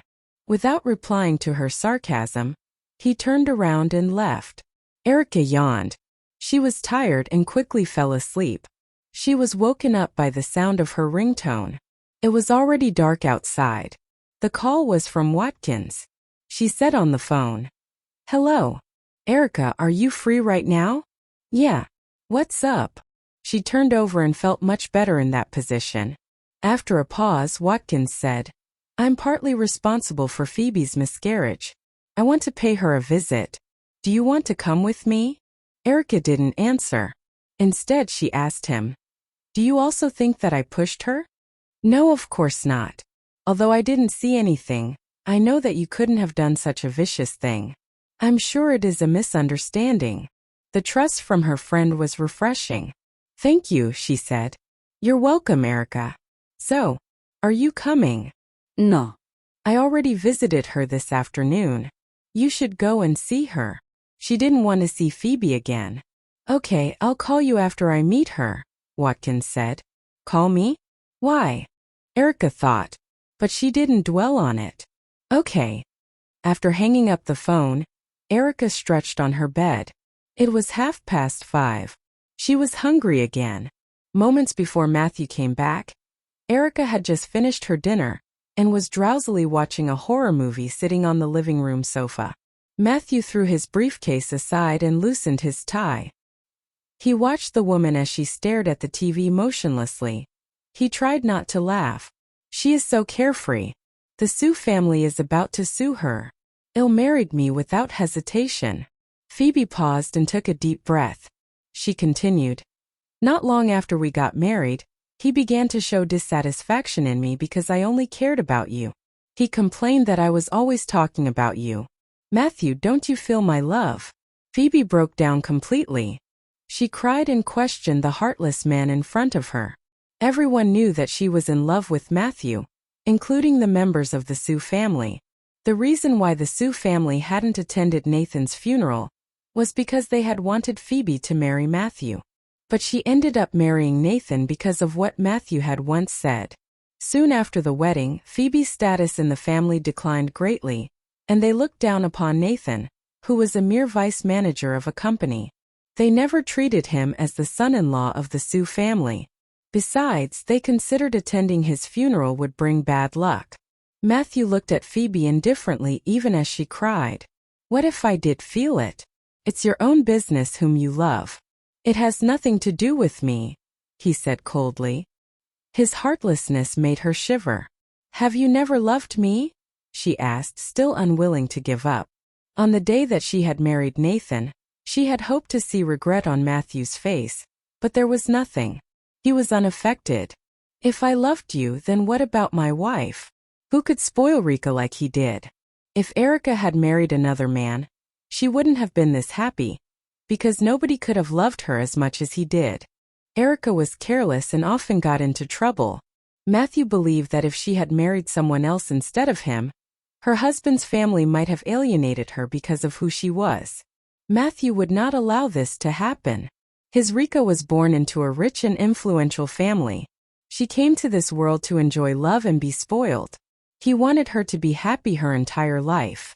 It was true that she was naughty and mischievous, and sometimes she could be very irritating. But so what? To Matthew, these were the traits that endeared her to him. If she didn't have these characteristics, she might not have attracted his attention. He genuinely believed what he had said before. She didn't need to do anything. She brought him happiness simply by being with him. Matthew Huo, you indulge her too much. She will cause serious trouble in the future. Phoebe had never been bold enough to speak this way in Matthew's presence. This was the first time and perhaps the last. Why is it wrong to indulge my wife? Can't I take responsibility for her actions? Phoebe, Erica didn't cause your miscarriage, and even if she did, I would not let anything happen to her. If he couldn't bear responsibility for such a trifle matter, he didn't deserve Erica. The woman on the bed shook her head in disbelief and murmured, This can't be happening. Matthew, I've loved you for 6 years. How can you do this to me? After all these years, in the end, she got nothing but the status of a married woman. 6 years? So what? Matthew thought. The years he had harbored feelings for Erica were. It had been so long that he couldn't even remember. She had attracted his attention from the very beginning. Perhaps those early days didn't count as he hadn't developed feelings for her then. A few years ago, Wesley brought Erica to the Huo family manor, and that was when Matthew began to like her. He thought he had fallen in love with her only after their engagement. It was possible that he became infatuated with her earlier, so early that he couldn't be sure when it began. Irrespective of the time, Erica was a capable woman who had stolen his heart at such a young age. You are a vicious woman. You killed your child. That was Nathan's only child. I won't let you get away without facing the consequences of your actions. You are fortunate as this is not the right time to ask you to leave Y City. But I'm warning you. Pray for yourself and don't ever mess W. Newts. She had scaled the tall wall. When she turned to check, she saw the bodyguard scurrying upstairs to find her. I'm sorry, but I have to go. Just as she was about to jump from the wall, a female's voice came from below. Hello, miss. Ah. Startled, she almost fell off the wall. When she saw that a girl was standing below the wall, she breathed a sigh of relief. "Hello. What are you doing here?" Erica asked. Since this area housed many wealthy families, each villa covered a large area, and no one could be seen within 10 miles. The girl on the ground raised her head and answered, "I am searching for someone. As I lost my phone, I'm not sure which villa they live in." She couldn't remember which villa was Matthew's. "May I know your surname?" Afraid that the bodyguard would spot her, Erica climbed down the wall before she replied. "My surname is Lee." The strength it took to climb down the wall left Erica breathing heavily, which caused the other female to mishear her. "Her surname is Lin? Then she is not the person for whom I'm looking," the girl thought. The bodyguard checked the top floor but didn't find Erica. He thought he should report to Matthew. "Mr. Huo, I have bad news." He reported the situation in detail and followed Matthew's instructions to check the wall he had been guarding. There was indeed a rope. "Oh my God. I was played. I'm screwed." As soon as Erica jumped off the wall, the bodyguard chased her. At the same time, the two security guards protecting the community had received orders from Matthew to join the search. Fortunately, they had been patrolling nearby. As soon as Erica heard the noise from the wall and saw two people running toward her, flashlights knifing through the gloom, she knew they were after her. Time pressing, she grabbed her hand and began to run. "Why are we running? You ticked someone off." The girl was confused. Or maybe she stole something. After all, she climbed over the wall, she thought. "Yeah, a real big shot. By the way, I saw you sneaking around the wall. You should run too, otherwise we'll both be caught." "Something tells me that won't be a walk in the park," Erica answered without looking back. "Oh my God. Thanks to that jerk Matthew, my legs feel like concrete, and I think I'm slowing down in my old age," she thought. At the Lee family's house, Blair rang gif ot. "Hey, do you know where Chantel is? If not, go find her," she yelled. Hey, slow down. You mean she's missing?" he asked in confusion. "Today's Saturday. She should be here. She texted me she was going on a trip, but I haven't been able to get a hold of her since then. It's been 6 or 7 hours and I think she turned off her phone. It goes straight to voicemail," Blair said. Chantel usually stayed at the Lee family's house on weekends to make sure Blair and Wesley were well taken care of. This was weird. Knowing that things sometimes go wrong on trips, Blair just wanted to call to ask if she had arrived. 6 or 7 hours should be plenty of time to get somewhere and settle in. Where did she go? "Maybe she's still on the plane," Gifford said. 6 or 7 hours isn't that unusual if you're flying to another country. And you're not supposed to have your phone on then anyway. Blair shook her head. "Your father had someone look into it. She flew to Y City. That's only 2.5 hours by plane. She should be there by now. And why isn't she answering her phone?" "I think you're overreacting, Mom. Tell you what. I'll call you as soon as I find her. Don't worry. She'll be fine." "Okay." Near a 5-star hotel in Y City, two girls whispered to each other while taking turns checking out the entrance. At first, Erica wanted to ask the girl beside her to go home, but she got to thinking, if she used her ID card to check in, Matthew would have no trouble finding her. She didn't feel like having that conversation. So instead she urged the girl to check in for her. "I'll give you 2. At the hotel with her head down and took the elevator to the 13th floor. In the room, Chantel was still amazed at the luxurious decor. Erica breathed a sigh of relief and slumped onto the sofa. "I need a shower. You want to go first? There are 2 bathrooms. We can take a shower at the same time." When she saw Erica's dirty-minded grin, she clarified, "Not like that." In order to make it convenient for the guests, there were 2 shower rooms and a bathtub in the suite. Okay. Erica had always been wild and free. In the dead of night, she hugged the pillow for comfort and gradually fell asleep. Erica was roused from her sleep by someone knocking on the door. She didn't know how long she'd been asleep. She was still in a daze and wanted to tell the person knocking to go away. She got up from bed, holding onto a nightstand to steady herself, and put on her slippers. She woke up more and walked towards the door, completely forgetting where she was. She opened the door hard and shouted, "What the hell? Ah, why are you here?" When she saw the person standing there, she immediately woke up. Gifford rolled his eyes at her. "Get out of the way." "What? How did you know I was here?" Realizing she had asked a stupid question, she changed her tone and followed Gifford into the room. "Hey, did Matthew send you? Are you supposed to take me back with you?"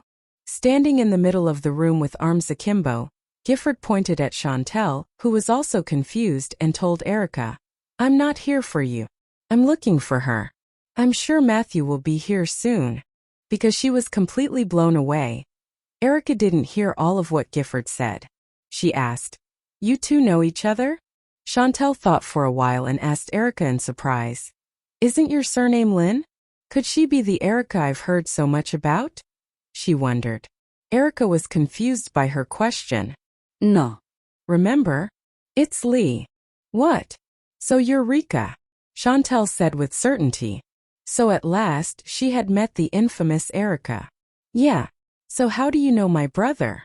Erica shifted her gaze between Gifford and Chantel in suspicion. "Why is my brother here looking for Chantel? Did she break the law?" Ignoring the confusion and astonishment of the two girls, Gifford looked at Chantel and asked, "Why did you turn your phone off?" "I lost it. It was stolen on the bus. I wanted to send a message to Uncle Wesley with Rika's phone, but her battery was dead," she replied honestly to Gifford. The man was speechless. He patted his forehead helplessly. "So why are you two staying at this hotel?" Chantel shot Erica a meaningful glance, and Erica replied instead, "We met outside the gate of the villa, went to dinner and started talking. We became fast friends and it was late, so we got a room so we could get some sleep." Met outside the gate? Became fast friends? Gifford didn't believe her at all. He stared at his sister with a fake smile and said, "That's a strange coincidence." Erica chuckled and nodded. "Yes, that's all it is, coincidence. So, again, how do you know each other? Is she your girlfriend?" "Not exactly. Remember that girl I brought home? She's Chantel Yi." Erica was shocked. She had heard from Blair that Gifford had rescued a girl and brought her back home. "What? You're that Chantel? I never knew. Nice to meet you finally." She ran to Chantel and looked her up and down. Chantel chuckled. "So you weren't running away from another man. You were running away from home." "I knew it. She's not a mistress at all." So Chantel wasn't lost. She had found Matthew's villa, and Erica lived there. When she heard this, Erica smiled sheepishly. "I didn't mean to lie to you. I was afraid of being found out." "Oh, I see." Actually, she didn't see. She had way more questions. "Arn have a baby. Can you help me?" Erica was shocked by what she was asking. She admired her courage a lot. "But, are you even old enough? What kind of question is that? I'm in college, remember?" "Oh, that makes sense. But giving birth to a baby for my brother." Erica hesitated. Chantel understood her hesitation. This should not be taken lightly. She continued, "Since Ethan left, Auntie Blair's been sad all the time. I want to give her a grandkid to make her and Uncle Wesley happy. I swear I'm healthy. I've even been to the hospital for a physical. There's nothing wrong with me and I have the papers to prove it. And if I can do this, the kid won't miss his grandpa and grandma. And they won't miss him. They'll have him all the time if they want." And that was where Erica came in. She was integral to Chantel's plan. She knew the Lee family loved their two daughters the most. She couldn't go to a vet. She'd never agreed to a plan like that. But Erica, on the other hand, Erica was different. As far as Chantel knew, Erica had always been fearless and was up for anything. Even if Gifford found out Erica had taken part in her plan, the brother wouldn't really do anything to his youngest sister. That was why Chantel came to find Erica. She could discuss it with her.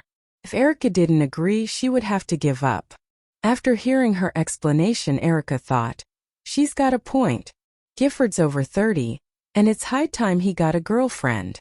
Erica was married. And her elder sister would get married soon too, leaving Wesley and Blair alone in a country. Gifford was the one who had brought Chantel home. He must have thoroughly investigated the girl's background before taking her to their family. She was no danger, and didn't seem to have any bad intentions against the Lee family. Moreover, Erica had been planning to introduce a girl to Gifford.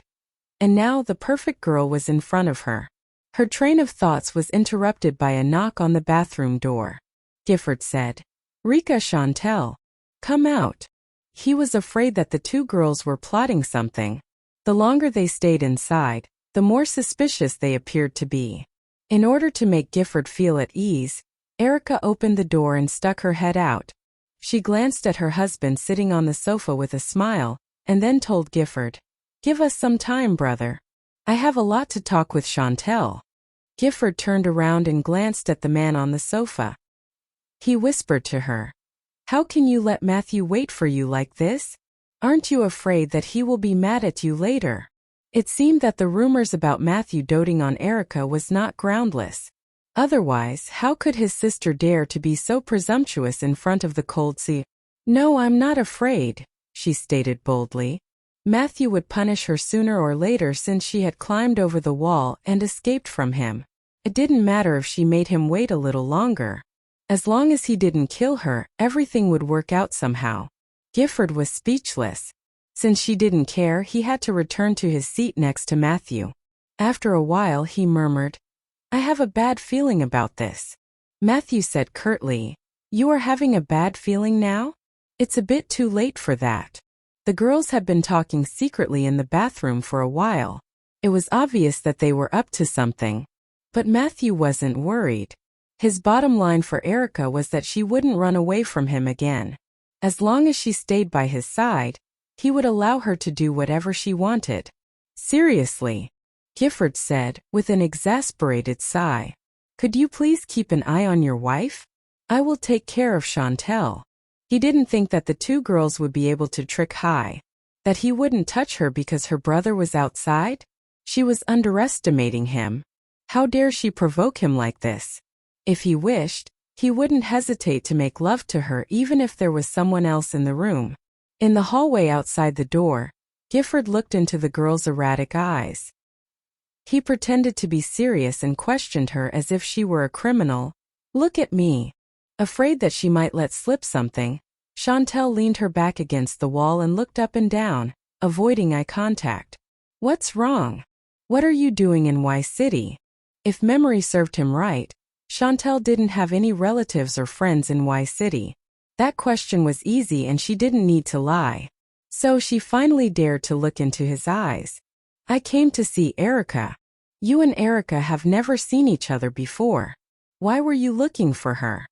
Gifford asked, frowning. She shifted her eyes away again and lied calmly. "We have never seen each other before.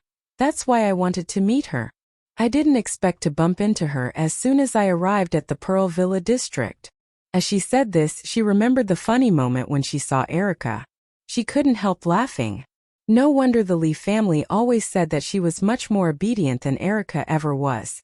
Indeed, Erica was such a troublemaker. At least, Chantel wouldn't climb over a wall to escape from home. Well, even if she wanted to, she didn't have the ability to do so. Erica deserved to be in the family of the two gods of warriors. "Hey, what are you laughing at? Be serious." "Ten Hut," Gifford commanded. "Is Chantel not afraid of me either, just like Rika?" He wondered in confusion. Upon hearing this, Chantel stopped smiling and stood straight with her back against the wall. "What did you do after you met with Rika?" Gifford continued after a brief pause. Looking him in the eye, Chantel answered honestly, "Oh, we went to eat wontons. Afterwards we booked a hotel room and went straight to bed." Gifford remembered that the two girls didn't know each other's identity until he entered the room just now. "Are you telling me that you two strangers went to eat wontons together? And then shared a hotel room?" he asked, raising his eyebrows. Is Erica a fool or is Chantel too bold? He thought to himself. Chantel immediately shrank back in fear, frightened by the anger in his tone. Erica is not a bad person. I know she is not a bad person. It's just that she has an innate ability to get herself into trouble. I don't want you hanging around with her in the future. She's a bad influence. Stay away from her. As the saying went, one who has been in the company of wolves will learn to howl. He didn't want Chantal to follow Erica's bad examples. Chantal, however, felt differently. Although Erica is a little naughty, she is kind-hearted and generous from the bottom of her heart. Gifford looked up at her and snorted in laughter. Wow, you've only known each other for a few hours. I can't believe that you are actually defending her already. What did Rika do to you to make you side with her? Tell me the truth. What did she tell you in the bathroom just now? Well, she told me to take good care of her parents after I go back to a country. Then we exchanged our contact information. That's all. Chantal decided not to tell Gifford what she was planning on her mind. If Gifford could be fooled like this, his title of the God of Warriors would be a complete waste. If you don't tell me, I will. Crack. Suddenly the door burst open. Chantal's face almost instantly formed a frown when she saw Erica come out. Rika, please tell your brother what you told me in the bathroom earlier. Tell him that you wanted me to take good care of Uncle Wesley and Aunt Blair. Your brother doesn't believe me. Erica wa. And dear Matthew. But you never call me like that when you don't. You're such a hypocrite. He figured it out. The smile on Erica's face froze. I know I was wrong, but it's not my fault. I just want to have a good sleep. That's all. In the end, Erica felt very wronged. Ever since Matthew had sex with her for the first time, she had been living a miserable life. Night and day, he would have sex with her nonstop. In fact, she was starting to wonder whether she was just a breeding tool for Matthew. Thinking of the marks on her body she had just shown him, Matthew pinched his eyebrows and said, I can help you this time, but only this time. Do you want to plead for yourself or something else? Erica glanced at the man and finally made a righteous decision. She would do something to help her brother. Can you find me a certain kind of medicine? It's the kind of medicine that... She whispered something in Matthew's ear for a while and then solemnly emphasized, even if she is pregnant, the medicine won't affect the baby. Matthew was stunned. You want to use it? Matthew wondered why Erica would have to use that kind of medicine at all. Of course not. It's for my brother. He's already over 30 years old, but he doesn't have a girlfriend yet. I need to do something to help before it's too late. Erica was very distressed. What if Gifford was unable to find a wife in his lifetime? Gifford had always been good to her. Now that his marriage was at stake as his sister, Erica felt obligated to help him out. Matthew knew that Erica was bold, but he hadn't expected her to be this audacious.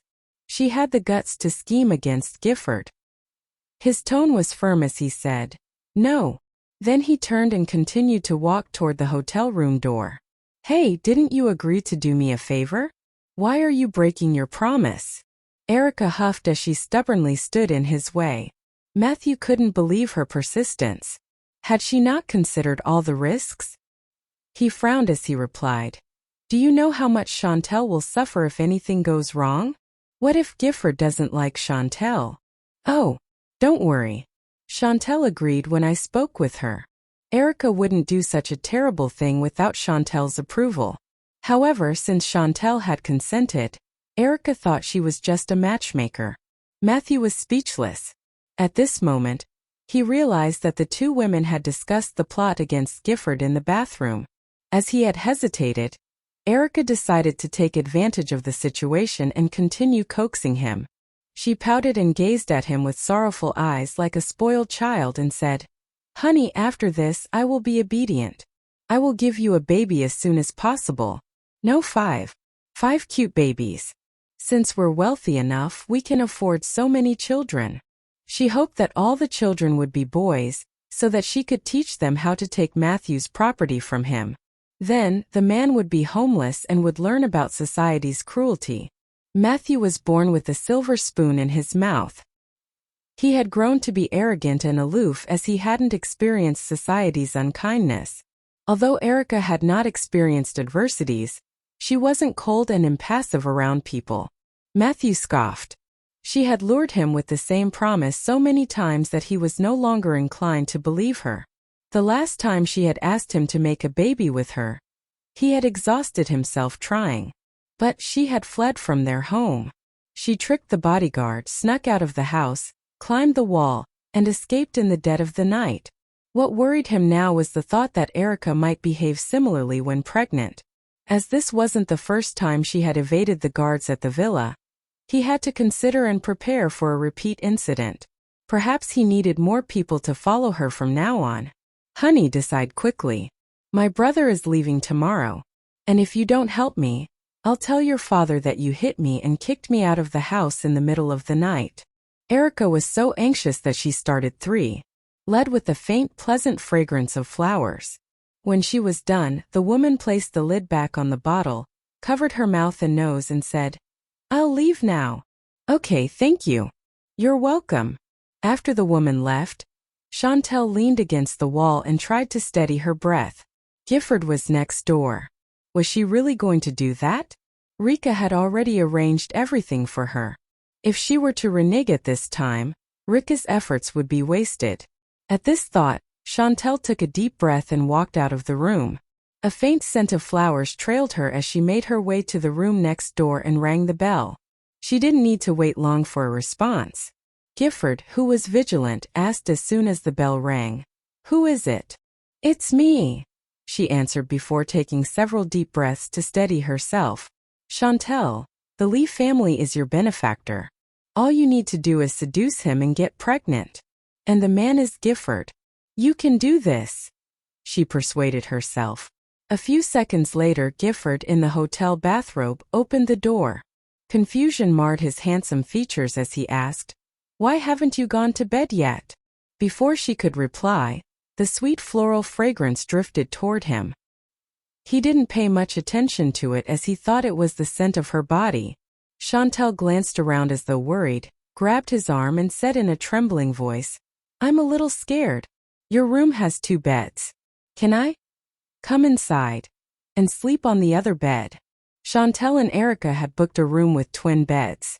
To protect her, Gifford had no choice but to reserve the room next door, which coincidentally had twin beds as well. Gifford looked at the small hand on his arm, confused. "What are you afraid of?" "I'm afraid of." Chantel tried to come up with something. "I'm a little nervous. I can't sleep alone in a hotel room. Besides, I just watched a horror movie." "Gifford, it's only a few more hours to dawn. Please let me in." Her face turned pale. Her frightened expression caught Gifford off guard and he believed her. He thought that she really was scared of staying alone. The truth was that she was indeed frightened, but not because she was afraid of sleeping alone or because of the horror movie. She was terrified, thinking about what she was about to do. Gifford moved aside to let her in. When she passed by him, he felt a rush throughout his body. He was confused. Why did he feel like that all of a sudden? Meanwhile, Chantel had already entered his room and obediently sat on the other bed. She was so tensed and already had difficulty breathing. After he shut the door, Gifford took 2 steps forward, feeling an inexplicable hot stream rapidly coursing through his body. He scanned Chantel's expression. "Have you applied something on your body? What's that fragrance?" She gripped the hem of her clothes tightly. "Oh, the scent? I used the hotel's body wash. Does it smell good?" "I thought so too." God knew how hard it was for her to finish that sentence. She felt her cheeks burn and her breath become jagged. She knew that the drug was working. Holding back the strange desire in him, Gifford strode into the room. "Go to sleep." Chantel stood up abruptly and asked, "Gifford, where are you going?" "I have to wash my face. Maybe I'm just too sleepy," he thought. Afraid that he might leave, she quickly trotted to block his way despite her weak legs. "Gifford, I don't feel too well. I think I took something bad." Gifford's eyes fell on her red lips and he was instantly attracted to them. He had the sudden urge to kiss her, but he knew that something was wrong with her. He pulled a long face and questioned her harshly. "Chantel, what on earth did you take? Did you apply something on your body?" Unable to control herself, Chantal wrapped her arms around his waist and said, "I don't know. Please help me." She really had no idea what Erica had given he was stay and wait for Chantal to wake up. He had to interrogate this girl first. Erica went off to school happily. Chantal was still asleep while Gifford was busy waiting for her to wake up. In the afternoon, as soon as she opened her eyes, Chantal heard the familiar voice. "You are finally awake." Her heart skipped a beat. Gifford. Her voice was hoarse, and it sounded sexy to his ears at that moment. Ignoring her shy expression, he looked at his watch and said, "You've slept for 6 hours and 7 minutes. And I've been waiting for you to wake up for 6 hours and 7 minutes too. Now tell me." Chantal shrank back into the quilt. "What are you talking about?" When she turned around, she felt a stabbing pain. "Ouch, that hurt." "Tell the truth and you will receive a lighter punishment. So, I advise you to spill everything." When he looked at her, Gifford couldn't help but think of what had happened last night. He coughed to cover up his fantasies. Chantal had planned to leave as soon as she had succeeded in sleeping with him. But she had fallen asleep as soon as they stopped making love. She couldn't have left either way because Gifford hadn't slept all night. Now that she had to face him, she had no choice but to deny her involvement in the crime. It was time to put her acting skill to good use. She feigned innocence and said, "I'm confused too. Didn't you investigate the matter? The surveillance video has been deleted. How else can I investigate this?" Gifford thought helplessly. Gifford sat down on the edge of the bed and pulled down her quilt a little. Ignoring Chantal's uneasy expression, he threatened, "If you don't tell me the truth, I'll take you back to the military base and interrogate you the way I interrogate spies." Chantal shivered, but Erica trusted her to keep quiet, so she gritted her teeth and refused to divulge their secret. "I know nothing, Gifford. How can you do this to me? I am the one who suffered losses here after going through this kind of thing. Yet you are doubting me.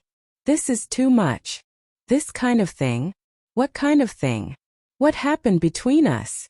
he asked coldly. Chantal's eyes widened. "He is not going to take responsibility for it?" She couldn't believe it, and was about to say something. But she changed her mind. It didn't matter even if he didn't take responsibility for taking her first time. "Forget it. Please turn around. I need to go and take a shower." Gifford didn't move. He smirked. "Do you think it's really necessary for me to turn around? I saw every inch of your body last night." Her face turned red.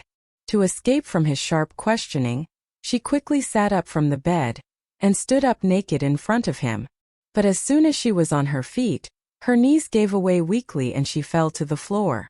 Gifford didn't move. He pretended not to care that she had embarrassed herself in front of him. He didn't even bother to help her up. Under his burning gaze, she picked up the bathrobe on the floor and put it on. In the evening, around 6 o'clock, Erica finished the last photo. She and Hyatt packed up and walked to the school gate. The green military car at the gate was so eye-catching that she noticed it at once. The tall man standing beside the car was scanning every student coming out of the school gate. He even had his hands on the driver who had come to pick Erica up. She knew immediately that the truth had been found, but she didn't think that he would be so quick. She was going to chicken out of there. Before Gifford could notice her, she hid behind Hyatt and hailed a taxi as fast as she could. Just when she got into the taxi, Gifford spotted her. "Erica!" He strode towards her. Erica quickly ordered the driver. "Sir, hurry up. There. Why don't you be responsible for her to the very end?" It was so obvious that the CEO was trying to defend his wife. Erica looked at her husband with admiration. "Matthew, you're absolutely right." Gifford was so mad that he spun around in circles with his hands on his hips. Finally, he glared at the hateful culprit and said, "I did bring her home, but I never intended to marry her." And now that they had sex, he might not be able to escape from his responsibility. Besides, Gifford was sure that Matthew was also involved in the matter. That was probably why he couldn't find a single clue regarding what had really happened. He only found out because Erica was so easily deceived. Then you can marry her now. Matthew, you are spoiling this girl to no end. She is going to get you into a lot of trouble if she continues to play around like this. Gifford wasn't exaggerating. He absolutely believed in his sister's ability to create trouble. An unnoticeable smile flashed across Matthew's eyes. It doesn't matter. I'm ready to bear any consequences for her. He was also well aware of what his wife was capable of, but he had been prepared to solve all those difficulties for her the day he had married her. Aren't you angry with her for running away last night? Gifford asked, frowning. Before Matthew could answer, Erica protested loudly. Gifford, are you trying to sow discord between us? Gifford is so annoying. Why does he have to mention that now? She cursed inwardly. Gifford snorted mockingly at his sister. What, now you're afraid? You had the courage to climb over the wall to escape. I thought you were brave enough to do anything. Erica endured his words with gritted teeth. She was much more concerned about what her husband might do or say to her. Matthew cut straight through the siblings' bickering. Of course I'm angry, he snapped. I'll teach her a lesson when we get back. But what happened between you and Chantel is another matter.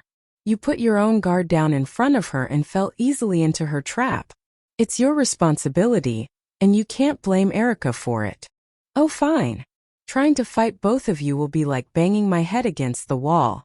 I won't forget what's happened today. Not waiting for either to reply, Gifford stormed out. He could see that he was getting nowhere, since Erica's husband was there to stick up for her. Only the couple was left in the office. Wordlessly, Matthew extracted his arm from his wife's grip, turned away, and sat down in his chair. Looking at her empty hands, Erica remembered what he had said just now. Possessed of a girlish joy, she went up to his back and started to massage his shoulders. Oh, Matthew, thank you so much, she cried. You're awesome.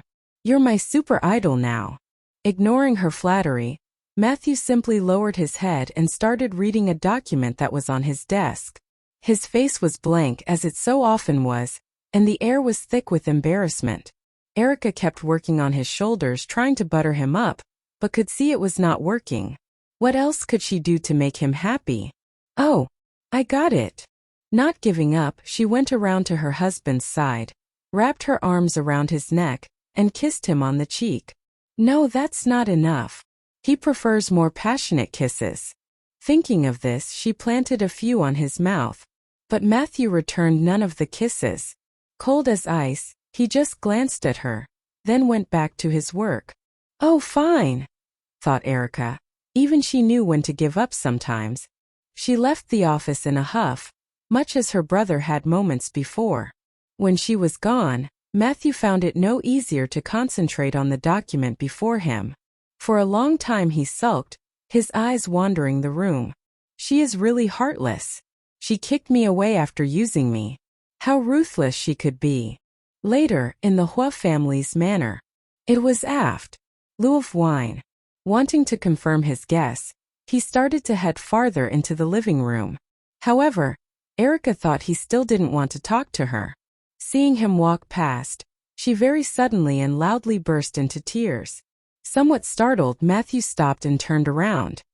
His frown deepened in confusion. Why are you crying? Had he said something to offend her? Erica didn't answer.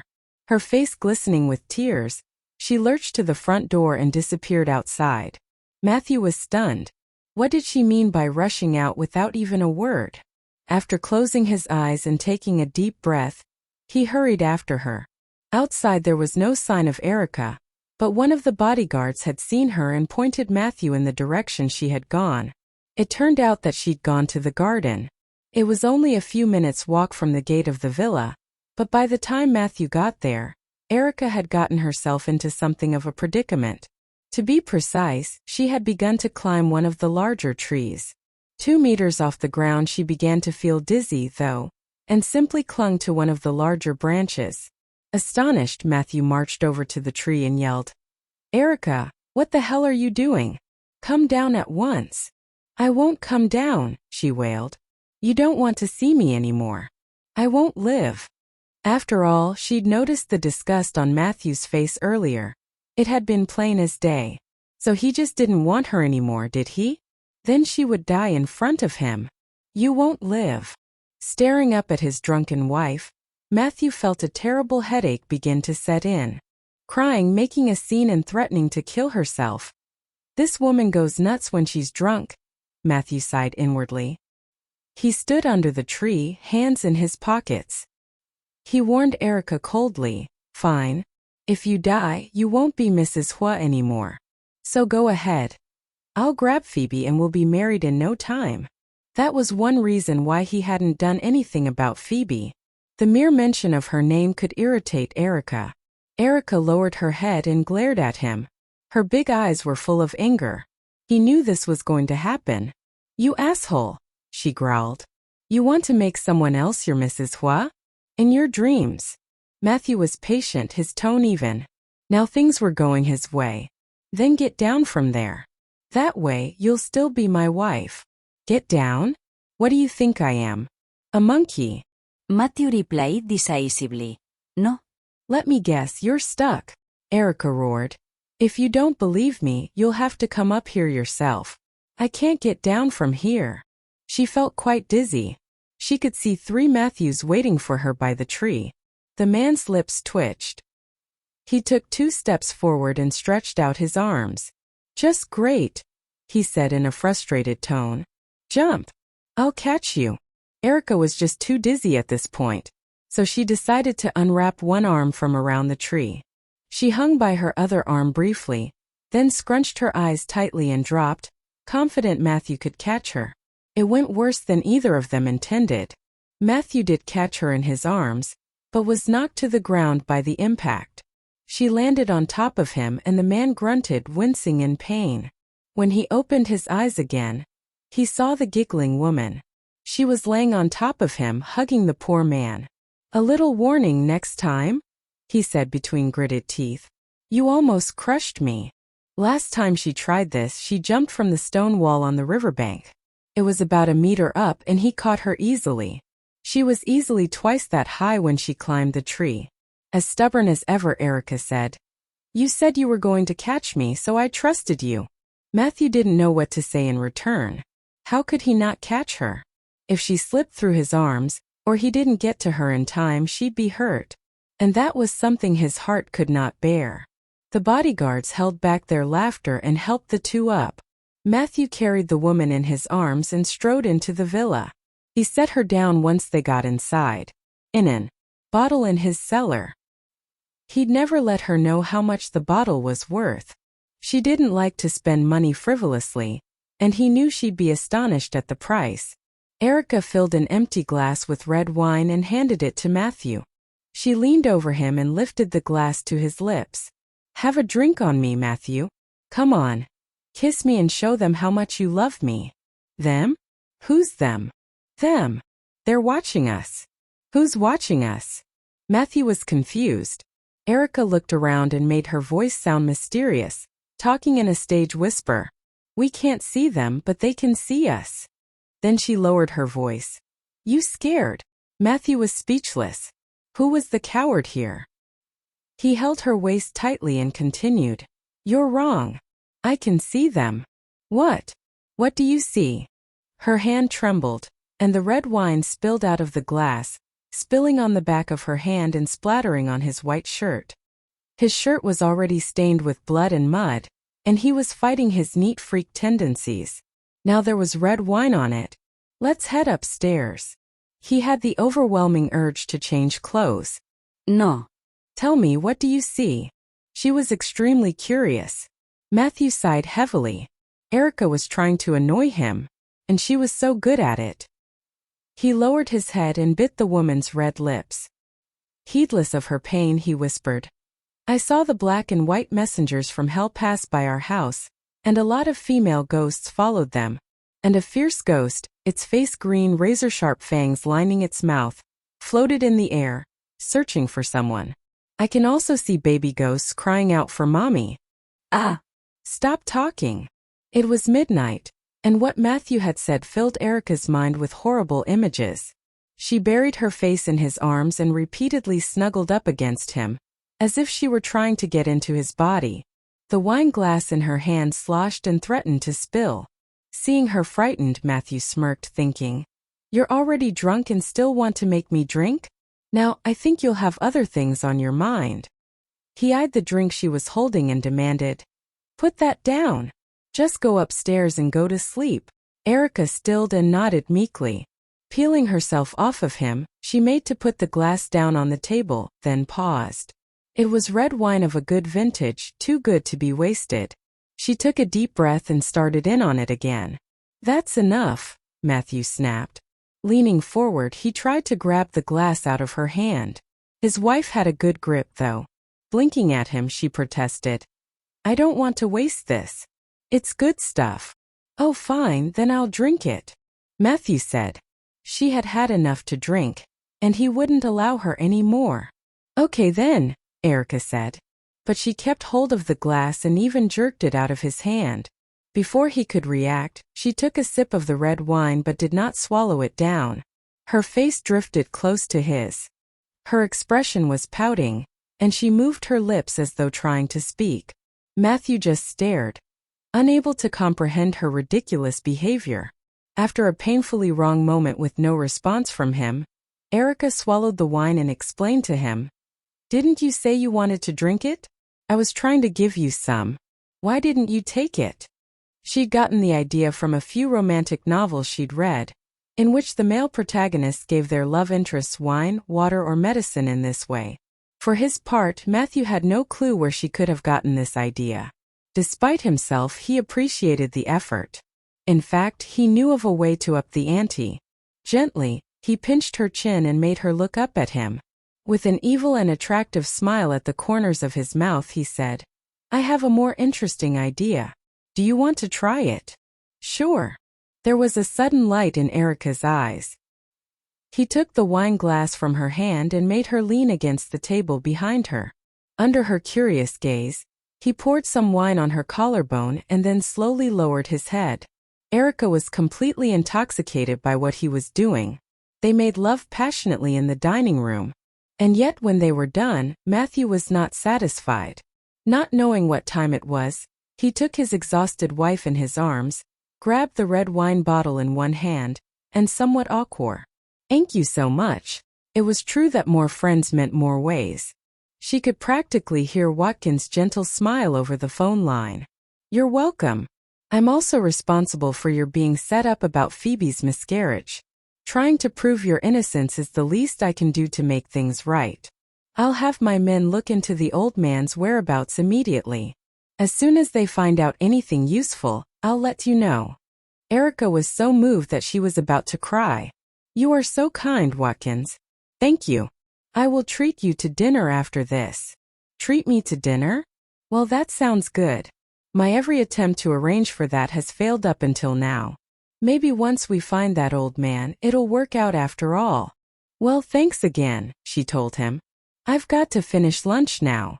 "Okay, enjoy. Bye." Erica was in a very good mood as she hung up the phone. She couldn't wait to expose Phoebe's true colors. When that was done, there would be no way Matthew could continue to defend that woman. That afternoon, Erica had a class. Afterward, she went to the fruit base with Hyatt. She picked some fresh fruits, several kinds, but her favorite was the strawberries. At her suggestion, Hyatt got a few of his own. As for the rest, she took them back to the villa, washed them and put them on the fruit plate so that Matthew could have some when he got back. In the meantime, she decided to give Gifford a call. "Brother, I have something to ask you," she said, controlling her voice and keeping it as pleasant as she could. "Don't ask me for anything," barked an irate voice from the other side of the line. Gifford was still going through a migraine because of the trouble his sister had caused him. Hearing her voice again was about enough to make his head explode. Erica was ready for her brother's ire. "Don't be so petty. Where are you now?" she asked. "I'm in a country," Gifford replied impatiently.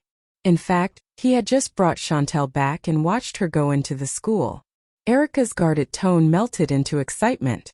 "Where is Chantel? Is she with you? Have you two talked?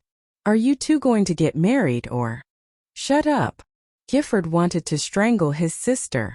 She had no idea how serious the matter was to him, and it wasn't her business in any case. Her enthusiasm was grating. "Oh, come on, just tell me. Is Chantel going to be my sister-in-law?" Erica persisted. Idly, she thought of how Chantel was younger than herself. Still, she was old enough to be married.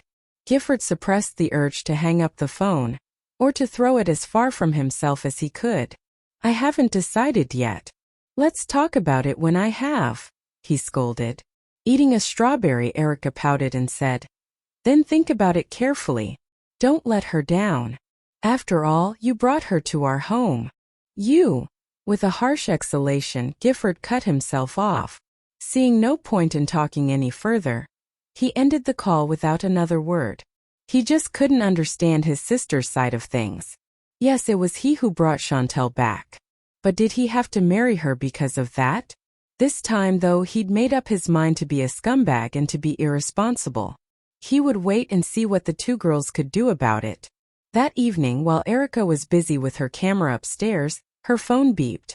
It turned out to be Chantel, who had approved her WeChat friend request. She also sent Erica a message. "Rika." "Yes, it's me," she sent back. "How are things between you and my brother?" She was very anxious to know, but Gifford wouldn't tell her anything. After a few minutes of silence, she received a reply. "Your brother bought me Yuting, but I didn't take it. I spat them out secretly." A bit confused, Erica thought. "Yuting? What's that? I wonder if it's any good." "What's Yuting?" she asked. Chantel was somewhat taken aback by the question. Erica turned out to be even more naive than herself. She felt a little embarrassed to answer directly, so she found the answer on Baidu, took a screenshot and sent it to her. Erica finally realized that she was talking about birth control pills. How could her brother be such an asshole? "Of course you. It's Phoebe," Matthew asked. "You bet it is. I don't know why you feel so sorry for her. But I'd also warn you to choose your side wisely. Whether it's with me or her, that's up to you to decide, not me. I can't force you into anything. But I'll have you know that she isn't going to win. I have the Lee family and the Huo family to back me up. I don't want you to get kicked out of the house just because of Phoebe." With her ultimatum delivered, Erica crossed her arms over her chest and held her head high. It was a rare look for her. Supremely confident. Expressionless, Matthew settled himself into a chair at the dining table. He tapped an index finger against the table slowly, thoughtfully. "What makes you so sure that my father will kick me out of the house for you?" he asked finally. Erica didn't blink. "Because since the day I married into the Huo family, I've had the same status as Evelyn and Terilyn in the family. I'm his daughter. He told me that himself. And you are Wesley and Blair's son. No matter what happens, your parents will always be on my side." Indeed, Carlos had told Erica this several times. Up to this point, she had never mentioned it to Matthew, for fear that it would upset him and lead to trouble. Now that he'd decided to believe Phoebe over her, however, she thought she had no choice. Now Matthew truly was speechless. Much as he hated to admit it, it did sound like something his father would say. His family had been hard on him for his whole life, never truly approving of him for a single day since his birth. He'd grown used to it, perhaps too much so. Erica casually patted the bag of fruits and said, "So make your choice now. Who will you stand with, your wife or your goddess? Think twice before you answer me." Matthew's answer came back instantly, as sudden as a gunshot. "My goddess."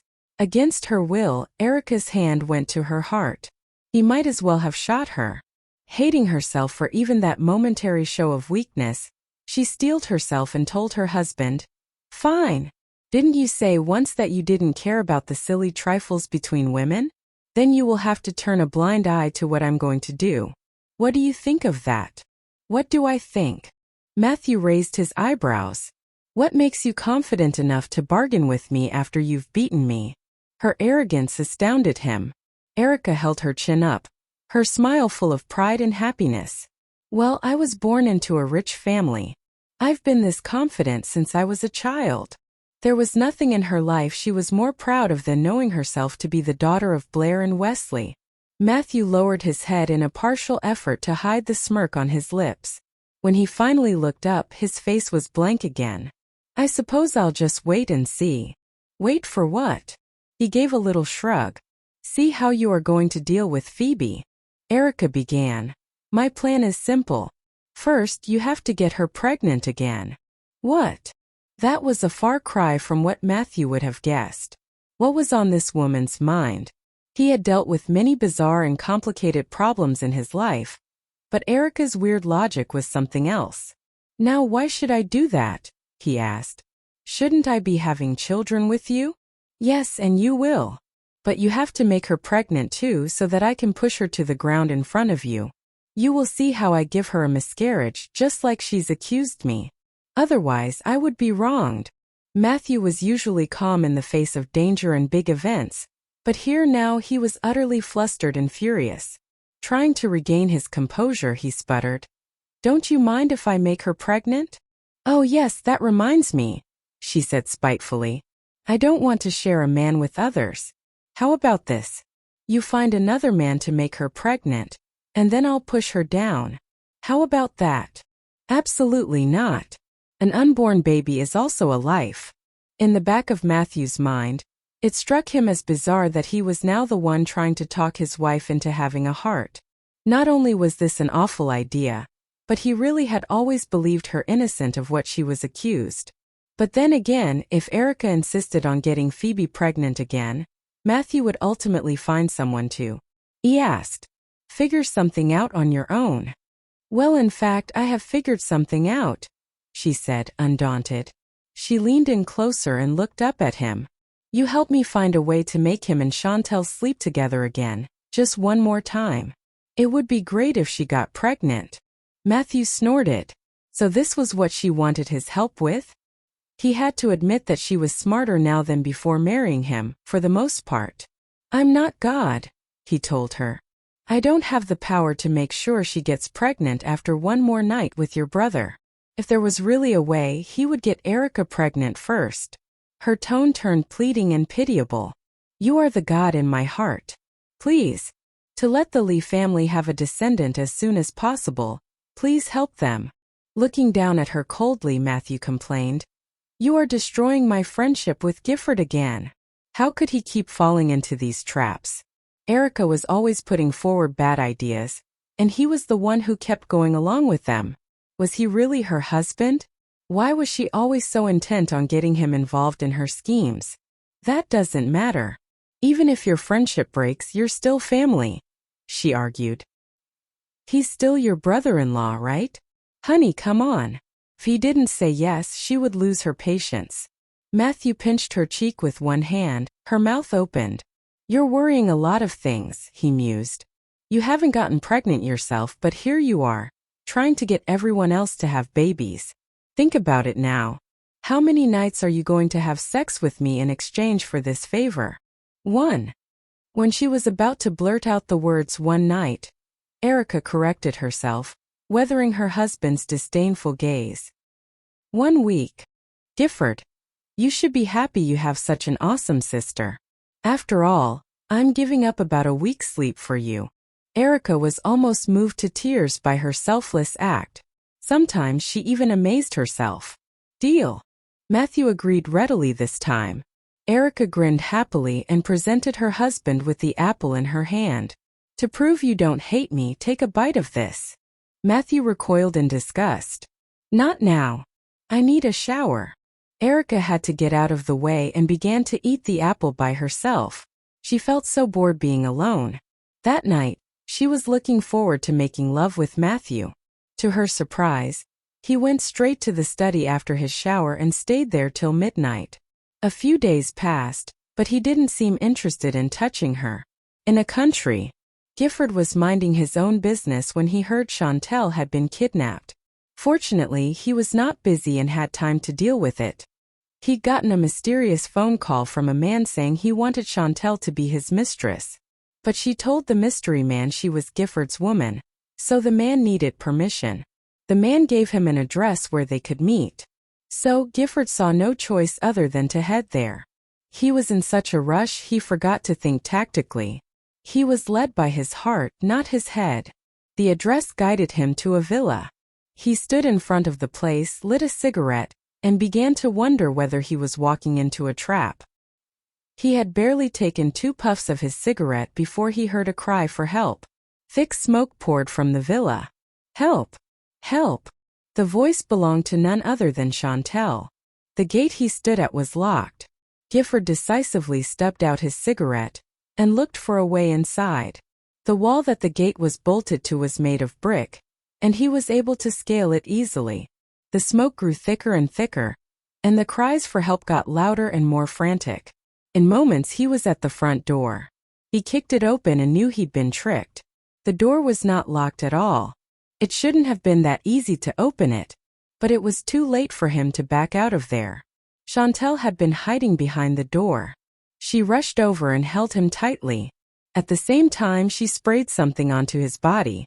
When he pushed her away, a spray bottle with no logo fell to the floor. The fragrance was familiar to him. It was the same scent Chantal had on her in the hotel room. It was a chemical that numbed the will even as the money. But she's a girl, Hyatt stammered, like that explained everything. The girl cried and said that her parents were mean to her. Now her phone had broken and she didn't have the cash for a new one. He did kind of have a crush on her and wanted to keep chatting with her. So he lent her the money. When did you do that? She ever talk about paying you back?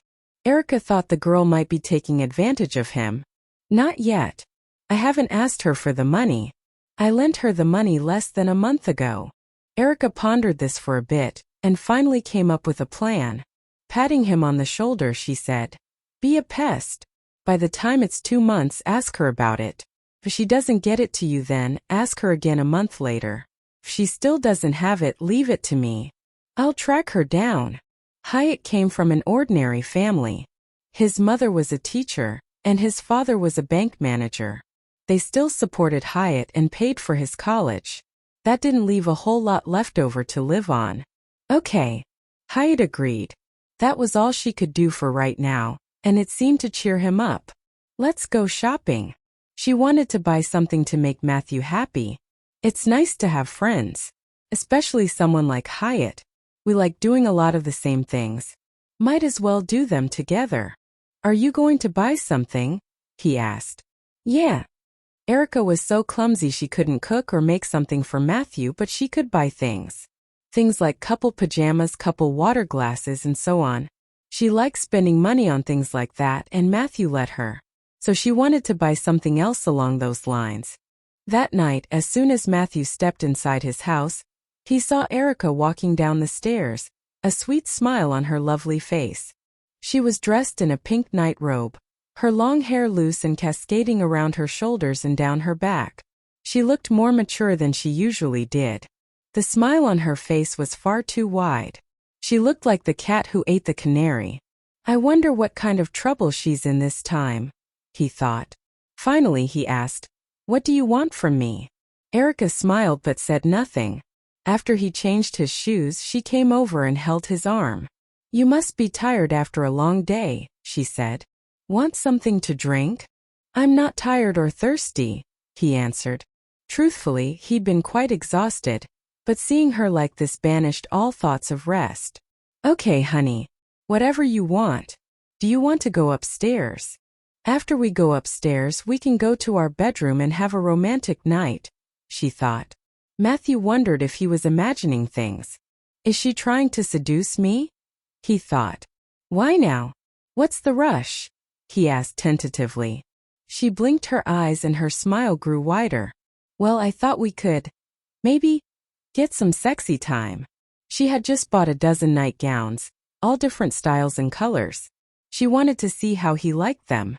Now I know something's wrong. I'm not getting mixed up in this. He pulled her hand away and said, I'm tired.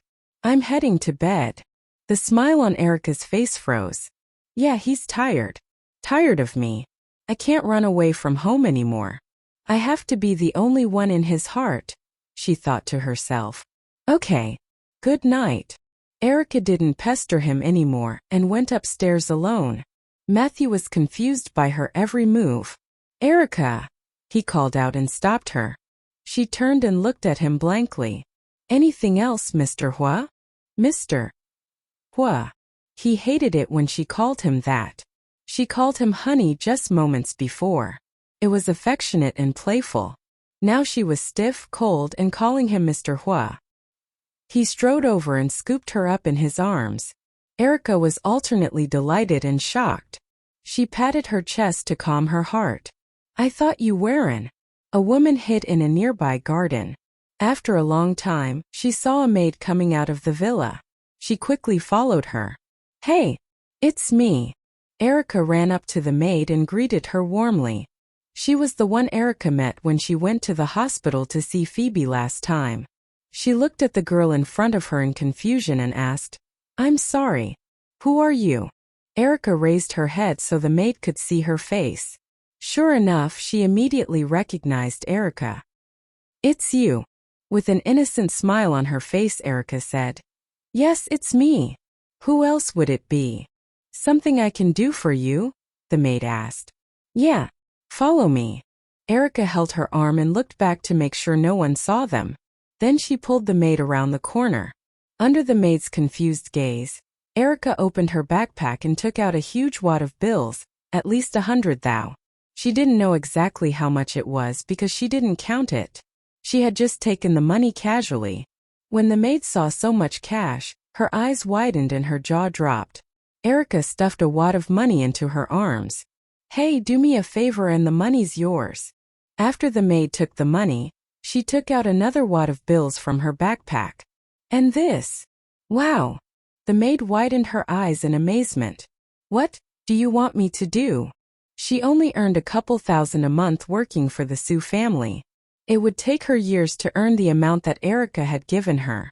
With one of her disarming smiles, Erica put the rest of the money back into the bag. Her grip on the arm of the housemaid did not relax. "Please help me." She whispered what she had in mind into the maid's ear. As she listened, the maid's face went pale, until finally she tried to return the money. Shaking her head frantically, she stammered, "No, no, no. The Su family are not to be trifled with. If they learn of this, they'll make me suffer for it." Erica held her gaze and tried to be reassuring. "That doesn't matter. You have nothing to be afraid of. This is more money than you'd get in several years at this job. So even if they fire you, you can just take the money, go somewhere else and find a new job." "Well." The maid hesitated, her eyes wavering between Erica and the money. "No, I can't. What if they me to prison?" Erica stuffed the cash into her hands again. "They can't do that," she insisted. "What I'm asking you to do is not against the law. The worst they can do is drive you out of the Su family. I'm telling you, don't worry. I'm Matthew Huo's wife. You saw us together. Even if they do throw you out for helping me, you'll be all right. I will ask my husband to find a better job for you." Biting her lip, the maid tried to think it over. She had seen Matthew before.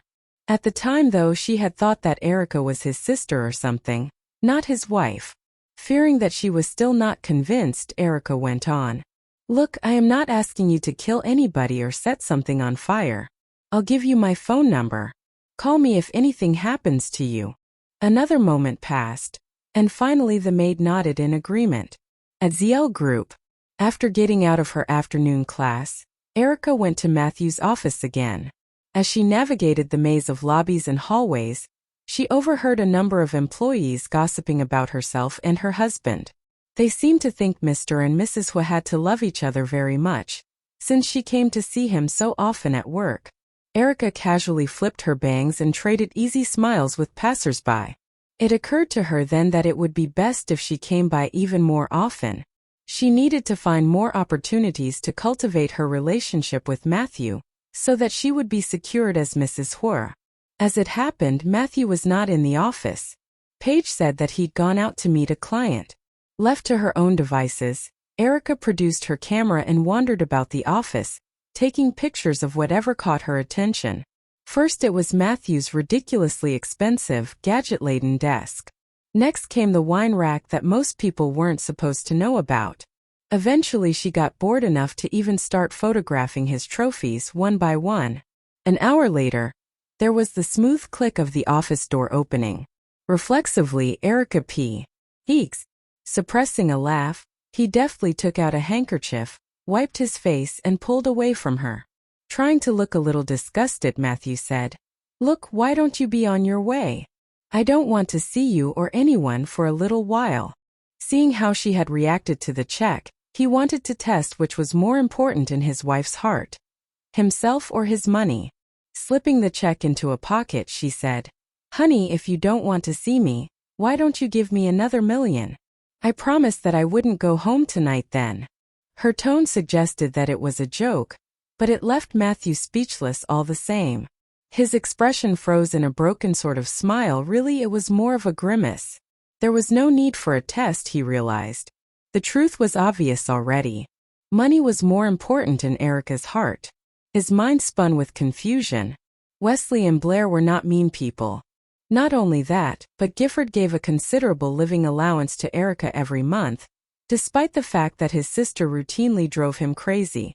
Why did this little woman still carry herself as if she was so poor?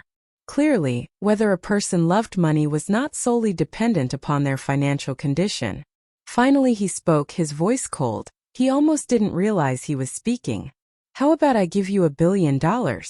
And in return you could give up the title of Mrs. Huo, and I'd let Phoebe." Before he could finish his words, Erica slapped the check heavily on the desk. $1 billion?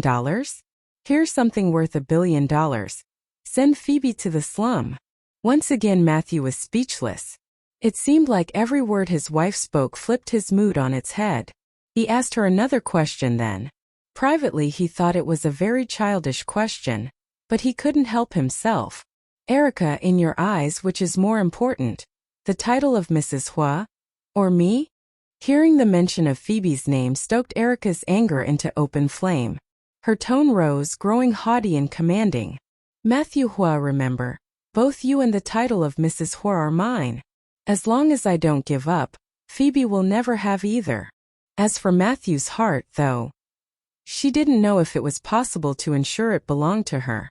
She could only make sure that his body and the title would be hers. She was confident of that because of Carlos and Debbie. His heart or feelings would never be hers to control.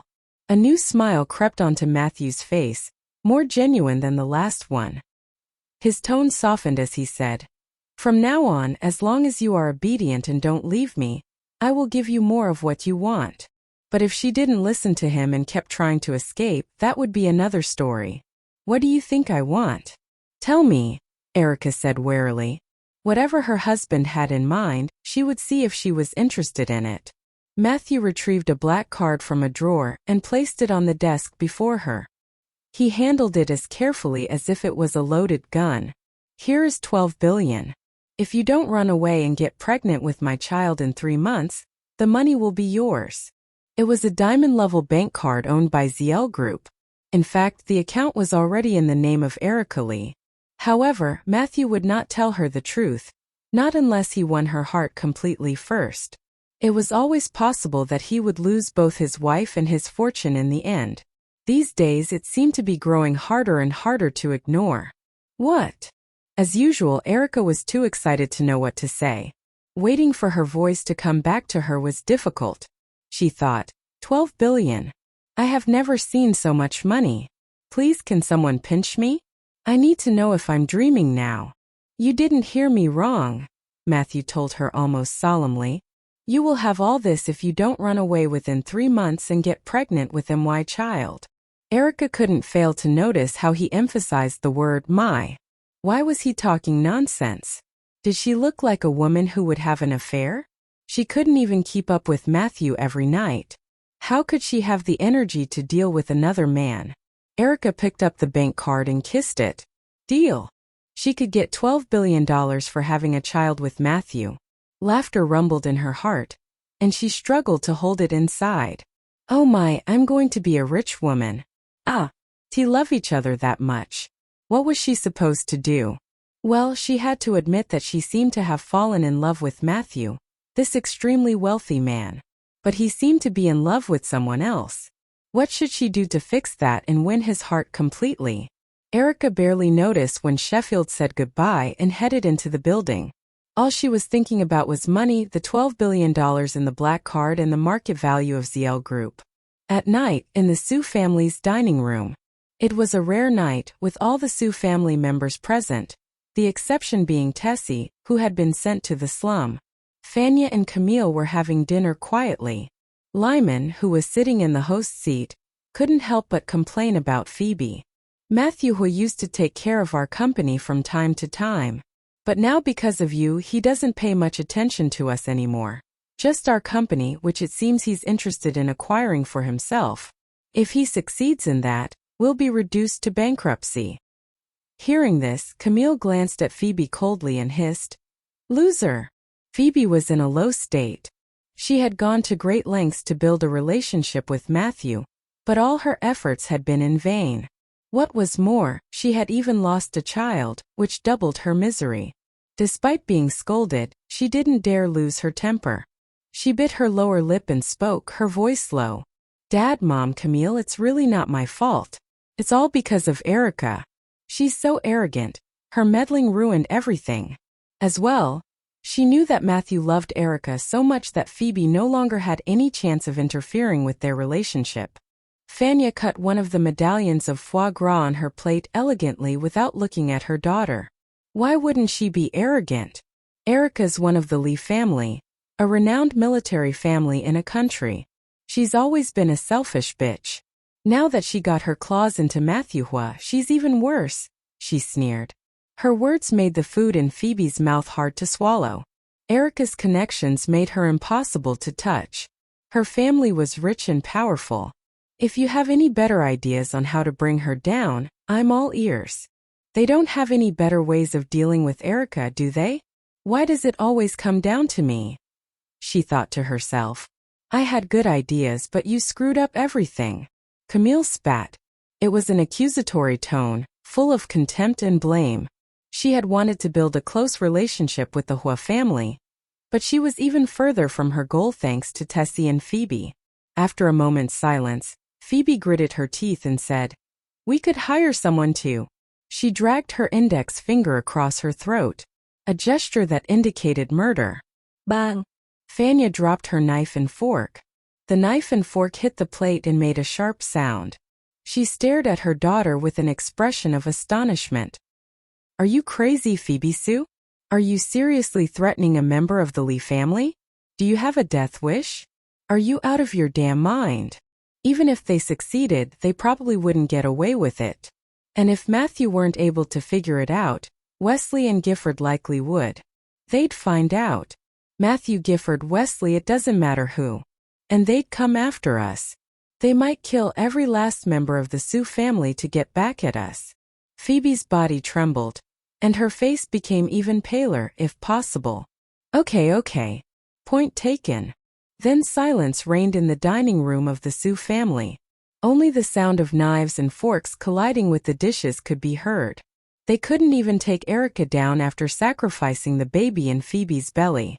The Su family needed to think this over more carefully. Phoebe complained of being weak from the miscarriage, so after she was done with dinner, she went upstairs. Her mom and dad followed. Camille got a phone call, so she waited downstairs until she was done. Eventually, she started to climb the stairs herself. Elstaff left. Fanya called the police. That night in the Pearl Villa district, for the sake of the $12 billion, Erica stepped out of her dress, used a deeper shade of red lipstick, and winked at the man stepping out of the shower. "Honey, let's do this." Matthew was thrilled, and pounced on her. On the second night, in order to get the $12 billion, Erica took some pain medication and choked back sobs. She hesitated to take off her dress this time. "Matthew, are you ready?" Another sleepless night passed.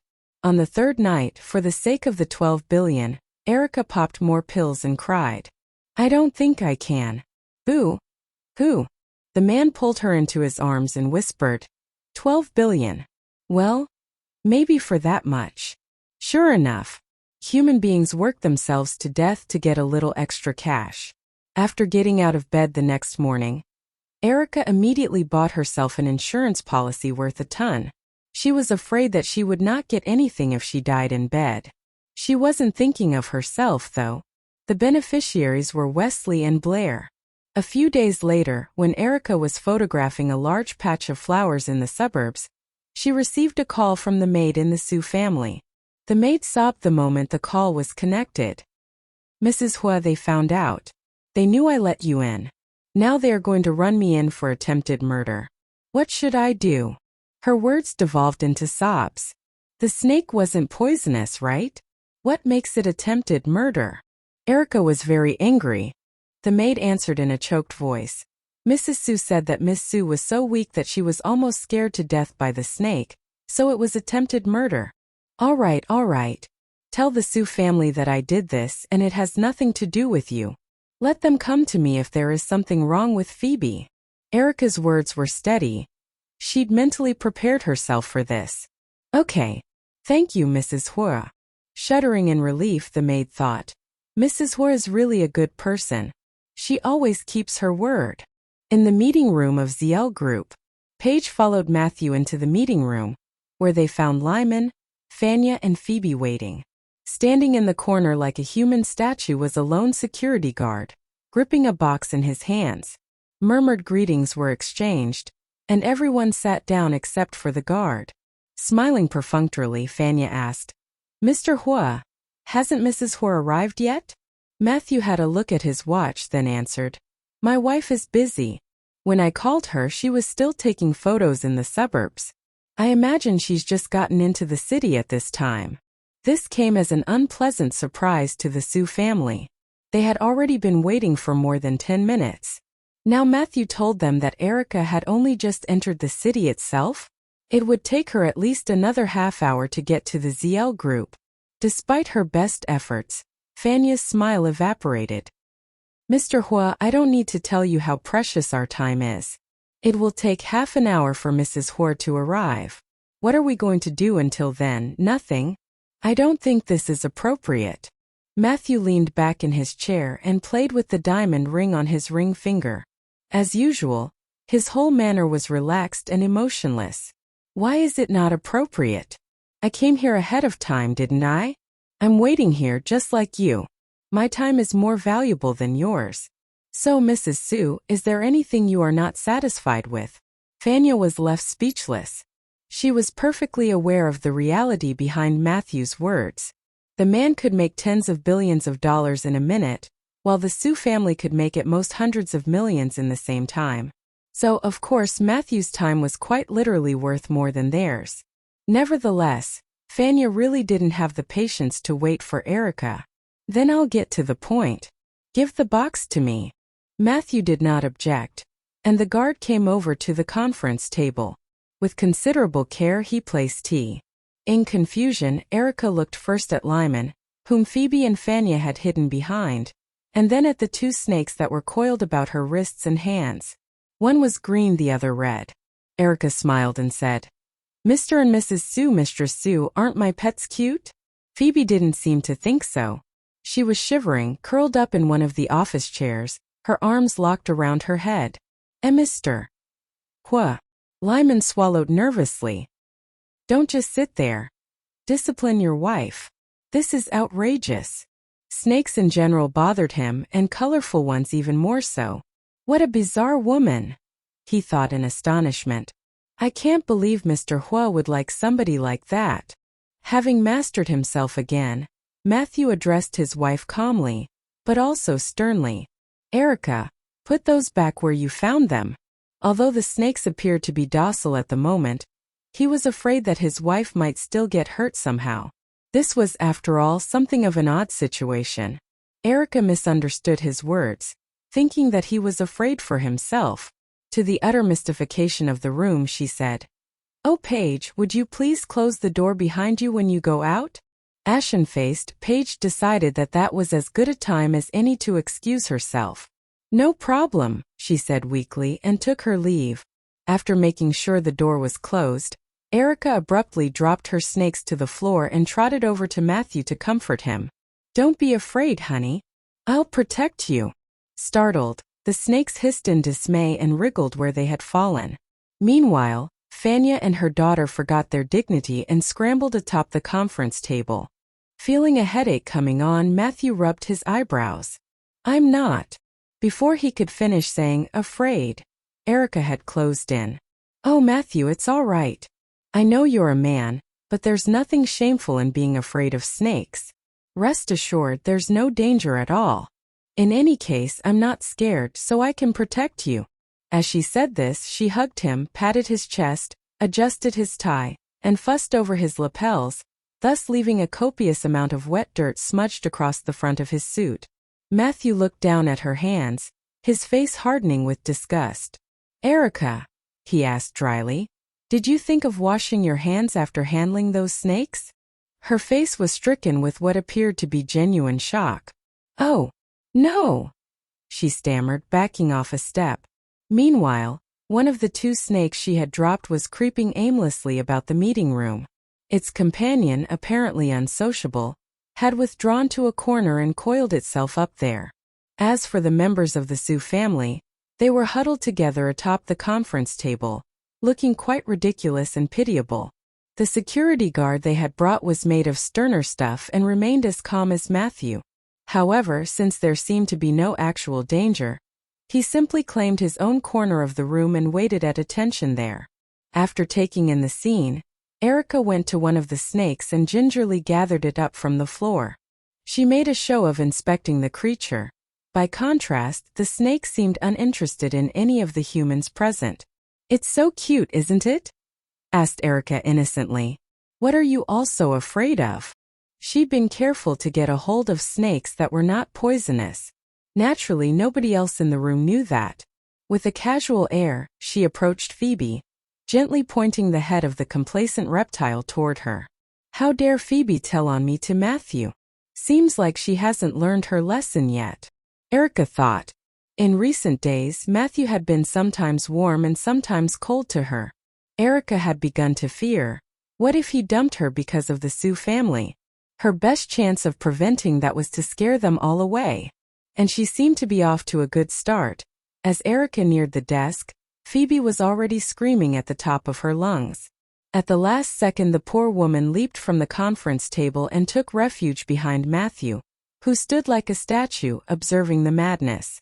Matthew, help me. Please. Phoebe cried hoarsely. Honey, don't help her. There's no need for that at all. Erica countered, trotting after her. White as a ghost now, Phoebe gave another scream and bolted from the room. The door closed with a bang.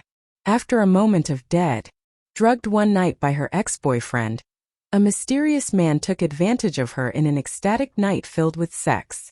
To take her revenge, she married the man and used him. As long as I'm alive, I'm still his legal wife, while all of you are just his mistresses. She remained adamant even when he was involved in scandals with other women. Eventually she stormed off after she learned that he had betrayed her again. But life brought her back to him a few years later, to his astonishment. Arwai, I just want to ask you if you were scared, she said quickly. No, thank you for your concern. I'm fine. Paige was still smiling, but the smile was as brittle as glass. She knew that the young woman in front of her had no malice, but that didn't make the box of snakes any less creepy. Erica's face brightened, and she displayed the box again. Oh, that's good. In fact, these snakes are all non-toxic. They're not dangerous at all. Anyway, don't be afraid. I'll have them released now. Okay. Paige wanted very much to cry. Why did this crazy woman have to show them the box again? Off to the side, Matthew stood watching the scene. Despite the pain in his skull and the spectacle Erica had caused, he was impressed with her. In fact, he was ready to admit that she was quite brave. All women were scared witless by snakes, but his wife could catch them with her bare hands. Presently, the elevator doors opened again, admitting a security guard who trotted up to them.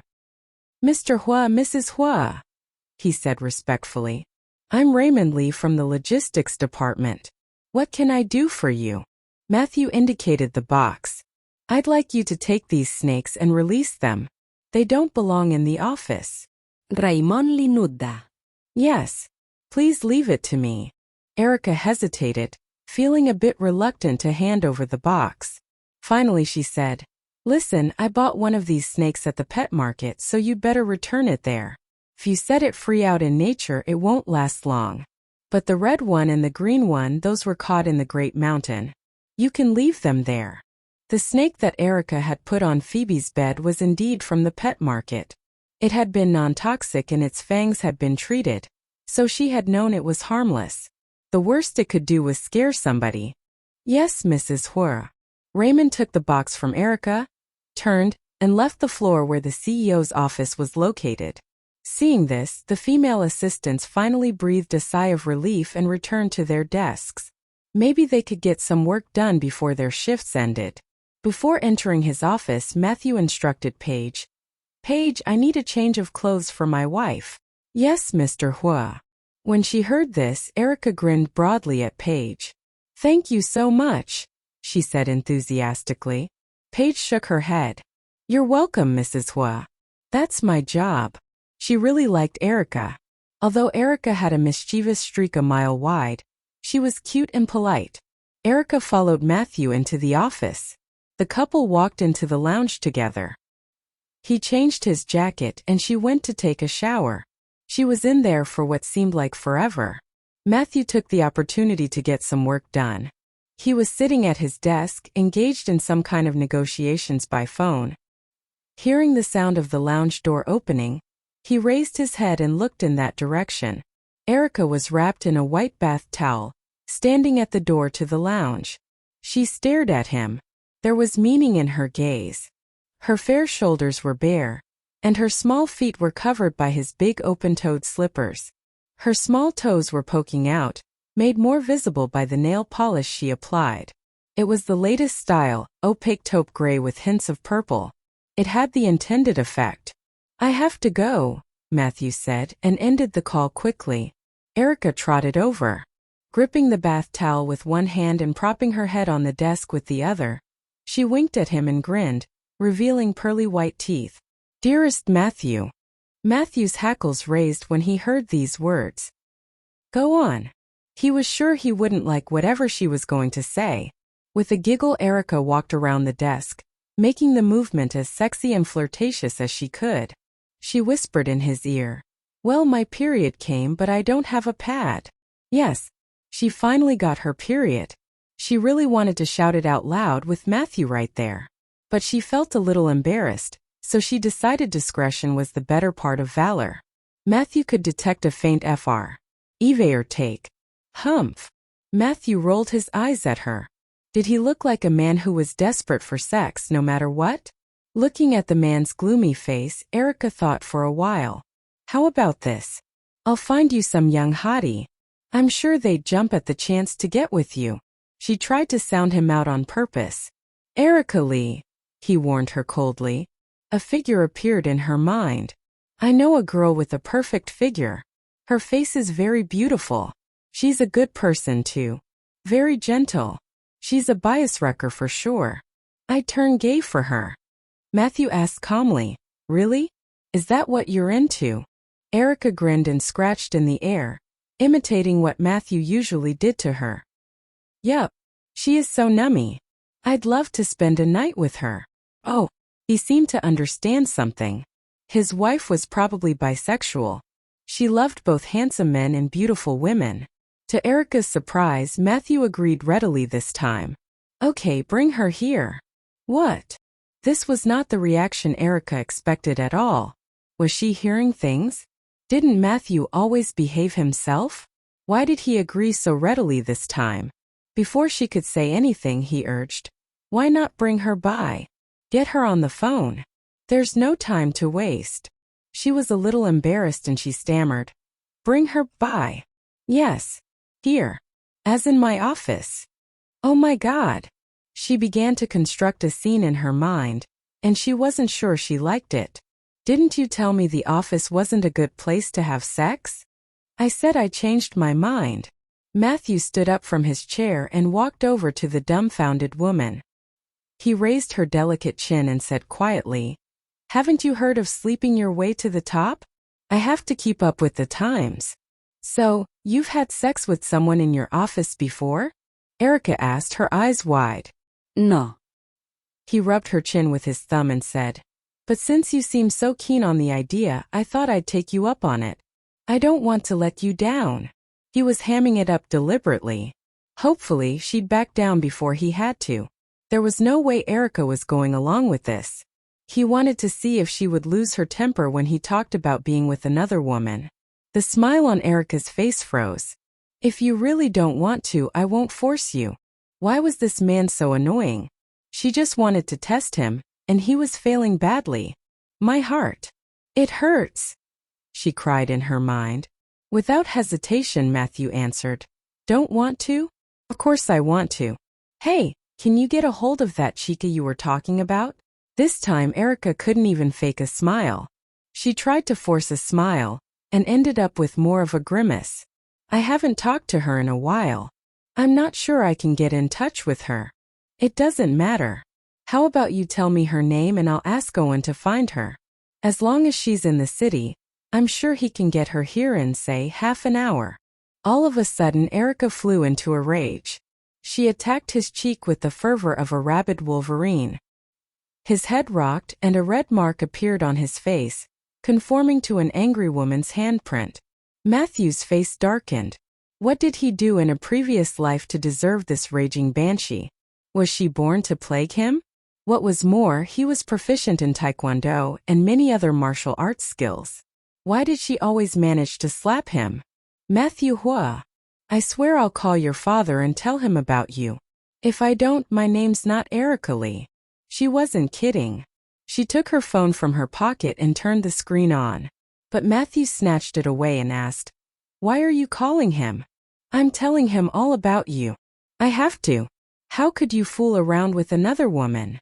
She yelled. She was about to explode with anger. He tried to reason with her. But you're the one who suggested it. Like usual. Matthew finished his work ahead of time and started cooking for his wife as soon as he got home. When Sheffield came to visit Matthew's villa with Gwen, the couple had just finished dinner. Erica went to open the door. As she touched Gwen's head, she gently asked the girl in the light blue dress, Gwen, you hungry? Gwen let go of Sheffield's hand and replied obediently, Auntie Erica, I've had dinner. Dad just took me here afterwards. Tonight it was just Sheffield and Gwen at home.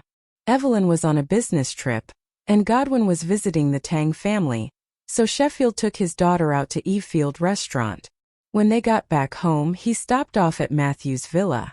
Seeing that there were lights on, he decided to pay them a visit. Sheffield entered the living room while whistling.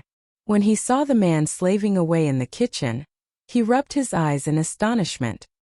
Oh my God, do my eyes deceive me? Rika, come here. Holding Gwen's hand, Erica came over and asked, what's wrong? Under the cold gaze of Matthew, Sheffield asked dramatically, who is that guy washing dishes in the kitchen?